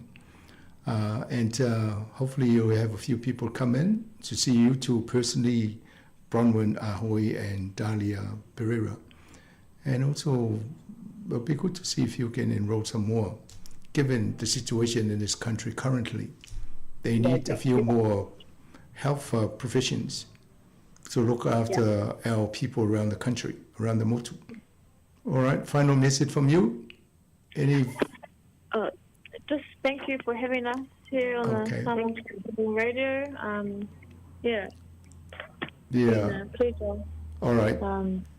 Yeah. And it's nice hosting you this morning. Like I said, Savalina has got the week off, so I had to do this in her behalf. Thank you. So all the best for the week and the rest of your work in Whakaatawhanga. Perfect. Thank you so much. Yeah. Goodbye for now. Ia nā tō whaafonga o le tato tanoanga nā o Bronwyn Ahoy, ma Dahlia Pereira o le olua tasi, lua fitu valuiva.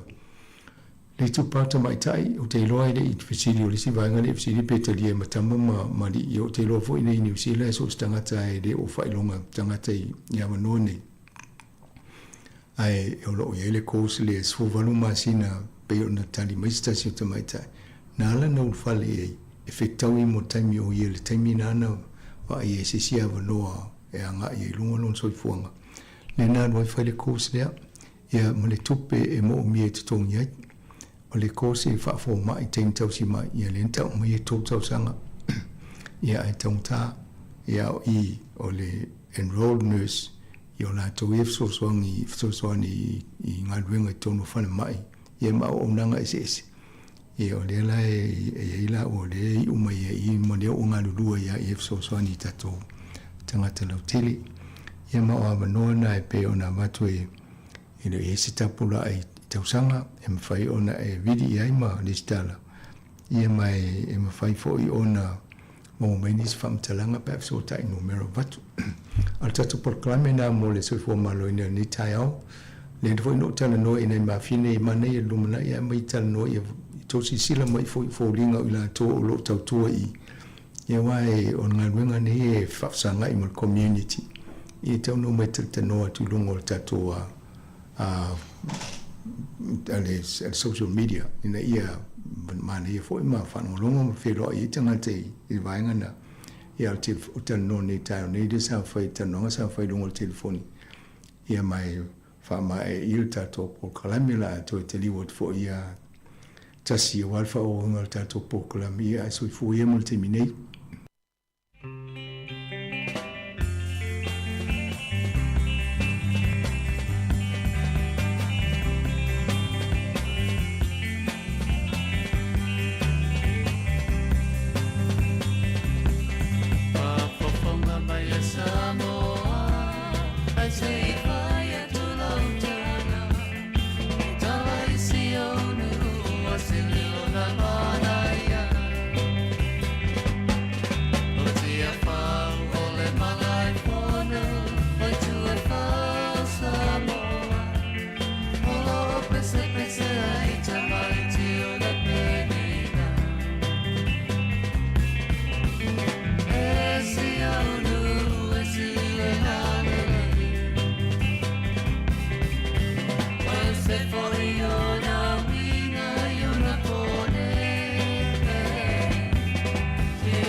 nganga nai on le tai au Abe o le la ua punitia po I puau E sau malu e wha asusu I lau la au Sa sala le punga la au matala uau E tio fo I Sāmoa whai o na tai au E amatanga o le aso whao popo o le o langa E tai au nai matani u whea ngai ma le ata E tala le lei ua so ai nei Sāmoana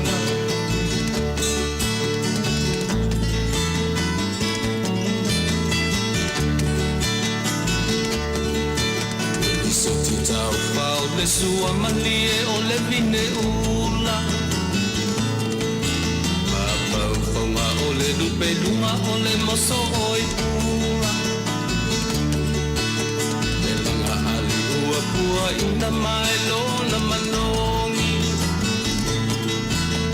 E asoko ua foa ina I le Sāmoa moni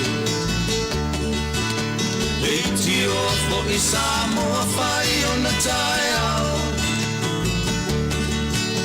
Le amatanga o le aso whao popo o le o langa Le tai au nai matani u whea ngai ma le ata Le tala le lei ua so ai nei Sāmoana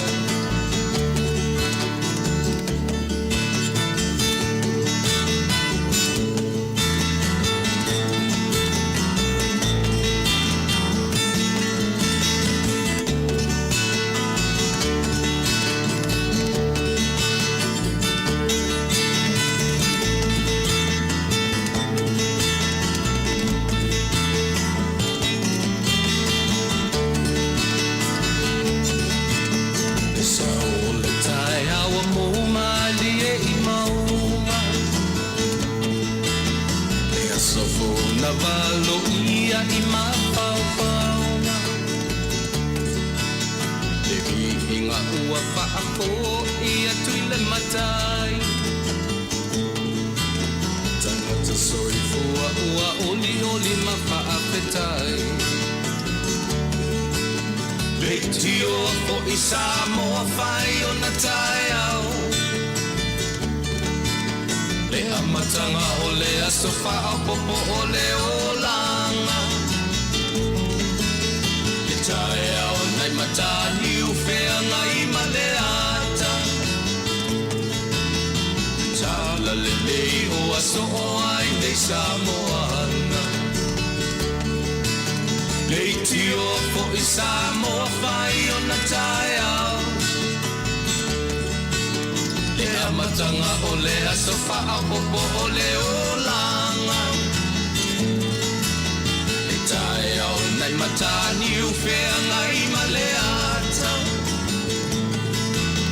Le tala le lei ua so o ai nei Sāmoana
Fight to what? Oh, yeah, I'm not to I know. Sa vili mai se fo sa wile tua ana. Se isui tu silo tilo tilo fa fo ina lo nganga. Umatala umanota sa olo tolo ui tu malo. Tu pulanga ana tula imaya ole tai milene tato. E fe mile fale se vai malu. Fili fili e oe lau fa susu. Ma wale vai folo ma le vai tipo ma wale best you fresh malulu. Te fai o le sai ta si o me fanga ma le su e so oni ta sais tu so sa me la voi tu fito ma fai e mova uma la voi fale asi fa sa vili mai e se fo sa wile tua ana se isui tu silo tilo tilo fa fo ina lo nganga o matala umanota sa olo tolo ui tu malo pulanga ana tula imaya ole tai milene tato fa sa mili mai se fo sa wile tua ana se isui tu silo tilo tilo fa fo ina lo nganga o matala umanota sa ole tolo ui tu malo pulanga ana tula imaya ole tai milene tato ali ima fai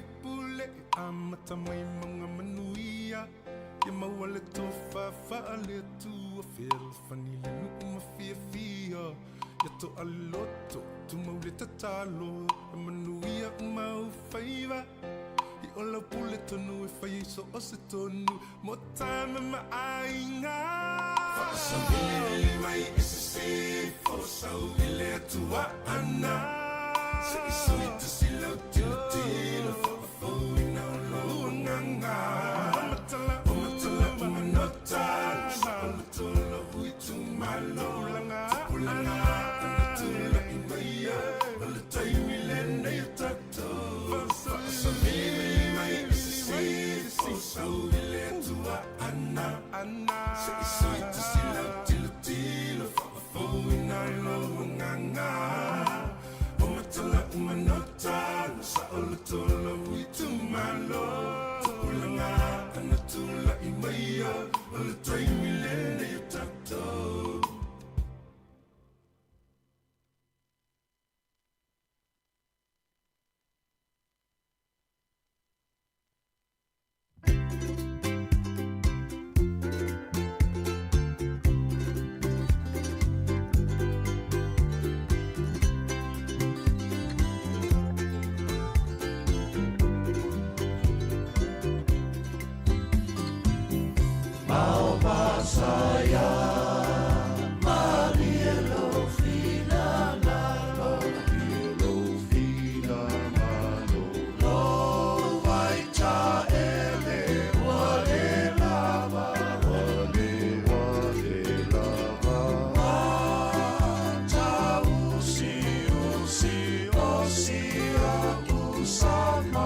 se toia ina fusiua ai le pele ue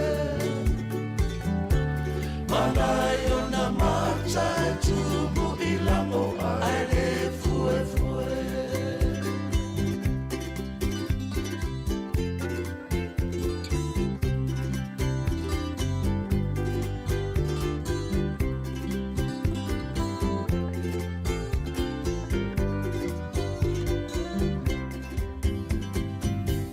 Atamu maeva mi olea Tulia olua mai le whaatoa Talu le whawhine le mawhau whau Ua e ai fua o le laa Siali i o le mata ua ata masosolo Wata ua nei o le ti apolo Atamu e po o fea e a oi Wale te ua la ua mi oe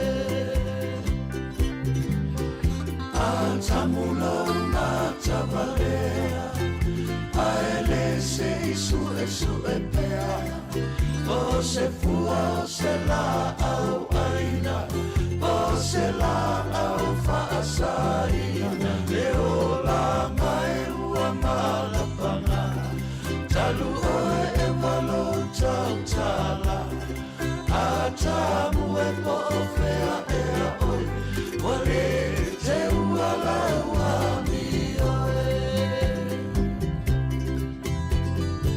Ole o la ngale nei Ua sili o na whaingata Ole loto tele Ole fetuta ita iala Ya file mupe ole lupe ole foanga Aya tamai me ole mata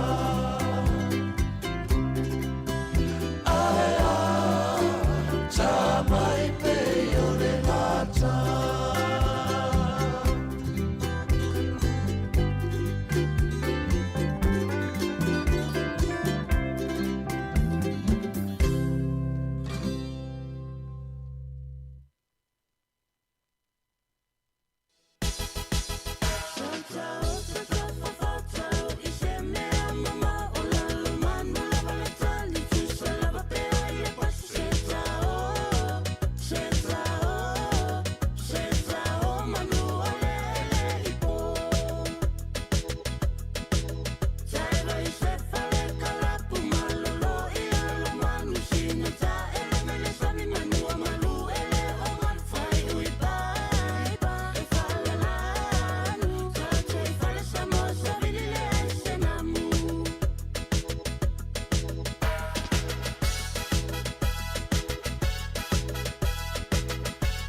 Talofa lava e nei vaenga o telefou. E tolu sui ua wha ma vai le masina ua ma vai atu nei, tu se le o le afo sui a wai o se komiti na filifilia, la tau te whautua ina le malo, e tu sai o ni awala e ma whai na tau fiai, ia a fianga o tangata o na sori ngā tu la fono, e whai e tonu o whale o loa te tele wha pe ai ma supermarketi. O le nei komiti whauvotua e to lima o na sui, ai o leo ua wha ma vai e sui e to tolu, o le sui o lo lata mai nei o na wha ma vai mai lona to whinga. O le wha tonu leo le wha la poutonga la au whai o loa e ta ua o le Retail and Z o Carolyn Young. Na ia ta ua mafua na le to e fia ave o ia ma sui o le komiti o na e le lo la va ma le li o lo te fono ai le taimi nei e ngoa ia sani kosho. O isi sui o le nei komiti ua wha ma vai e a fiai le pule o le kompani o le food staff mo le motu i matu o Lindsay Rolls wha pe ai le pule o le kompani o le Michael Hill o le li ingo ia Michael Bell. Ua te toi ai nei la na o le to'olua sui o le komiti o lona te fono mo le pule o se fale wha wai awa malosi Hamilton e ingo ia Ash Palmer. O le tausanga luafe luas fulfa lea na tō fiai le nei komiti e le malo ma le wha moe e ta i lua tausanga le umi e ngāru lue ai. E talu na tūla i mai lea komiti ua tele ni whai tionga ua whaia whaasanga iai ona o le tele o tupe ua alu ai ai moise lava i le pili mo le tutongi o lona te whono lea na o i lua se lau tōnus furuafe tala i le tausanga mua. Ua whaelo mai le ofisa o le saunga le mua ngā luenga, le Work Save New Zealand, o le a whaia sa lātou suenga o whaalapo tonga umama ofisa e iailo lātou tiu te whai, mo le waia o le saunga le mua tangata uma e whaonga ina ia le malai mo tā whaonga le Holiday Park i Mount Maunganui, le o loa a fia nei i le solo ele. Peita ai sa wha mawhaina mai e le amtanga luenga le malo, o lo ave le wha mua le teimi nei i ngā ruenga ia o whaia e tausa ili ai i a maua uma i a tangata ia na whano ai le soifua i lea whaalawe lave whaale nātura. Sa whaali mai le li asiasi sinia o le Work Safe o Rob Pope i se talanoanga ma le wales whaasa laua New Zealand o le pulenga o le ai o tā ranga i a le tasi o whaala Pope tonga o lo ofia talanoa i ai mo se malamaanga atoa e tu sai o le nei wha la lave. O lea songa fuana nafi, lea sa toi a mata ai ngā ruenga nei, i le sa ilia o tangata o lo tanumia pē i le palapala i le aua maunga o le maunga o mauao. Na whaadia mai a Rob Pope, o le a ngāru nui whaatasi o lātou ofisa ma leo i le suenga o whaatūlanga ina nei, pe a ho ina mai a ngā ruenga i le sa ilia o tino maliu o tangata na fia. O le fuafuanga le pulenga o le ayo tauranga ina ia whaia suenga alo ia o le nei whaalawe e langolangoi na malosi e le pālemia ia Christopher Luxon. Ta ua le pālemia i se talanoanga ma le wales whaasa laua New Zealand e matua tāla whea ngai le nei fuafuanga ona e to tele tangata ia o lo o fia malama pe aisea na le waweai se fuafuanga e ave sea uma mai ai tangata mai le vaenga o le maunga lea na afia i le solo ele i le waweao o le astofi ua mawai. O lea ua whaailo mai e leo ia le ingoa o le tangata lea na maualo na tino maliu i le waitawhe o le Mahurangi River i le aso tonai. O ia lea o te kani maeu aropasi e whaase fulfidu do sanga le soifua mai i Kiribati. O ia lea o se dipoti alo ia mai le ofisa o le leo na mo moria ia alo ia mo wha mai senga mo le ainga o le neili i le nei taimi whainga tā. O le ua maliu o le ta vale lea o le ta vale lea na ta whea i le solunu na te nei a o tau mo whai e fia sopo ia le isi tu vai i le taimi o lo longa ma ta whenga ma mawha. Na mawhai o na whaasawina mai lea whaalawe ia leisi tangata sa to lua ma le ta vale. Ua tu inatu nei lea ma ta upu mo suenga masani le pule maliu po le corona. Whai tau miliona tā la le ngau o lau whai whaatoanga i le tū malo Canterbury, ona o winga wha le tono le tau ma le timu aisa, le ana la vea ai le vaenga o le tunu uilas forei le taruai. O lona tono i leo timu aisa po hailstorms ua palasi i le vaenga o le motu i saute, mai o matua i longo nā whai nai i a fua o la tū whaatoanga o la au aina o le mawhai ai ona sele ina. Nā whaila mai re teitei whono o le Societe lau whai whaatoanga i Canterbury o David Burkett, o le teimi nei e le tau o na sele ai i ati na e nei e awhi ai i le barley ma le wheat a toa fo i maisi i whala au aina. Ai ona o le malosi o ti munga ma tūlanga le mautonu o le tau o le mawhai ai o na whaonga aina le malosi na to toa ai nei whaatoanga i le tausanga ua tua na aiatu nei.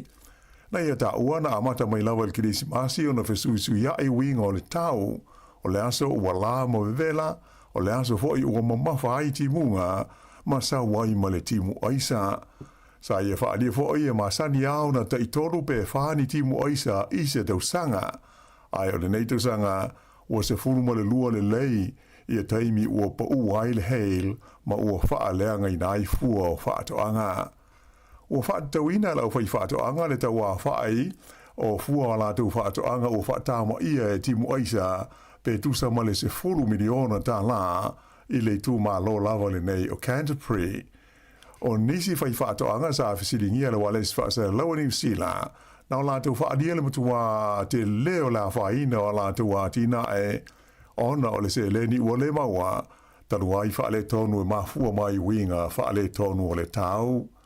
E le o a whaina ia whaafi tauli ia le au whai whaatoanga o la fumanu ai pei o le tu pao whai whaatoanga o la autotō ia ua whengai ma whaafi tauli i le tu mālole nei o Canterbury. Ua tau fia le toi whaatawina atu o se pai e alu mia tele se tasi o whale ainga i au kilani ina ua maua i suenga le pulenga o lea ai o le ano le solfonua sa whaonga ina ai e le i pasia mo le fufonga tāu mawha. Whaalia whapea o le i whaia kirisimasi na amata o na whaatawina mai le nei whaloloa ingo o le Pakuranga Bakery i a pai e ta ua o le loi horsey pies mai sa whaalau i lo fo i lunga o le lato i tū lau i le Instagram mo le sila fia o le au whaatau. Ta ua mai le matua alu mia tele o le nei pai ma e to tele na fia e whaatau pei ona i loa i whetusia inga i lunga o le social media. Pei tai lao le vai aso na te nei lea na wha maunio mai ai le Pakuranga Bakery ua le o toi maua le paile nei ona ua tau fia le City Council. Whaelo mai e Veronica Lee Thompson e ulu i aisu a suenga wha apitoa a le City Council o Aukilani na o lato maua ni whai tionga mai le momaru le tunu ma awina tuaini tangata asiasi i lea whale ainga na ia ta ua o le ana o le solfonua na whaonga ina e ngausi ai i a painei e le i pāsia mō le tūlanga saonga le mū o le fofonga tau mawha. Na ia whaari fōi na la whai i a vaenga na tutoe o le ana o le solfonua a to ai mo pai e le i taulia na ngaosi mai ai. O le whaonga ina o le ana o solfonua i mea tau mawha e whaatanga i te tonu o New Zealand. O se whaalinga mai le mtanga luenga o whaatoanga, le Ministry of Primary Industries, na tauai e tasi lava i le company la i sene ina i te tonu o le tunu atoa mo le saungia o le ano le solfonua a wale fonga tau mawha o te ngata soifua.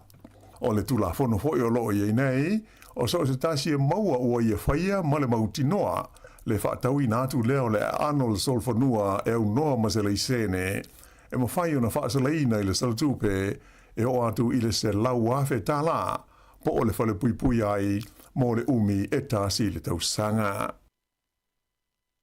O lo o whaawa o pēsu e suenga leo i le whaalewe lawe na mali waise tina i le nuu o klutha i le asforei le na te nei.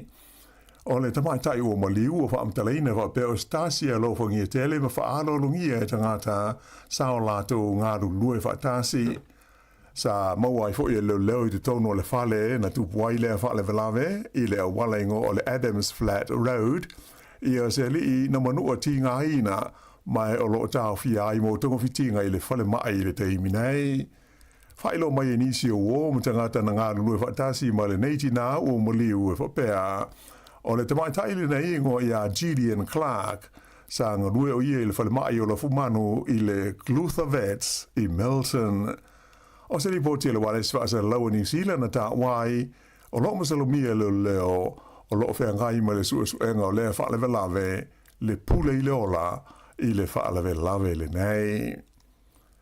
I mea tau upwhai o maa lo, o lea ua se atu patia le New Zealand First I le tūlanga tolu I vaenga wha upwhai o pito I langolangoina le au palota o New Zealand I le teimi nei.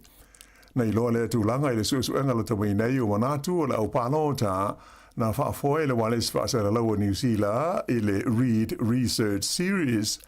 Whaalia whapea o se tūlanga o pito I malosi lea o tūla I mai le New Zealand First I suenga nei talu mai le varu tausanga ua tuanai. E le ngata I lea, ai sa mai tawina fo I le CTI o le tūlanga langolangoina o le teitai o le New Zealand First, wawasa manai o Winston Peters, I manatu o le au palota, I le tangata e au pito le lei, pe a vea mapale mia o New Zealand. O lo o tu mau o na mau o lunga pea le langolangoina o le patia le Labour, e le au palota uma o le tinu, na wha au popo le o te si fitu pasene, tu lai mai ai le Labour I le taimi nei I le tolu sfuruma le 5%, talu mai lawa le masina o se tema. O le National o pau I le tolu sfuruma le tasi te si male 5%, o se pau le atusa male o te si 1%. Ai o le partia le New Zealand First, le o tūlanga tolu atu I ai I parti te tele nei lua, na wha au popo le tasi te si male tasi pasene, ma o nei le New Zealand First I la wha inga iwa te si male valu pasene, o se au wha inga o pito maurunga le o iai I le New Zealand First, I suenga nei le New Zealand Read Research, talu mai le tausanga I lua afe se furu male fitu. O le partia le Greens na pau le tasi te si tolu pasene, tula I mai ai la tau I le iwa te si male ono pasene le taimi nei. Ai o le Act o lo o fitu te si male ono pasene, ma le partia Maori e tolu pasene lena pa uai tula I mai ai I le tasi tesi ma le tasi pasene I le tūlanga langolangoina I le au pālota o le tunu o. O le ale to e tau wāle li whai pule si ni o le Labour o Damien O'Connor I le tūmalo le West Coast Tasman I le pālota tele I a Novema. Whaalia mai le li whai pule ne nei whapea o ia ua nofo nei Dunedin le ana se e atu I ai I le tausanga taluai. Mai o le mafuanga lea o lana whaai unga I le to e tau wahai I le tūmalo le nei o le West Coast Tasman. Nei e ta o foi le aisana whaamoe moe whaamawai mai upu whai o malo I le teimi nei. O le li nei, Damien O'Connor, tolu tusanga, o avea mo whaipule e le ngata I le tūlanga o le whaipule filfidia, po o le whaipule mai le lisi o le patia le Labour, ai e tele mo tanga ruenga sa avea I fo I ma min star I aso ua mawai. Nei e ta ua le avanoa le leile nei mo se sui fau le Labour, e ta moe ai le tūmalo le sa ngarue ai o ia mo se teimi umi. Pei ta ila e whaato a whaai loa mai la so mua February, le lisi aloa ia le patia le Labour, mo le fina wina o le pālota tele le masina o Novema. Ua o I se tūlanga maua e le tau o le auro I maketi whaale vāo mā lo, le ua tūlai mai ei nei I le 5 awhe tā la I le au nese. Ua mai ta wina le se atu kompani ma tangata e Universia la tau tupe I le auro, ona e saonga le mū, ma fua lea ona tūlanga ma ale ua tūlai mai nei I le vā wheano aloa I o mā lo. O le whai te tele o le vevesi le vā le malo Amerika ma tunu o le nei to, ona o le fia maua e Amerika o le motu o Greenland, ua mafua ai o na sawa le alu lunga o le tau o le auro e nei taimi, ona o fōlinga le mautonu e ono o iai mea tutupe a toa male tamau a inga o le larorangi. O le tausanga na te nei, lua afe lua sfurlima na siti ai I le ono sfurfāpasene le tau o le auro, e mafua mai whainga whaavai tutupe le malo a Amerika, ma le tele o le auro o whaatawina e le malo o saina. Ta ua I se lipote le Reuters o lo valo ia mai, le ono o atu o le tau o le auro I le tausanga le nei, i le ono afe fase lauta la i le aune se tasi po se fua e velesi e lima afe tot se lau fitu lima tala i le aune se. Na pine auro i le li talavau o Finley Melville Ives o New Zealand i le ta'longa ta ua o le ski super pipe a le vaenga o li i ta'longa o le Winter X Games na whai Aspen i le songa fua. O lea pine auro ua rua i nei auro a New Zealand ai whaala tau pine siliva i ta'longa nei e tāpe nai mo le Olimpeka o le tau malulu le Winter Olympics i e whai ai Milano Cortina ua tue lua nei vai aso. O le lile nei, Finley Melville Ives mai Wanaka, se furuiva tausanga le matua, o le tausanga tanuai, sa tūlanga whai i lea tu unga, a o lea la ua pine aurua i le nei tausanga. Ta alonga le Olimpeka o le tau malulu, le Milano Cortina lua o luono, e amata nei le aso ono o Februari, ma whaanga solo tuai se i o i le aso luas furu lua o Februari, i le atunu o Italia. O le vai so nei le o amata whaanga solo ai fuafuanga mo le sa ilia mo le filfidio sa whaia o ngā uru fau o le au o le olo peleki sa wha mawhaina mai e whapea o le zangata o la filfilia e matua te taulawa o na iaiso na ngā wha whaia onga i tā alonga le kopi wha le vāo malo po o test rugby. E pei o le vaenga au tūle tāsi sa misi ma le iai i le whaia onga le sa iai talua nei o Scott Robertson e le i whaia onga mōmua o ia i se aura ka pi wha le mao malo i le taimi na tōwhia i le tausanga i luafe luas full wha. O le taimi nei lai tu sai o li poti wha sa launga e pei e to o lua i la oa ia o lo o laununga i le ono whaia iai o se filifilinga mo se whaia onga fau. O la oa ia e au fiai i Jamie Joseph ma Dave Rennie. O Joseph sa whaia onga la tamai nei le au a Japani, ai o Reni na whaia onga unu i le au a Australia le Wallabies. O le komiti po le panel ua whaingai nei ma le sa ilinga o sa whaia onga fau o le All Peleki, e au fiai le teitei whono o le komiti whaafoe o le uni le kapia New Zealand, David Kirk, ai whapea stasi o sui awai o le komiti whaafoe o Kevin Melamu, o le li o Don Tricker, o le vaenga o le High Performance, whapea le li o Steve Lancaster, o loo ve nei, ma sui pule po o le CEO o le uni le kopi, ma se tasi o tamata alo, e le ilewa o na malo loli taia mai i le tā longa. Whadia mai, a tonu pe maasina atoa, le umi o le whenga iai la tau nei ma le ngā ruenga i le tau sa ilia se whaia o ngā unu fau, mo le au le kopi a New Zealand. O le masina o iu lai le a matai tā longa wha le vāo malo o le nei tausanga, a le olo peleki, e amata i ta'alonga ma Falani, ma Italia, ma Ayalani, i le ta'amirisanga fau o le Nations Cup, o na so o tuai lea ma le ta'amirisanga e varu ta'alonga i tu tonu a Filika i saute, e au fi ai ta'alonga whaitawina po test e wha i le vā ma le Springboks, le o lo umi e nei le siumpini, po o le ipu o le laulangi, i le kopi nei tai se fulu ma le lima. Whai unga lea o telefau.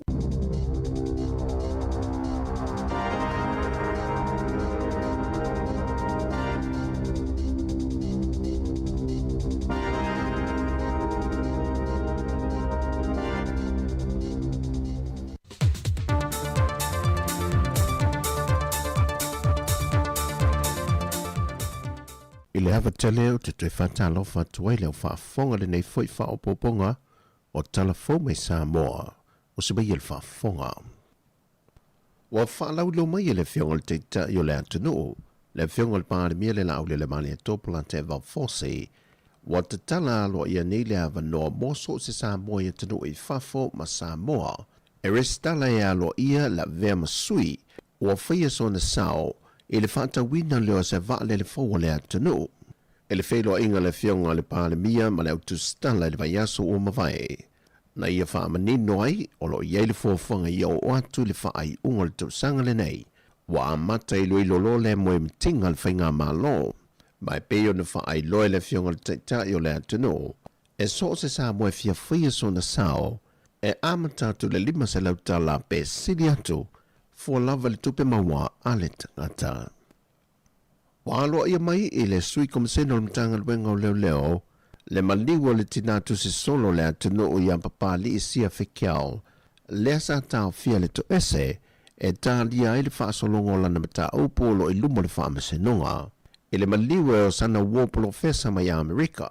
Sina vaiana Caroline Capet, ma ena wha iloe le i antawa, o lo ua whanga solo su esu engal mtanga luenga ele maliwa le tina ia papali, ena ia mautinoa, e le o iai ni whainga wha soli tu la fono wa fiai.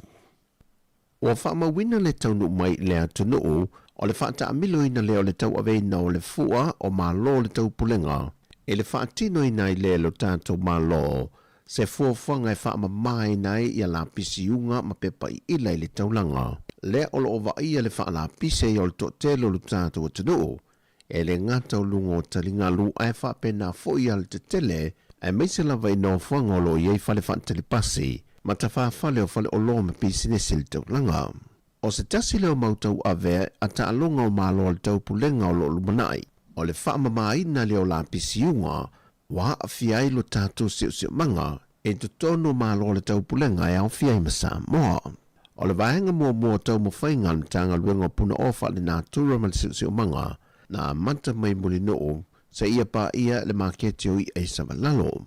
O le manulu tia malo le tau pulenga mole ni wha moe, ina ia tau fia le wha la pisi atu o tātou o ngā sami.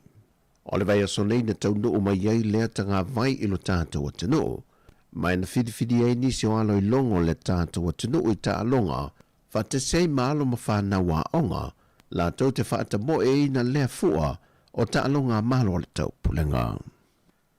Ua whaalawi loa halo ia pe whaalawi tele mei le fionga le pandemia, le fionga le nauli le mane topla te vau fosishmet, ua whaanganga le sili e le tolu se fulu miliona tā la, o le a wha soa atu, o se tasi o vaenga e wha opopo atu mai le pasena le nupi whae maasani ai, e le aungo le fisoa swani le lo tātu atanu, e tā pena i alo ma whanau e toi fo i atu i potua onga le neito sanga. E le fontanga whaia onga omele atanu o le neito sanga, le nalo ia ele whaalawi loa lea le fionga le taitai o le atanu. Sau no le fionga le pandemia, o le atu i natu i fonu whaavae, e la tau te lufi na le seleni le atanu. Na whaalawi loa fo i le fionga le pandemia, nise moe mitinga ma tamu whainga le malo, mo se manui o alo ma whanau le atanu. O whatonwina ni tanga rengo le PCC, Foreign Affairs, toeta pena nisi skolosipi si tele. Ni masulu mon tupu wa tato paanga, malo mai fafu. Talu sanga iai, all we do is ask. Talu no iai lo visual pandemia, o watu ma se fulu, te titi sulu lima, matua. Le sulu atu ini abanoa skolosipi ala tu whanau. Ona i leo mawhaina awa veina i lalo o tato po kalame skolosipi. Tau sangale nei, o la matuato i sa iri nisi ava ngoa skolosipi, mo whanau umane tunu, la tau te ngafa tau i maina, ne ngā ruenga i te tau na whai. I le ngata i aonga le malo, ai whape nā fo i aonga e kāresia, ina ia lainga tutusa le avanoa, a watu i tato walo mo whanau i atunu mamau. I le lewa nei, maua mai eisi skolosipi fau e lua se fulu mai Israel. O avanoa sa tato le mau. Aolo maua fo ina avanoa isi atunu, o lewa i nei e ampasa falani. O te talitonu, e te lele avanoa e te tala ai isi, i avanoa le nei, o tato skolosipi. Mai na pasia foi se fontanga le kāpena tele whaai ungo le waiaso, e taise lau lima se fulu tā la ale tangata e toa tasi o le a maua, mai i le pepe se ia o atu i tangata mātutua. Ai o mōl sa o whanga lawa lātou ia po le pasene mai le nupi whā, o le anta oto atu pe i le fionga le minista o tupe, e nā te whaalawi loina le foi numera, o le a whaamanuia i nai le au whaisa o whanga, i le amatanga o le neitau sanga. O tala fawia, manuia tele le yaso si o tātou tinu, fasai fuia.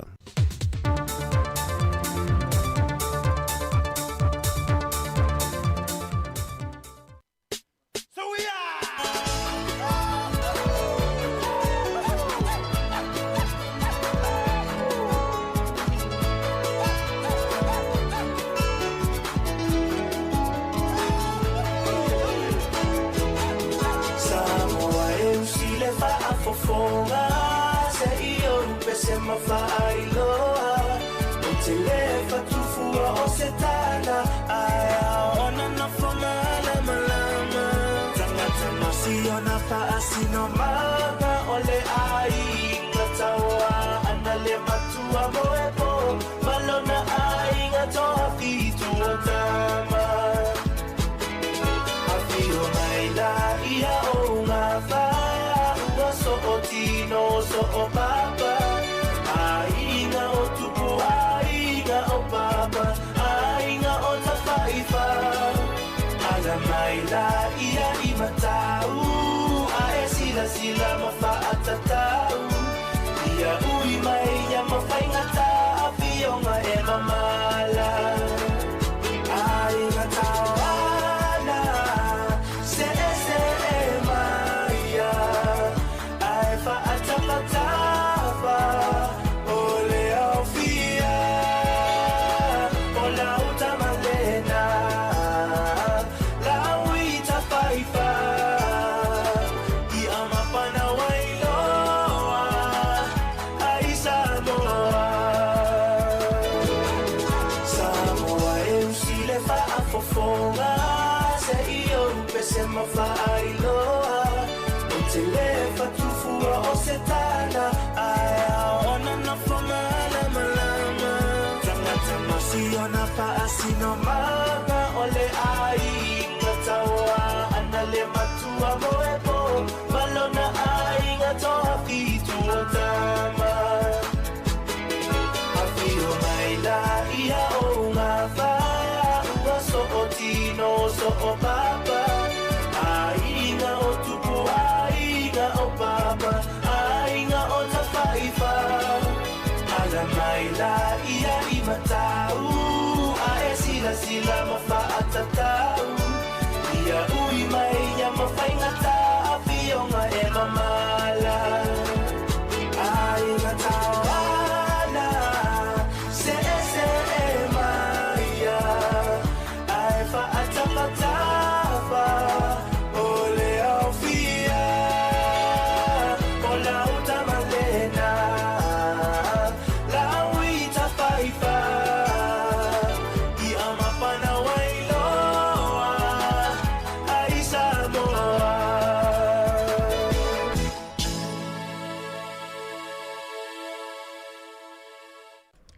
Vivi ingo la fio anga o whale la tai. Ni vaenga o leo auli toi whatalo whātu tato au whafonga. Ia, ne ua malolo mai ngā ruenga. Talo whātu fo I nei tato mātua mātutua. Ia le ua alo fo I le tamawhtanga o leo auli. Malo lava le soifo manuia. Ia ne whau mai ale au inato whapoponga o tato talafo mai ni usina nei. Ta pena la fionga ia lawano ati lawa. Ia matatu talafo I Sāmoa pion ta pena mai le sunga ia ta sisa. Malo lava le on sai malo fwilfa malo si nei aso. Tele fo I o haonga lewa toe ha e nei whana wa onga. Ia tele wa onga lea e vai aso nei. Wanga na ia onga ia na tuwai lava ona tu ua tau sanga taluai. Ia le whatoa ha e whale lei lava I a Februari pol tau sanga fau. A matal vai aso fau. O wawe fo il tato sa walinga nei tau sanga. Ia e toe whamalo lava non sai. Ia fo ila uman ne masino Januari. Ele umala fo ion tato tamo. Ia ai uma fo il nei tau sanga. O nisio whasisilanga po whamanatu fo ia leana tau longlongo atula fo il nei aso. Awane ngalo ia le whaamoe le tato whaamoe a le Sāmoa Capital Radio po le tato si fonga laumua I le aso tofi nei. Aso luas fulu iwo Januari whaia lea I le malu po le hola le whakasa I Cannons Creek mai le itu lai 5 I le itu lai 7. Toa tusi pewa pete le sila fia o le se lau se fulutasi Casta Crescent I Porirua. O le whaamoe leo le am whaiona a tatou whiloa ai to te whiloa ai male au whainganuenga al siu whonga lau mua le ngatai lea I tatou whewha asoa I fwoi I ni sio wahenga tā ua e po nisi wheo ideas po ni wahenga te ilo em whaiona whaalelea ai le tatou au nanga ia po ni wahenga fwoi te iloa nisi vaenga tele o fia ai ia mwhaiona maola manoa e tātou whaasoa i lea so tofi. Mawela manoa e whaalongolongo ai ia inisio fi au tāua ia tau le soifo maloloina o vaenga tau lea o onga ia whapea fo ile tātou api ngangana Sāmoa. Mawala manoa e mawhai fo iona mawaini whailonga o te loe e whaaloa atu vaenga le tai aupo ani prizes mani giveaways a wani inga lo ya o etu ani lau ka lina le fiafi au mailo a inga pia whapea e le ni me whai la fiafi la so tofi o le ampai mawhaila manoa e whawhifia e fo ile tātou wha ili la mua sound ia malta maftanga tātou whaasoa i lea fiafi ia pia whapea o lea ele i pisi tele le amatanga o ni tau sanga anga e atu lea i le whakasa Kenneth Creek i le aso tofi ia tātou fia ma tātou tala noa fi whaasoa ai o ni sina whamanatu manisi o whaasisilanga ia mole atu fo i nei vaenga o le aso ai toi whamahalo atu o whawhifianga sui whiwhiloi ta i tōlua ma oe ia a o aro whaiwa fo i tā maftanga o le nei a wauli.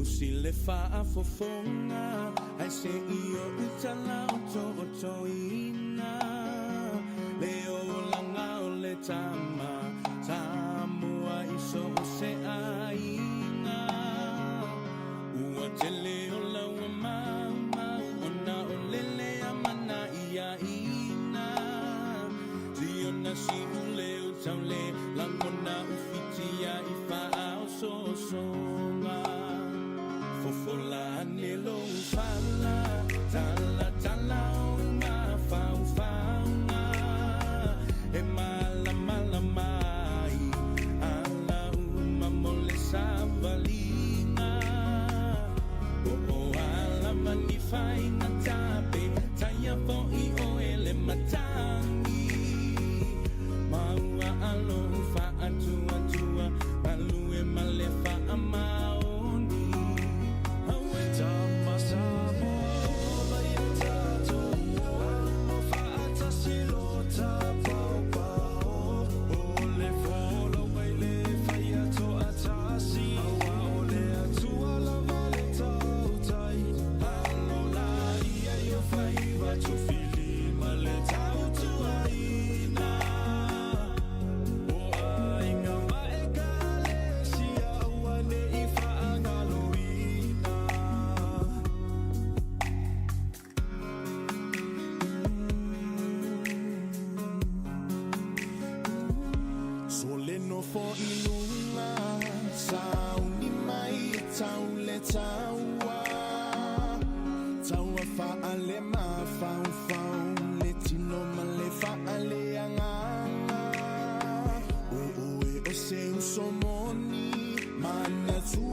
Sāmoa e te tiua I le Pasifika Aue Tama Sāmoa mai e tātou o Amo whaatasi lo tā pao O le wholaunga I le whai ato atasi Awa o le atua lava le tautai Alola ia iau whai wato whili ma le tautua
Sāmoa.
O le whawhiwhianga mai le sunga ia vai papa maota i le nei vaenga o le awa uli toi luas ful tasi minuti o na tale o le tasi wha mai a foile le tatou tautua i lunga o le tatou wala leo tasi ono te sima tasi wha mo ia wha awawa toi pia tatou whawhiwhianga sui whiwhiloi ma tatou talafou e toi awina atu le tula e tasi i lunga o le Facebook ma le YouTube to whatalo whatu ia i latou leo lo wha ngā me le tatou website e mafuta mai ai malo lava le soifo manuia. O whene ngalo le wa amata e ia o ngā le amata whatoa e pola sululu a stofi a le wa amata o na tatala ofisa le taimi nei ia pe awha pēni whawhisili pe fio o atu fui whawhisili me tau ufua onga ia o pe awha pe fo ilena whaatau le masini po le Chromebook fawolo walo im whaiwhio na ave le taimi nei ave e seki la tau pe whaapol kalame la tau i pol kalame i tataona whaapol kalame i tatono le haonga mana ia taimi nei te lofu ina na mau atu tusi ma emaili ia lawa tatala te lofa le haonga ia mai le awha le walwanga i le tonu ia pe whapelele ia e whana wa onga mana i lo wanga e pia ni ofisili e wingai ia le ngā tau pili haonga ia au le tele waenga te lo na e tele a tatu ofisili ai le amata ia le tau sanga wha ale awa onga. Patalo whātul tama mal tene a onga leo no mafuta mai tatono le maota malawa.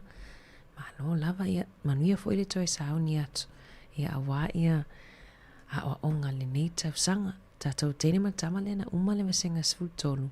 Te loana e ua mauti noa wa tataona ai loa le lau me fai tausanga nei la tō le asauni atua le university ia oi la tō le asauni e oi i text po fitirea po fe ia le tek le te alu iai ia manuia tele la waonga whapefo i le wa umal wasenga sfutolo a le wa filifili e whaingaruenga mana ia tele fo ine na filifilinga manuia po ala wa o filifilinga e whai ia manuia ia tatalo i le ali ia manuia ma wase me fsosoani ia mama dad ia la vaenga le la e whaingaruenga manuia tau whaiva nei tau sanga tu amatalia e foi il nei tau sanga luafe luono Babai atu inisio talafo le te o New Zealand le a tele ia au nanga ale New Zealand Post le ole a tapunia ele o la po o lato fale meli a o lato a o nanga i tutono fale o loa fatita inga o tutono fale tusi ia po o tutono o nisio tamai fale o loa tato po ruo i le Paper Plus ia o tai o tamai o lato a o nanga la i tutono fale o loa lewa e atu se lau fastfood lua lato counters leo le a tapunia pe whaamuta foi. Ai tu mau pea le tatala peo a lato o fale meli e lima se lau ono sfulfitu i tutono New Zealand. O le vaenga lea ua me ia le New Zealand Post ina ia tau ia o ngatasi pe o ngatusa male mana onga le malo leo le ato ilo ai ta iala ia i le tatalanga o tamai au nanga i tutono fale o loa le ele ilo iloa talu mai ele to ilo ina talu mai le afi se lau valu sfulu wa et fo inisio o whamatalanga o le o whapea mai wa tele a ia tangata ilo toi whaonga ina le post wa tele ina whatau ina o a whatau mai ia wa tau leoni kiliwa meli Telina whaatau online ia o loa te loa nei ia o el tali pufile au nanga le telina whaonga te loa te tala toi fo ilaina le asoa tai au ma mari vea toi tato fsili na po e whaonga pele pusa meli e lafo ile tusi po a lafo sa o le tupitono account Pavivianga mai le sunga ia waino le nei vaenga o le aulia e te whaamalustino mai ai. Awe lilo maia, vai lilo maia, vai sauni folau. Lulu au fulu apa au, ma fa au li o lau la au. Fa asisina sa lilo maia, vale vai a sa falele taua. O pa lau li o tama o leu amea.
Mama ole u amea.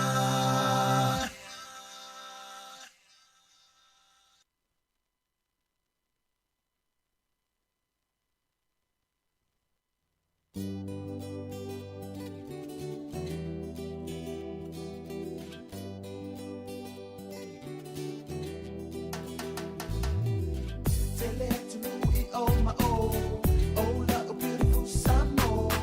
Numerity si o ya ita, le mawai o le whaangalo. Lo mata mo fina wa, o la fifita ua. Tasi o i le Pasifika, beautiful la Sāmoa.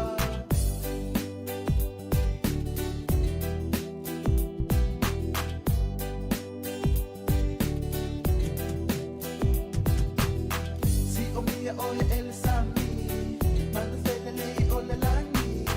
Funga la au ese, pua ina lo na manongi. Faalo alo le waiai, lau Sāmoa tau mawhai. Lau anga nuku ia uku mau, tu mau le pea lo whani. Matango pia mai lula lele, susulu mai ai a itane. Wa avea oe e whaina o se na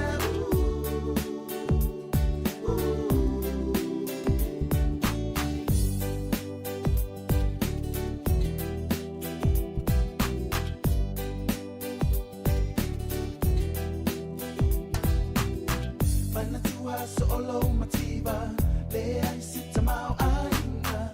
Aina olo fina fina u, se le leo na yo ainga. Taua sa mai le vau fita, talo fana yo tua. Mo se lumana i mo oe la Sāmoa. Matango fia mai lula lele, susulu mai ai a itane.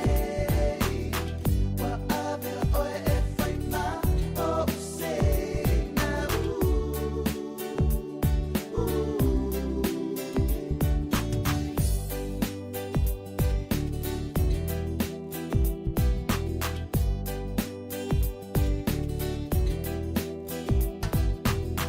A o se whau tuanga le nei, mo oe la Sāmone. Whaavai pea o i le tua mo oe ana mua. Lau whaalo alo umau, ma lau anga nuku i tu mau. Alo whatu so o se tasi, lau fuana i au umau. Matango fia mai lula lele, susulu mai ai a itane. Wa avea oe e whaina o se na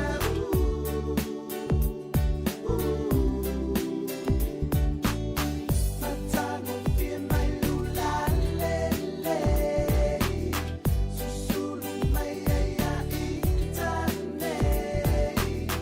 Wa avea oe e whaina o se na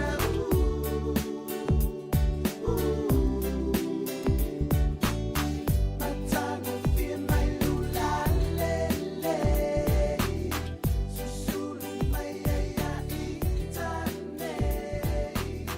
Wa avea oe e whaina o se na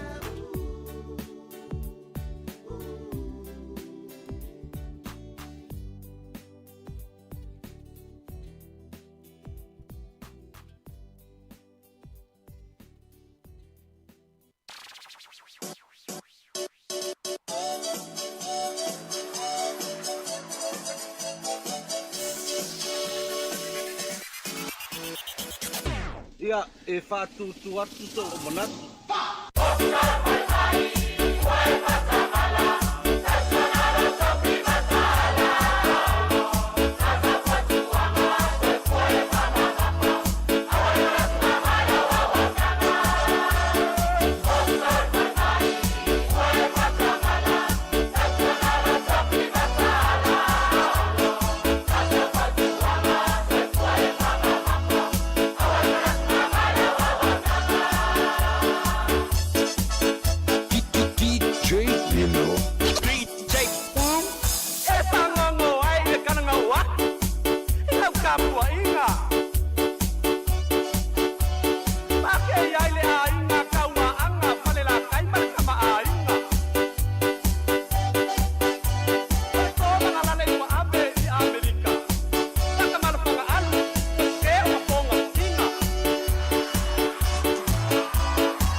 Ia, ona o le tātou taimi le wo mai fo il taimi wha mai ai le tātou tautua I lunga o le tasi ono te simal tasi wha mo, whaftai lawa I lātou uma lawa lo wha o ngā ina mai le tātou frequency e mafuta mai ai.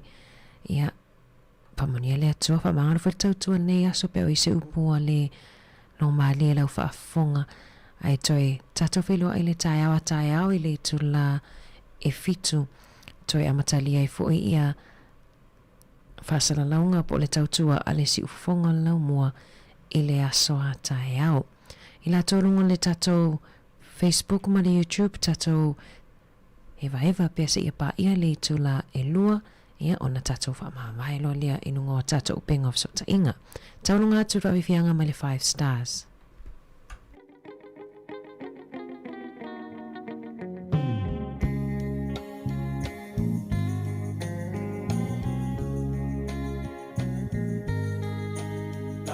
Sāmoa e matalasi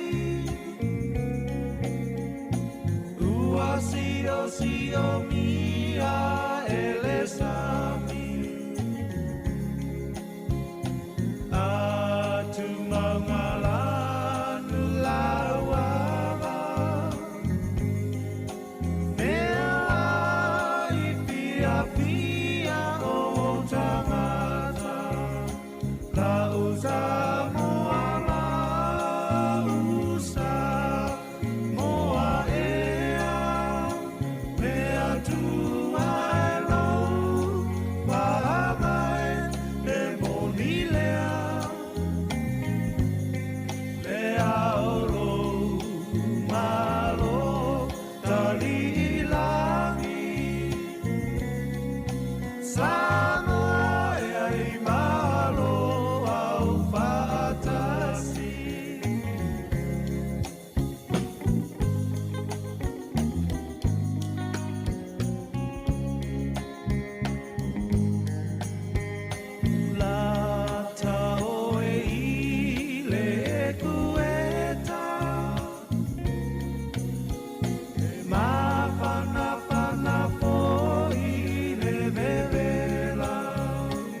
talofa lava i renei vaenga o telefou. E tolu sui ua wha ma vai le masina ua ma vai atu nei, tusa le o le afo sui a wai o se komiti na filifilia, la tau te whautua ina le malo, e tusai o ni awala e ma whai na tau fiai, ia a fianga o tangata o na sori ngā tula fono, e whai e tonu o whale o loa te tele wha pe ai ma supermarketi.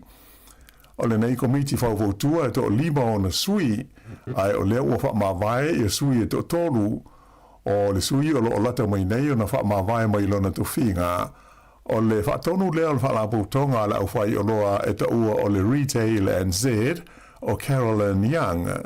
Na ia ta ua mafua ona le to e fia ave o ia o ma sui o le komiti o na e le lo la va ma le li o lo te fono ai le taimi nei e ngo ia sani kosho. O isi sui o le nei komiti ua wha ma vai e a fia ai le pule o le kompani o le food staff mo le motu i matu o Lindsay Rolls wha pe ai le pule o le kompani o le Michael Hill o le li ingo ia Michael Bell.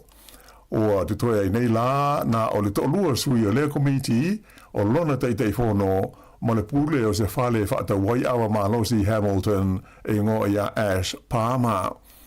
O le tausanga e luafe luas fulfa lea na tō fia aire nei komiti e le malo ma le wha moe e te ilua tausanga le umi e ngā lue ai.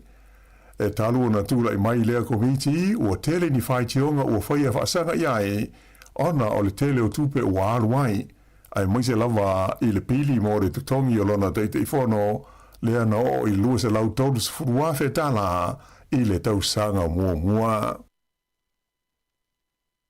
Ua whaelo mai le ofisa o le saunga le mua ngā luenga, le WorkSafe New Zealand, o le a whaia sa lātou suenga o whaalapo tonga umama ofisa e iailo lātou tiu te whai, mo le waia o le saunga le mua tangata uma e whaonga ina ia le malai mo tā whaonga le Holiday Park i Mount Maunganui, le o loa a fia nei i le solo ele.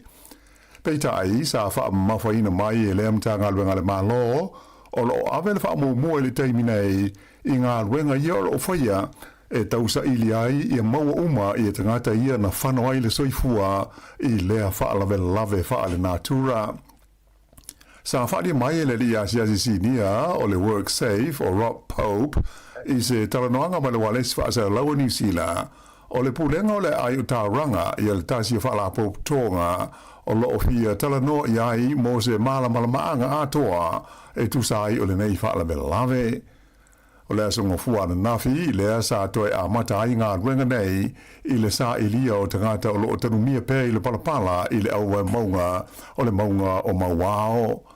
Na whaadia mai a Rob Pope, o le a ngāru lue whaatasi o lato ofisa ma leo i le suenga o whaatūlanga ina nei, pe a ho ina mai a ngā ruenga, i le sa ilia o tino maliu o tangata na fia. O le fuafuanga le pulenga o le ayo tauranga ina ia whaia suenga alo ia o le nei wha lave e langolangoi na malosi e le pālemia ia Christopher Luxon. Ta ua le pālemia i se tanuanga ma le wales wha sa laua New Zealand e matua tāla whea ngai le nei fuafuanga. Ona e to tele tangata ia o lo o fia malama pe aisea na le vave ai se fuafuanga e ave e sea umama iai tangata mai le vaenga o le maunga lea na afia i le solo ele i le vaveao o le astofi ua mawai. O lea ua whaai mai e leo ia le ingoa o le tangata lea na maualo na tino maliu i le Waitafe o le Mahurangi River i le aso. Ia lea o te kani maeu aropasi e whaasa furufitu jo sanga le soifua mai i Kiribati. O ia lea, o se dipoti alo ia mai le ofisa o le leo na momoni ai alo ia ma wha mai senga mo le ainga o le neili i le nei taimi whainga tā. O le ua maliu, o le ave ta vale lea o le ta vale lea na ta whea i le solulu na te nei a o tau ma whai e fia sopo ia le isi tu vai i le taimi o lo longa ma ta whenga ma mawha. Na mawhai o na whaasau na mai lea whaalawelave ia leisi tangata sa to lua ma lewe ta male. Ua tu inatu nei lea ma ta upu mo suenga masani le pule maliu po le corona. E fai tau miliona tā la le ngau la fai whaatoanga i le tū malo Canterbury, ona o winga wha le tonu le tau ma le timu aisa, le ana la vea ai le vaenga o le tunu uilas foroi le taruai. O lona tonu i le o timu aisa po hailstorms ua palasi i le vaenga o le motu i saute, mai o matua i longo nā whai nai i a fua o la tū whaatoanga o la au aina o le mawhai ai o na sele ina. Na whailo mai re teitei whono o le Society lau whai whaatoanga i Canterbury o David Burkett, o le teimi nei e le tau o na sele ai i ati na e nei e awhi ai i le barley ma le wheat a tō fo i maisi i whala au aina. Ai ona o le malosi o ti munga ma tūlanga le mautonu o le tau, o le mawhai ai o na whaonga aina le malosi na to tō ai nei whaatoanga i le tausanga ua tua na ai atu nei. Na ia ta ua na amata mai lawa le kirisimasi o na fesuisui ia e winga o le tau, o le aso ua la mo vevela, o le aso foi ua mamafa ai ti munga, ma sa wai ma le timu aisa. Sa ia whaalia foi e masani au na ta itoru pe whaani timu aisa i se tausanga. Ai o le nei tausanga, ua se funu ma le lua le lei, ia taimi ua pa uai le heil, ma ua wha leanga i nai fua o whaatoanga. Ua whaatauina lau whai whaatoanga le tau a whai, o fua ala tau whaatoanga o whaatama ia e timu aisa, pe tusa ma le se furu miliona tā la, i le tū mā lo lava le nei o Canterbury. O nisi whai whaatoanga sa awhisiringia le wales whaasa lawa ni usila, na o la tau whaadia le mutua te leo la whaina o la tau a tina e, ona o le se leni ua le maua, tanu ai whaale tonu e mafua mai winga whaale tonu o le tau. E le o a whaina ia whaafi tauli, ia le au whai whaatoanga o la fumanu, ai pei o le tupao whai whaatoanga o la autotō, ia ua whengai ma whaafi tauli, i le tū malole nei o Canterbury. Ua tau fia le toe whaatawina atu o se pai e alu mia tele e se tasi o whale ainga i au kilani, ina ua maua i suenga le pūlenga o lea ai, o lea ano le solfonua sa whaonga ina ai, e le i pasia mo le fofonga tāu mawha. Whaalia whapea a o le i whaia kirisimasi na amata o na whaatawina mai le nei whaloloa ingo o le Pakuranga Bakery, ia pai e ta ua o le loi horsey pies, mai sa whaalau i lo fo i lunga o le latu i tū lau i le Instagram, mo le si le fia o le au whaatau. Ta ua mai le matua alu mia tele o le nei pai, ma e to tele na fia e whaatau, pei ona i loa i whetusia inga i lunga o le social media. Pei tai lao le vai aso na te nei lea na whaamaunia mai ai le Pakuranga Bakery, ua le o toi maua le paile nei, ona ua tau fia le City Council. Whaelo mai e Veronica Lee Thompson e ulu i aisu suenga whaapitoa a le City Council o Aukilani, na o lātou maua ni whai tionga mai le mamaru o le tunu, ma awina tuaini tangata asiasi i lea whale ainga, na ia ta ua o le ana o le solfonua na whaonga ina e ngausi ai ia pai nei e le i pāsia mō le tūlanga saonga le mū o le fofonga tāu mawha. Na ia whaari fōi na la whai ia vaenga na tutoe o le ana o le solfonua a to ai mo pai e le itaulia na ngausi mai ai. O le whaonga ina o le ana o solfonua i mea tāu mawha e whaatanga i te tonu o New Zealand.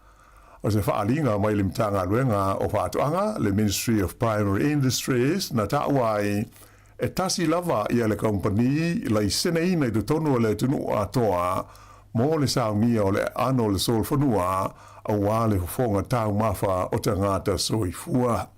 O le tula fono hoi o loo i nei, o so se tasi e maua ua i e whaia ma le mautinoa, le whaataui nātu leo le ano le solfonua e au noa ma se le sene, e ma whai ona whaasalaina i le salatupe e o atu i le se lau afe tā la, po o le whale pui ai mō le umi e tāsi le tausanga.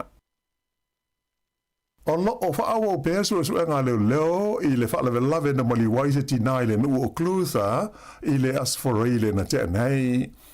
O le tamaitai o maliu o whaamtalaina wa pēr o stasia lo whangia tele ma whaalo lungia e tangata sao lato ngāru lue whaatasi. Sa mawai fo i leo i te tono o le whale na tupuai lea whaale welawe i le awalengo o le Adams Flat Road i a se li na manua ti ngā ina mai o lo tau fia ai mo tongo fitinga i le fale mai i le teimi nei. Whailo mai nisi o o mo tangata na ngā lulu e whaatasi ma le neiti nā o mo liu e whapea.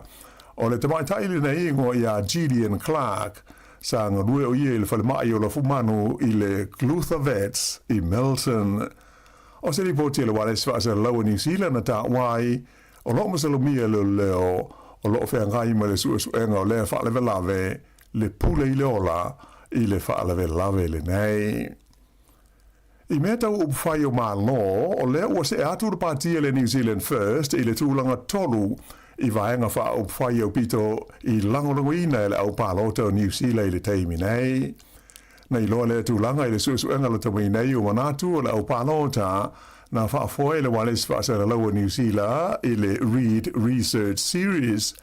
Whaalia whapea o se tūlanga o pito i mālosi lea o tūla i mai ai le New Zealand First i suenga nei taru mai le varu tau sanga ua tua nai. E le ngata i lea, ae sa mai tau ina fo i le siti ai o le tūlanga langolangoina o le teitai o le New Zealand First, wa wasa manai o Winston Peters, i manatu o le au pālota, i le tangata e au pito le lei, pe a vea mapale mia o New Zealand. O lo o tu mau na mau o lunga pea le langolangoina o le patia le Labour, e le au pālota uma o le tinu, na wha au popo le o te si fitu pasene, tu lai mai ai le Labour i le taimi nei i le tolus furuma le 5%, talu mai lawa le masina o se tema. O le National o pa u i le tolu furuma le tasi te si male 5%, o se pa u le atusa male o te si 1%. Ai o le patia le New Zealand First, le o tūlanga tolu atu i ai i pati te tele nei i lua, na wha au popo le tasi te si male tasi pasene, ma o nei le New Zealand First i la whainga iwa te si ma le 8%. O se a whainga o pito maurunga le o iai i le New Zealand First i suenga nei le Radio New Zealand Read Research talu mai le tausanga i lua awhi se furu mo le fitu. O le patia le Greens na pa u le tasi te si 3% tu la i mai ai la tau i le iwa te si ma le 1% i le taimi nei. Ai o le Act o lo o fitu te si ma le 1%, ma le patia maoli e 3% lena pa uai tūla i mai ai i le tasi tesi ma le tasi pasene i le tūlanga langolangoina le au pālota o le tunu u. O le ale to e tau wāle li whai pule si ni o le Labour o Damien O'Connor i le tūmalo le West Coast Tasman i le pālota tele i a Novema. Whaalia mai le li whai pule ne nei e whapea o ia ua nofo nei Dunedin le ana se e atu i ai i le tausanga taluai. Mai o le mafuanga lea o lana whaai unga i le to e tau wahai i le tūmalo le nei o le West Coast Tasman. Nei e ta o fōi e le aisana whaamoe moe whaamawai mai i upu whai o malo i le teimi nei. O le li le nei, Damien O'Connor, tolu tusanga, o a vea ma whaipule e le ngata i le tūlanga o le whaipule Filifidia, po o le whaipule mai le lisi o le patia le Labour, ai e tele mata ngā ruenga sa a vea i fō i ma min star i a so ua mawai.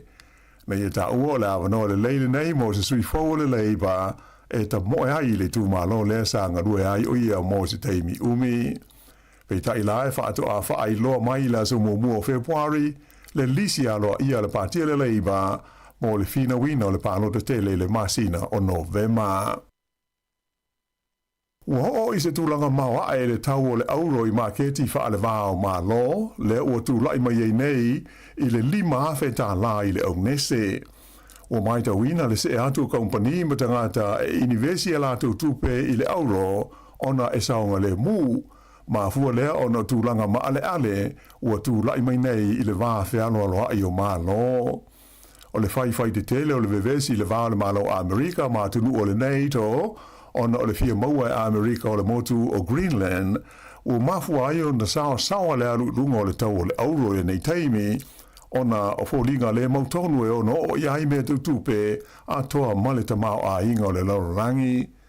O le tau sangana te nei, lua afe lua sfurulima na siti ai i le onus fulfāpasene le tau o le auro e mafua mai whainga whaavai tutupe le malo a Amerika, ma le tele o le auro o whaatawina e le malo o saina. Ta ua i se li pote le Reuters o lo valo ia mai le ono o atu o le tau o le auro i le tausanga le nei I le ono afe fa se lauta la i le aune se tasi po se fua e velesi e lima afe tot se lau fitu lima ta la i le aune se. Na pine auro ia le li talavau o Finley Melville Ives o New Zealand i le ta'alonga ta ua o le ski super pipe a le vaenga o li i ta'alonga o le Winter X Games na whai Aspen i le asonga fua. O lea pine auro ua rua i nei auro a New Zealand ai wha la tau pine siliva i ta'alonga nei e tape nai mo le Olimpeka o le tau malu lu le Winter Olympics i e whai i Milano Cortina ua tue lua nei vai aso. O le lile nei, Finley Melville Ives mai Wanaka, se furuiva tausanga le matua, o le tausanga teruai, sa tūlanga whai i lea tu unga, a o lea la ua pine auroa i le nei tausanga. Ta alonga le Olimpeka o le tau maru lu, le Milano Cortina lua o luono, e amata nei le aso ono o Februari, ma whaanga solo tuai se i o i le aso luas furu lua o Februari, i le atunu o Italia. O le vai so nei le o amata whaanga solo ai fuafuanga mo le sa ilia mo le filfilia o sa whaia o ngā uru fau o le au o le oro peleki. Sa wha mawhaina mai e whapea o le zangata o la filfilia e matua te taulawa o na iaiso na ngā wha whaia onga i tā alonga le kopi wha ale vāo mā lo po o test rugby. E pei o le vaenga au tūle tāsi sa misi ma le iai i le whaia onga le sa iai talua nei o Scott Robertson e le i whaia onga mōmua o ia i se aura kapi wha ale vāo mā lo i le taimi na tōwhia i le tausanga i luafe luas fulwha. O le taimi nei lai tu sai o lipoti wha asa launga e pei e to o lua i la ua ia o lo o la ulunga i le ono whaia iai o se filifilinga mo se whaia onga whau. O la ua ia e au fiai i Jamie Joseph ma Dave Rennie. O Joseph sa whaia onga la tamai nei le au a Japani, ai Rennie na whaia onga unu i le au a Australia le Wallabies. O le komiti po le panel ua whengai nei ma le sa ilinga o sa whaia onga fau o le All Peleki, e au fiai le teitei whono o le komiti whaafoe o le uni le kapia New Zealand, David Kirk, ai whapea stasi o sui awai o le komiti whaafoe o Kevin Melamu, o le li o Don Tricker, o le vaenga o le High Performance, whapea le li o Steve Lancaster, o loo venei ma sui pule po le CEO o le uni le kopi, ma se tasi o tamata alo e le ileva o na malo loli taia mai i le tā longa. Whadia mai atonu pe masina atoa le umi o le a whenga iai la tau nei ma le ngā ruenga i le tau sa ilia o se whaia o ngā ulu fau mo le au le kopi e New Zealand. O le masina o iulai le a matai tā longa wha le vāo malo o le neitusanga a le olo peleki. E a matai tā longa ma Falani, ma Italia, ma Aialani, i le tāmirisanga fau o le Nations Cup, o na so o tuai lea ma le tāmirisanga e varu tā longa i tu tonu a Filika i saute, e au fi ai tā longa whaitawina po test e wha i le vā ma le Springboks, lea o lo umi e nei le siumpini, po o le ipu o le laulangi, i le kopi nei tai se fulu ma le lima. Whai unga lea o telefau.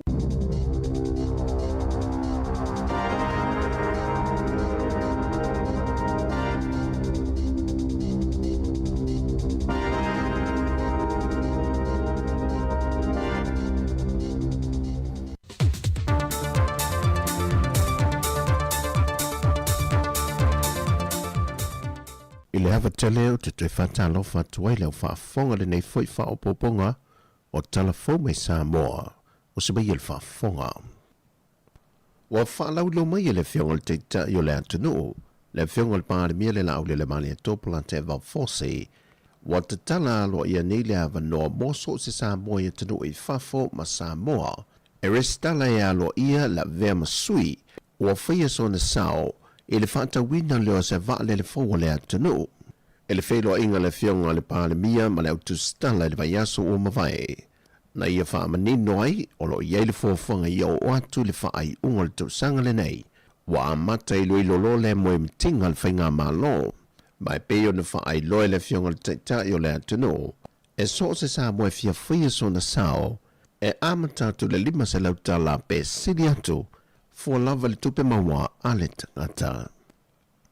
Wa alo ia mai i le sui komiseno mtanga luenga o leo leo, Le maliwa le tina tu se solo le atunu o ia papali isia fekiao. Le sa tau fia le to ese, e tā lia ele wha solongo lana mata aupolo i lumo le wha masenonga. Ele maliwa o sana wopolo fesa mai Amerika. Sina vaiana Caroline Capet, ma ena wha iloe le i antawa, o lo ua whanga solo su e su engal mtanga luenga ele maliwa le tina ia papali, ena ia mautinoa, e le o iai ni whainga wha soli tu la fono wa fiai. Ua wha mawina le taunu mai le atunu, o le wha ta amilo ina le o le tau aveina o le fua o malo le tau pulenga, e le wha tino ina i le lo tātou malo, se fuafanga e wha mamai nai ia la pisiunga ma pepa i ila i le taulanga. Le o lo ova ia le wha la pise i o le totelo lo tātou atunu, e le ngata o lungo talinga lu ai wha pena fo i al te tele, e meise lava ina o fuanga o lo iei whale wha telepasi, ma ta wha whale o whale o lo ma pisinesi le taulanga. O se tasi leo mautau ave a ta alonga o malo al tau pulenga o lo lumanai. O le wha mamaina leo la pisiunga, wa a fiai lo tātou sio manga, e to tono malo le tau pulenga e au fiai ma Sāmoa. O le vaenga mua tau mo whainga le tanga luenga puna ofa le nā tura ma le sio manga, na manta mai muli noo, sa ia pa ia le maketi o i e savalalo. O le manu lo tia malo le tau pulenga mole ni wha moe, ina ia tau fia le wha la pisi atu o tātou o ngā sami. O le vai asolei na tau noo mai iei lea tanga vai ilo tātou o tano. Mai na whidi e nisi o alo i longo le tātou o tano i ta alonga, wha te sei maalo ma whanau wa onga, la tau te wha mo e ina lea fua o ta alonga malo le tau pulenga. Ua whaalau i loa halo ia pe whaalau i tele me le fionga le pāre mia, le fionga le lauli le male tōpula te vau fosishmet, ua whaanganga le sili e le tolu se 10 miliona tā la, o le a wha soa atu, o se tasi o vaenga e whaopopo atu mai le pasene le nupi whae maasani ai, i le aungo le soaswani le lo tātu o tanu, e tā pena i alo ma whanau e toi fo i atu i potua onga le neito sanga. E le fontanga whaia onga omele atunu o le neito sanga, le nalo ia ele whaalawi loa lea le fionga le taitai o le atunu. Sau no le fionga le pāre mia, o le atu i nātu i whonu whaavae, e la tau te lufi na lea seleni le atunu. Na whaalawi lofo i le fionga le pāre mia, nise moe mtinga ma tamu whainga le malo, mo se manui o alo ma whanau le atunu.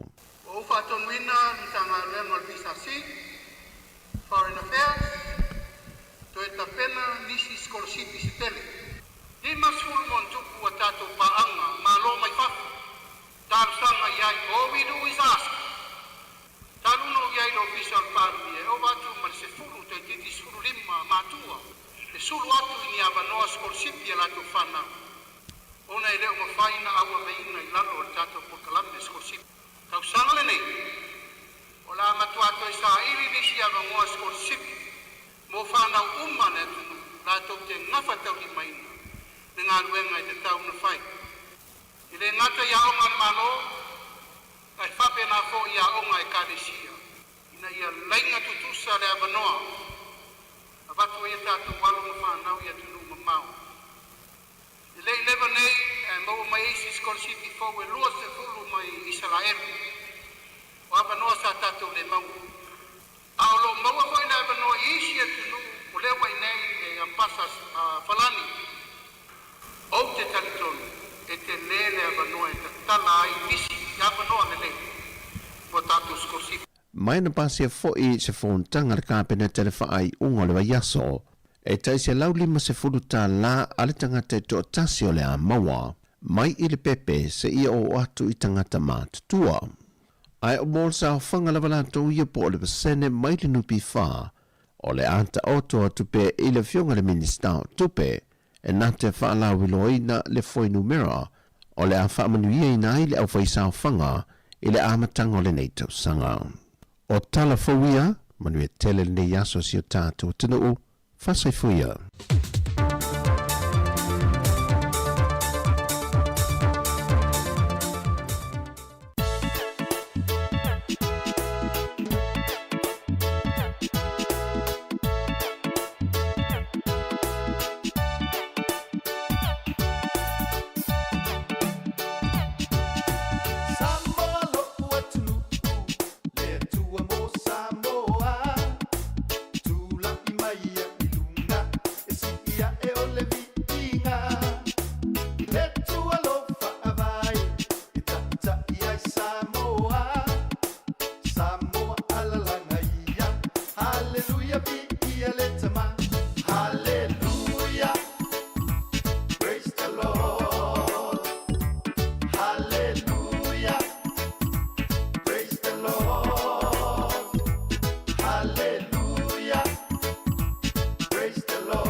Lord.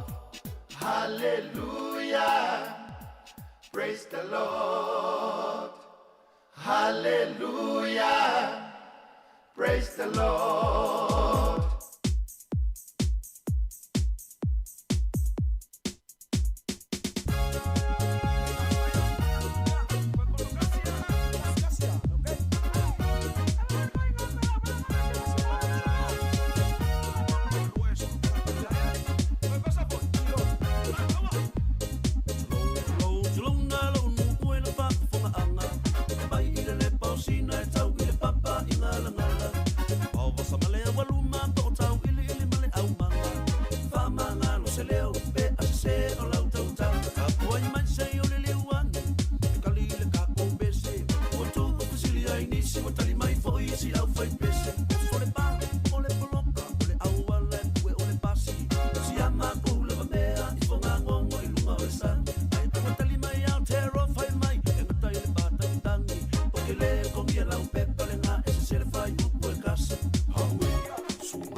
Pe tatou whawhiwhianga sui whiwhiloi o na nei au auli.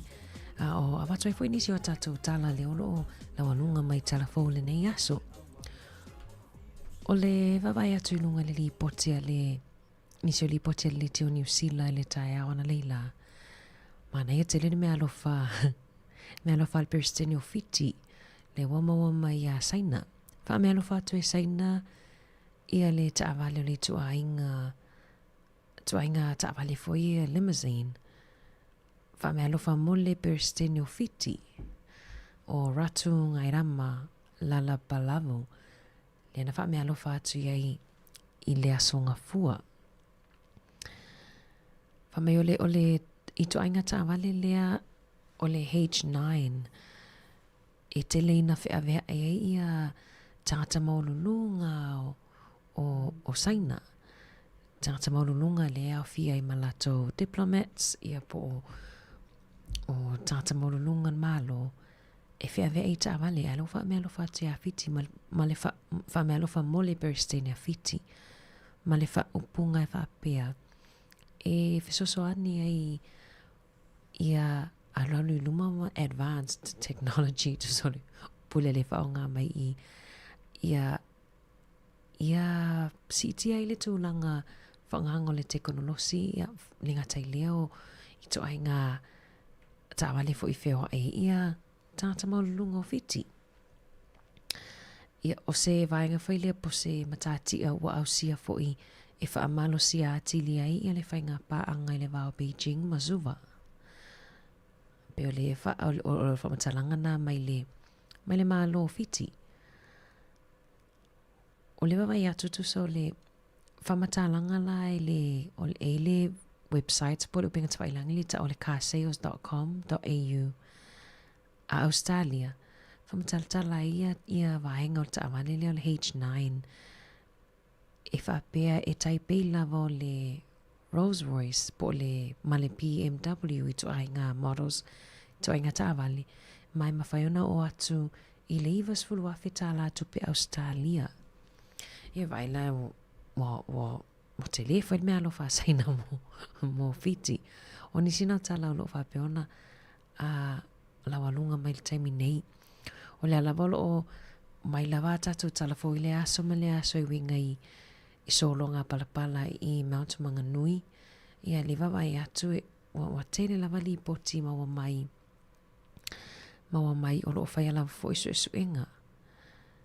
O le taimi nei o lo whaia se saunoanga a le palemia Christopher Luxon. Ia le o lo whai mai taluan o na umale le whono kapeneta tai ana leila. O lo whaia saunoanga i winga i le solonga ele nena maumawai sui fo nisi. Ia mai solonga ele i Mount Manganui. Ia o nisi nao tala mwhaiona whasoa toi fo i le nei vaenga o le asoa toi whamaloa te la tolungo penga so ta inga pe oto le o fa pitoa i li tu la muli alo fa te la tu lava mo oto o se me fa fonga o ina tu pe fa fifianga so i fifiloi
Bye.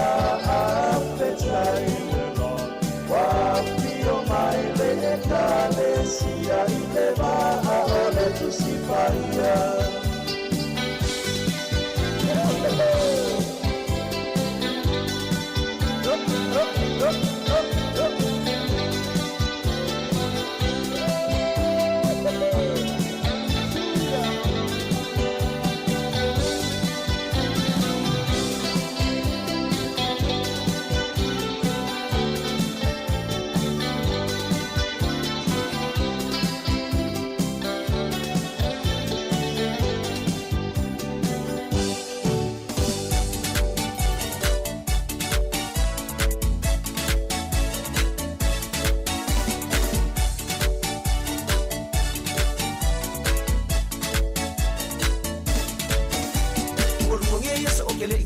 Karukarua sole lo fefe ile fono fono ale ai ngala le au fa ole mai ka ile la ko pa le nga ma o fa alo mo wai nga fa nga la ka u sole kai ngo o ma wai kala ma ka ma ole ani la ole me afrika o kam sa o yai sole a kam sa o ke ba ai ile ka ma lo pe ile sa wai au le lo o ma ko fo ia ma wale mo wala o se ko a le se sne ole ko o kuli pa nga ole mai fa ola sorry ma le lo na ko na o ma ma ua mo le pai pa fa amle mo le fa anga lo mai sorry ke o mai u o le vai o la ka mane nga e ki o le pai pa ai nga vai sorry ma se lo vai la lo pa u ai ke fa amalu ru ku ai i o ai nga u ko mai ma u o le a ko fo i le ma u o le ka o mo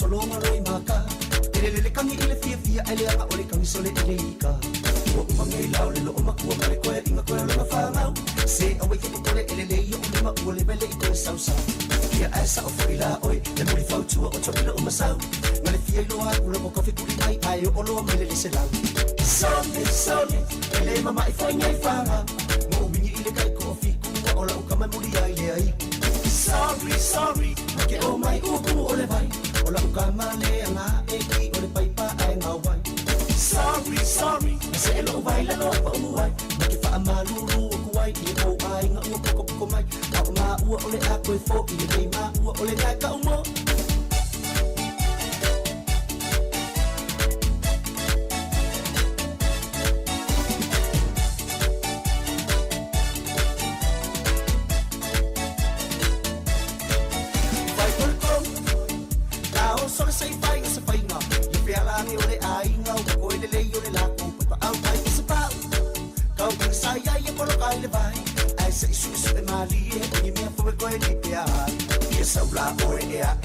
sai ile nenga kai sai fa solo aqua awala bangi ko pasi mai se vai no wai ai okay fine o si dia ko ile nenga ai ai go baby o ma we go vala ai bye bye sorry ele mama I foi ngai fa mo bini ile kai ko fi ku ola kama muri ai le ai sorry ke o mai u ole vai ola kama le nga e ki ole pai pa ai nga wai sorry se lo vai la lo pa uai amalu ru ku ai ni ko ai nga u ko mai ma u ole a ko fo i ma u ole ka ka mo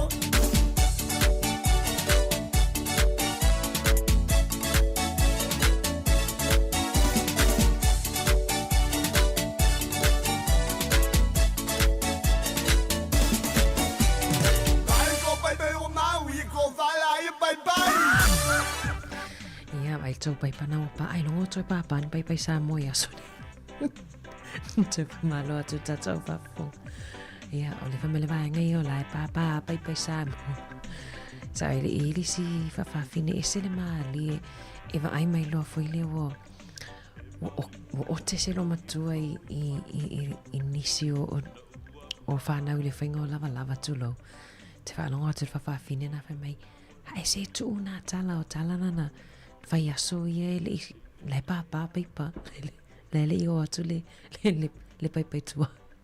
Te wha malo atu tata au whafonga malo lava le on sai. Malo fo i le ngā lulue i la tolo o ngā lulue.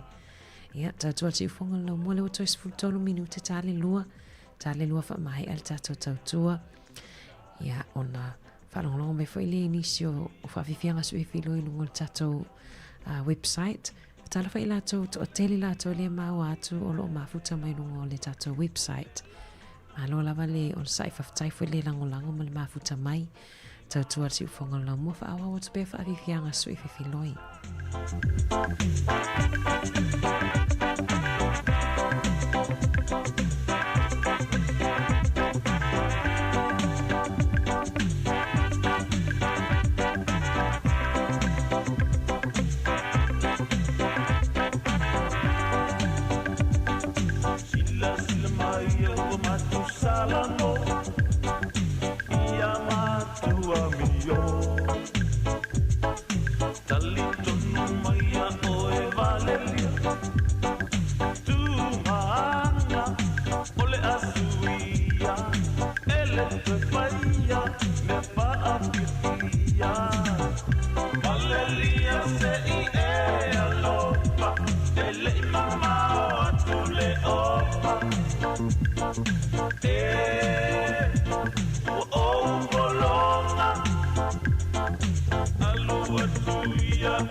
So on a fight and a tangata lo uholanga peana elo lo une lofa yaso umalava tongi ya sauma pea faie pea so angasala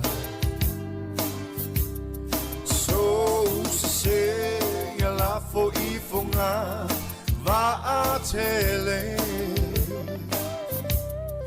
lo lo fa o chele chao fia mo o la upele peole manino ole mo ana lo une nganga chasi halasi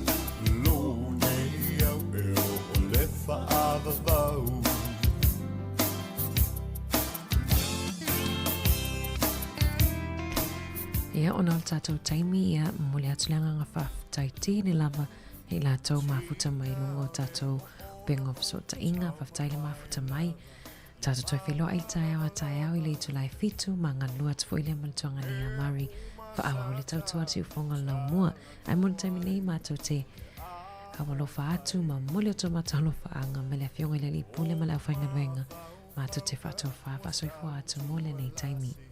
Ole lumanai Le io oli oli ai umane Leo se me moni So se la fo I fonga va a tele Lo lo fa o tele tau fia Mo o la upele manino o le moana I lo une anganga E tasi hai lasi lo ne au e o le whaava vau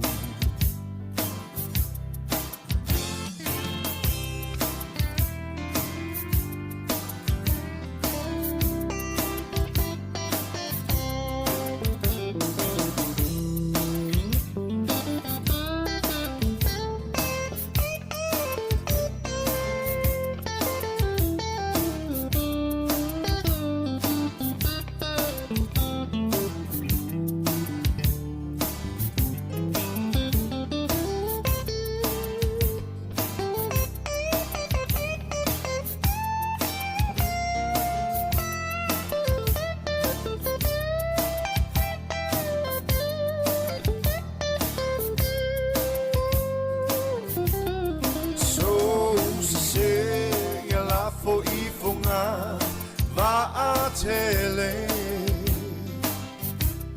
o lo u lo fau tele tau fia mo o la upele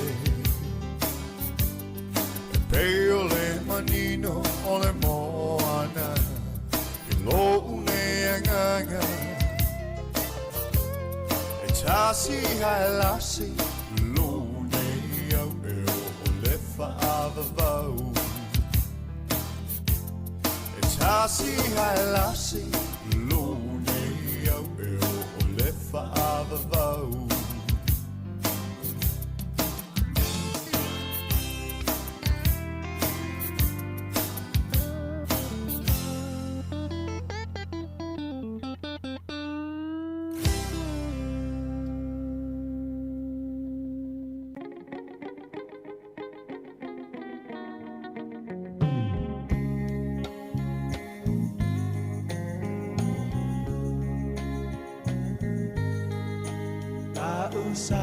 Sāmoa e matalasi Ua sio mia ele sami Atu mangalanu lauala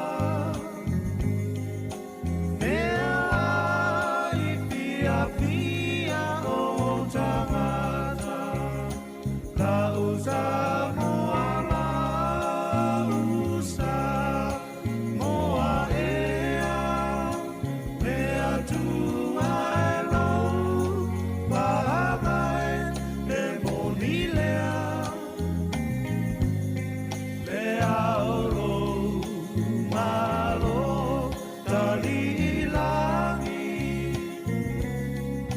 Sāmoa e ai malo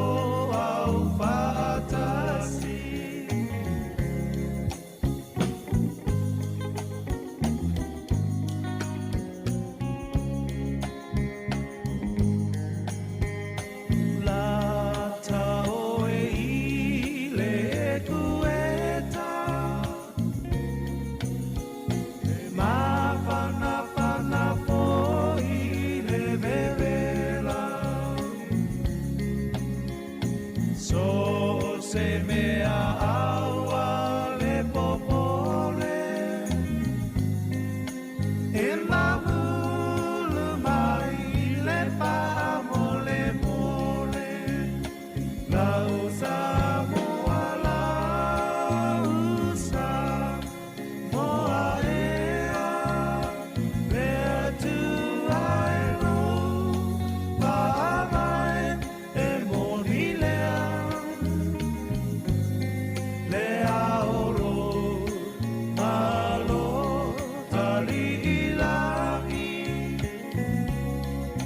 Sāmoa e ai malo au whaatasi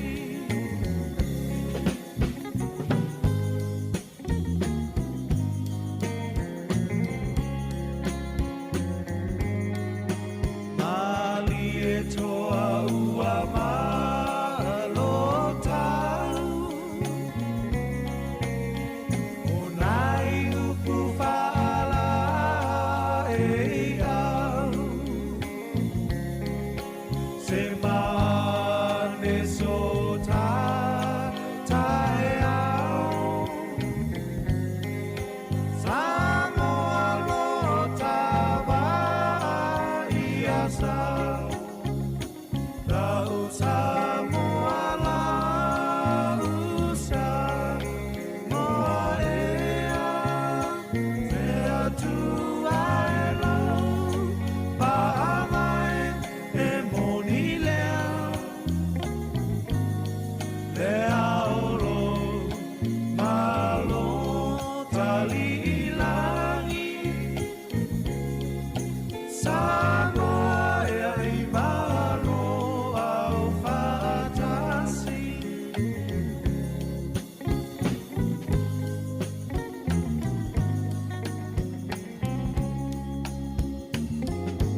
pio pio wa mama tu pesa te ya matotino na ai e to masine le ai ni fo Maua mai la utotongi ua o oli oli